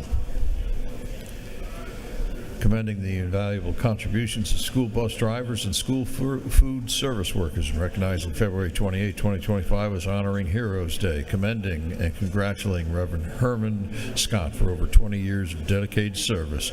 Recognizing Women's Golf Week in the state of Georgia. Commending the Spelman College Glee Club on its 100th anniversary. Congratulating the Northeast High School Raiders football team for participating in the 2024 GHSA Class A Division I State Championship, recognizing February 2025 as American Heart Month in Macon-Bibb County, recognizing and commending the Georgia Beverage Association, congratulating and commending Natasha Bird for receiving the 2025 Yellow Rose Nikki T. Randall Servant Leadership Award, commending Raising Expectations Incorporated, congratulating and commending Corey Greenblatt for receiving the 2025 Yellow Rose Nikki T. Randall Servant Leadership Award, recognizing and commending Fellowship Bible Baptist Church on the occasion of its 45th anniversary, commending Chavez Holmes, Peach County's 2025 Teacher of the Year, recognizing and commending Naya Alia Floyd, recognizing the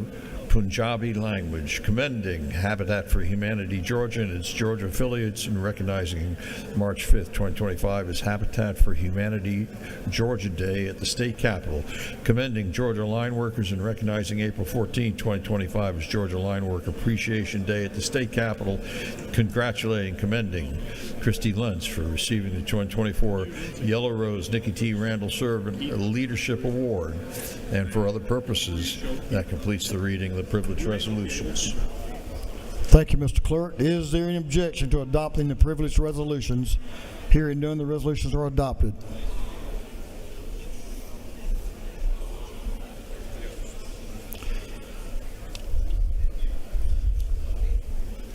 For what purpose is Representative Parrish rise? Representative Parrish. Thank you, Mr. Speaker. I have a... You'd like to state a motion? Motion, yes, sir. I'd like to state a motion that this House suspend the rules so that the bill may be read and committed to committee. Mr. Clerk, will you read the caption? I'm sorry, I took that one out of Unnumbered House Bill by Representative Paris is the 142nd to be entitled an Act to amend Code Section 22-140.4 of the Official Code of Georgia annotated relating to financial literacy instruction and curriculum.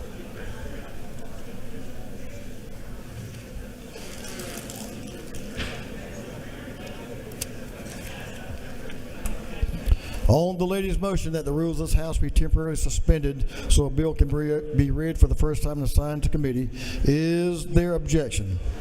Education. How about make the, can you make that, Bill? Yes, yes. That's a moving one. For what purpose does Representative Mathiak rise?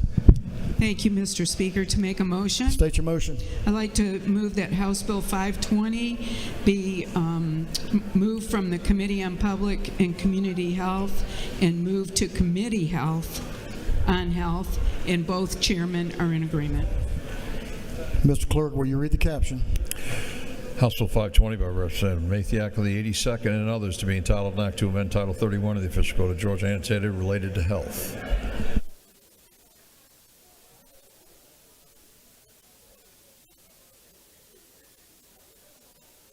On the lady's motion that House Bill 520 be withdrawn from the Public and Community Health Committee and recommitted to the Health Committee, is the objection?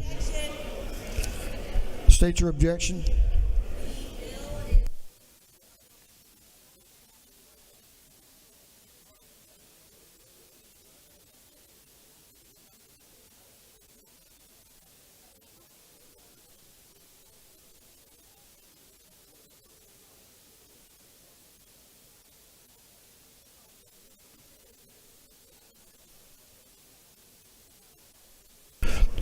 So we have an objection on moving the bill to the from the Public and Community Health Committee to the Health Committee. Does the lady move? Yes, sir, I move. The lady moves. So our vote will be on the, you will vote yes if you are in favor of moving the bill from the Public and Community Health Committee, and no if you're opposed.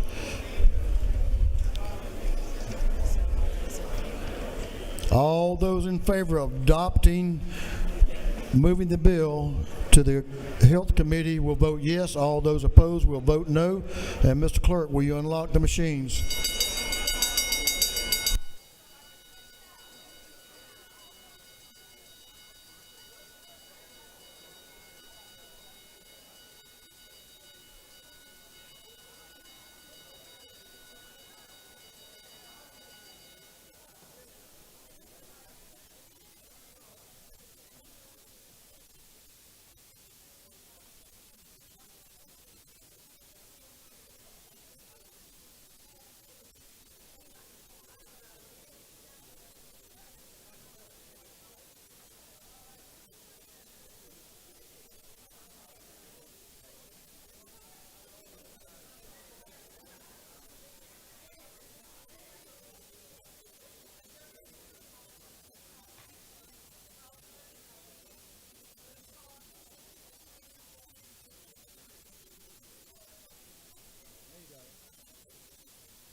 Mr. Clerk,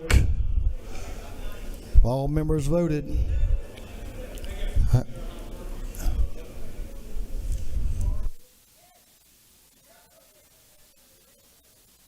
Your machine's not working, is that what you said?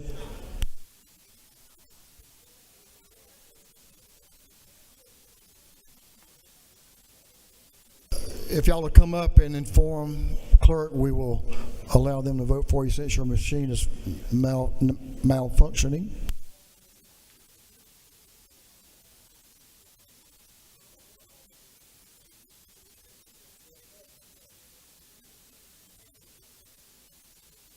Was there another one that was not working properly? Have all members voted? If so, the clerk will lock the machine. The motion is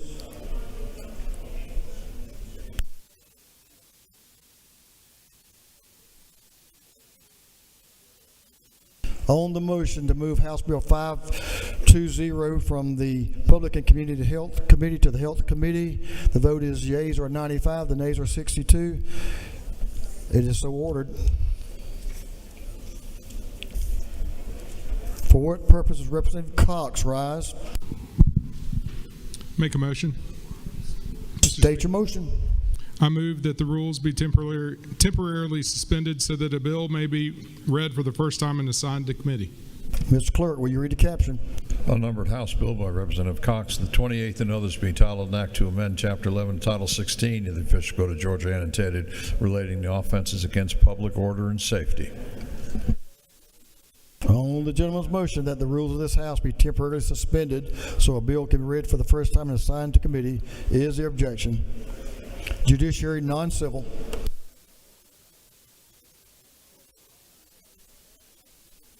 For what purpose is Representative Clifton rise? To make a motion. State your motion. Mr. Speaker, I move that the rules be temporarily suspended so that a bill may be read for the first time and assigned to committee. Mr. Clerk, will you read the caption? Unnumbered House Bill by Representative Clifton of the 131st to be entitled, an act to amend Part 3 of Article 8 of Chapter 14 to Title 44 of the Official Code of Georgia annotated relating to mechanics and materialmen relative to liens. On the gentleman's motion that the rules of this House be temporarily suspended so a bill can be read for the first time and assigned to committee, is there objection? Judiciary. For what purpose is Representative Moore rise? To make a motion. State your motion. I move that House Bill HB 193 be moved from the Committee of Judiciary to the Committee of Natural Resources and Environment. Both the chairman and the chairlady are in agreement. Ms. Clerk, will you read the caption? House Bill 193 by Representative Moore, the 91st to be entitled, an act to amend Title 31 of the Official Code of Georgia annotated relating to health so as to provide that persons doing business in this state shall not expose individuals to chemicals known to cause cancer. On the lady's motion that House Bill 193 be withdrawn from the Judiciary Committee and recommitted to the Natural Resources and Environment Committee, is there objection? Hearing none, is so ordered. For what purpose does Representative Dempsey rise? To make a motion. State your motion. To temporarily suspend the rules to allow a bill to be introduced, read the first time, and referred to committee. Mr. Clerk, will you read the caption? Unnumbered House Bill by Representative Dempsey, the 13th, and others to be titled, an act to amend Chapter 1 of Title 31 of the Official Code of Georgia annotated relating to general provisions of health. On the lady's motion that the rules of this House be temporarily suspended so a bill can be read for the first time and assigned to committee, is the objection? Health. For what purpose does Representative Sheila Jones rise? Hold it. Sorry, just hold on just a minute. I'm sorry. We're going to get to you in just a minute, Representative Jones. For what purpose does Representative Hilton rise? Thank you, Mr. Speaker. Make a motion. State your motion. I move that the rules be temporarily suspended so that a bill may be read for the first time and assigned to committee. Mr. Clerk, will you read the caption? Unnumbered House Bill by Representative Hilton of the 48th, being titled, an act to amend Chapter 80 to Title 36 of the Official Code of Georgia annotated relating to general provisions applicable to counties, municipal corporations, and other governmental entities. On the gentleman's motion that the rules of this House be temporarily suspended so a bill can be read for the first time in a assigned committee, is the objection? Governmental Affairs.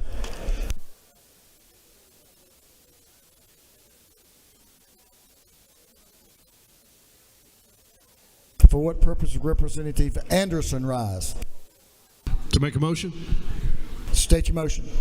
Mr. Speaker, I move that House Bill 399 be recommitted from Rules to Governmental Affairs. Mr. Clerk, will you read the caption?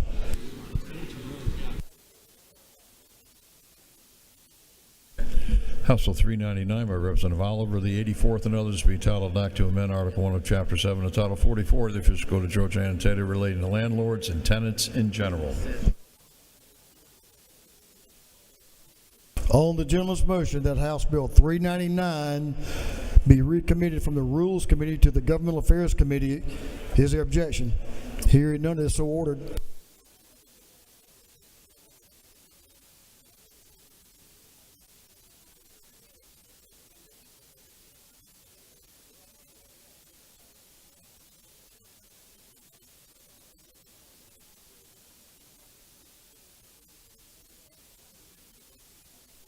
We do have some afternoon orders. We're going to recognize members that have some afternoon orders that are time sensitive, and they're going to have about 30 seconds.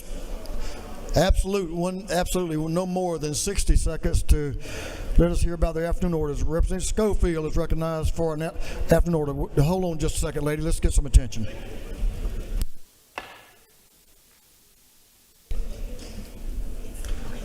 Lady will proceed.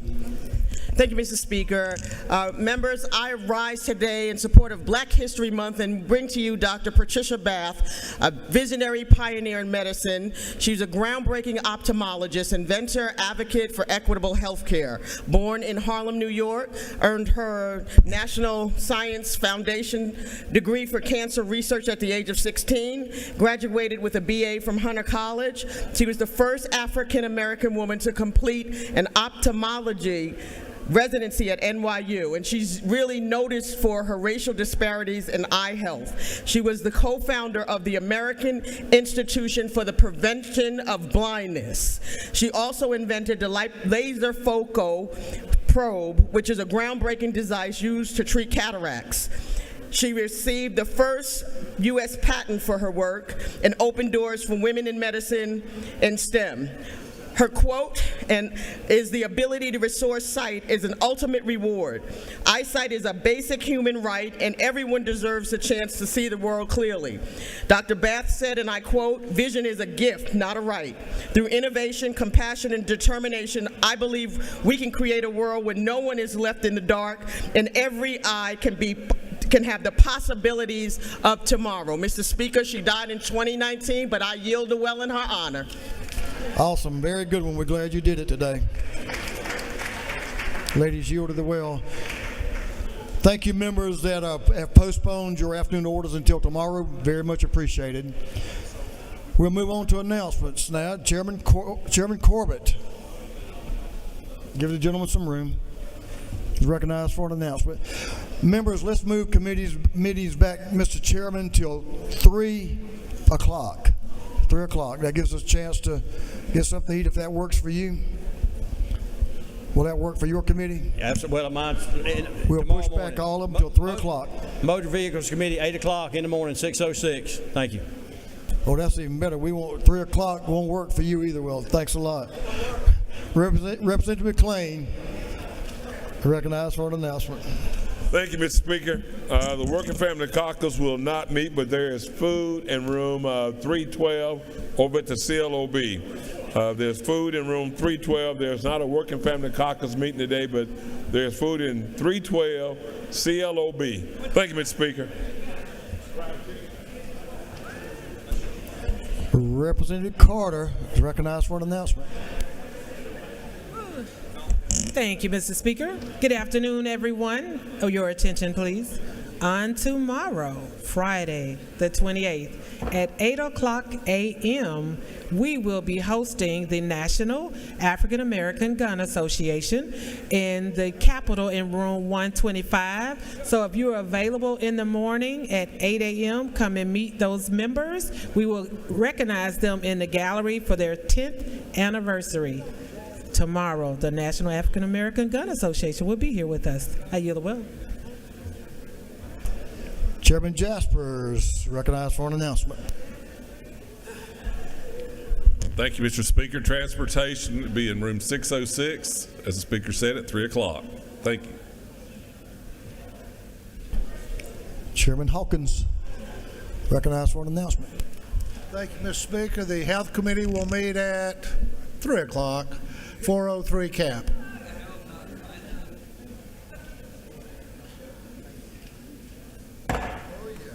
She's got it. We were almost adjourned on that one. Chairman Gunther is recognized for an announcement.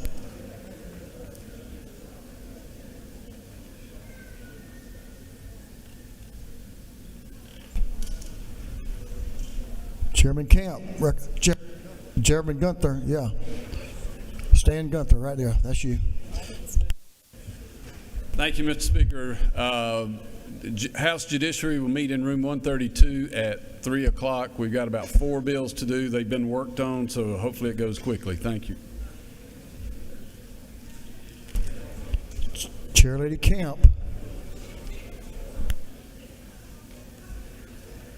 Thank you, Mr. Speaker. Intergovernmental Coordination will meet tomorrow afternoon in room 341 upon adjournment. Thank you. Chairman Irwin, recognized for an announcement. Chairman Irwin. Thank you, Mr. Speaker. Education will meet in CLOB at 3 o'clock, room 506. We've got quite a bit to do, education members, so get your food in you and be there at 3 o'clock, please.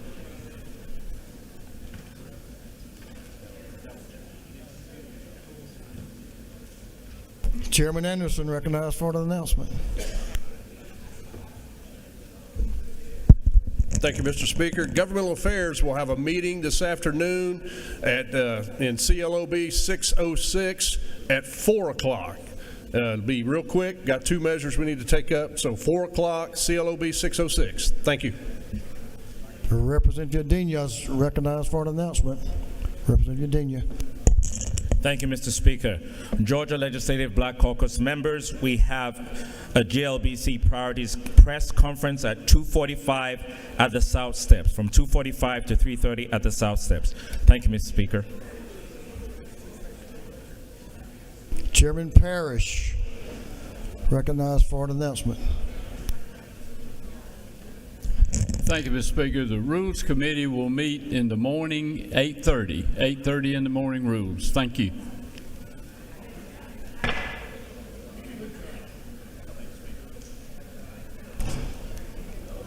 Chairman Brad Thomas. Now, pay attention to his announcement. It's a little off the pace here, but it's going to be accurate. So the Special Committee on Resource Management has people that have flown in from across the country to talk about specific topics.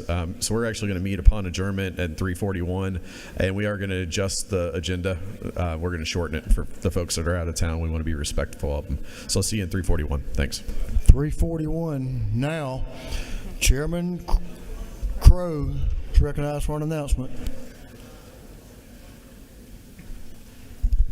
Thank you, Mr. Speaker. Members of the Public Safety and Homeland Security Committee, we will have a very, very quick meeting after the press conference. We're going to jump in right before education. Chairman Irwin was kind enough to let us jump in front. We got one very small measure to take up, won't last more than 5 minutes. CLOB room 506. Thank you. Representative Leverett. Chairman Leverett, recognized for an announcement. Thank you, Mr. Speaker. The Subcommittee of Rules on Lawsuit Reform is going to have its first meeting today at 3:30 and 341 of the Capitol. We'll just be hearing, it's a hearing only. We'll just hear the bill presented to us by the sponsor, but that'll be at 3:30 in room 341. Thank you. Chairman Petrie, recognized for an announcement. Thank you, Mr. Speaker. The Human Relations and Aging Committee will meet at 3 o'clock today in 406 CLOB. We have one bill that's already been heard before that will take up just one issue. Thank you, Mr. Speaker. That completes our announcements. House, thanks for hanging with us today. We got a lot done.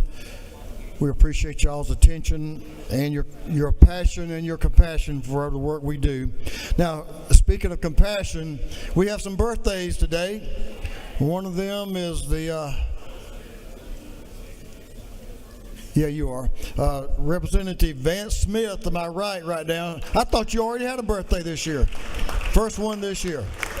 First one. Representative Matthew Gamble also has a birthday with us. Representative Gamble. He fled the scene, but he still has a birthday.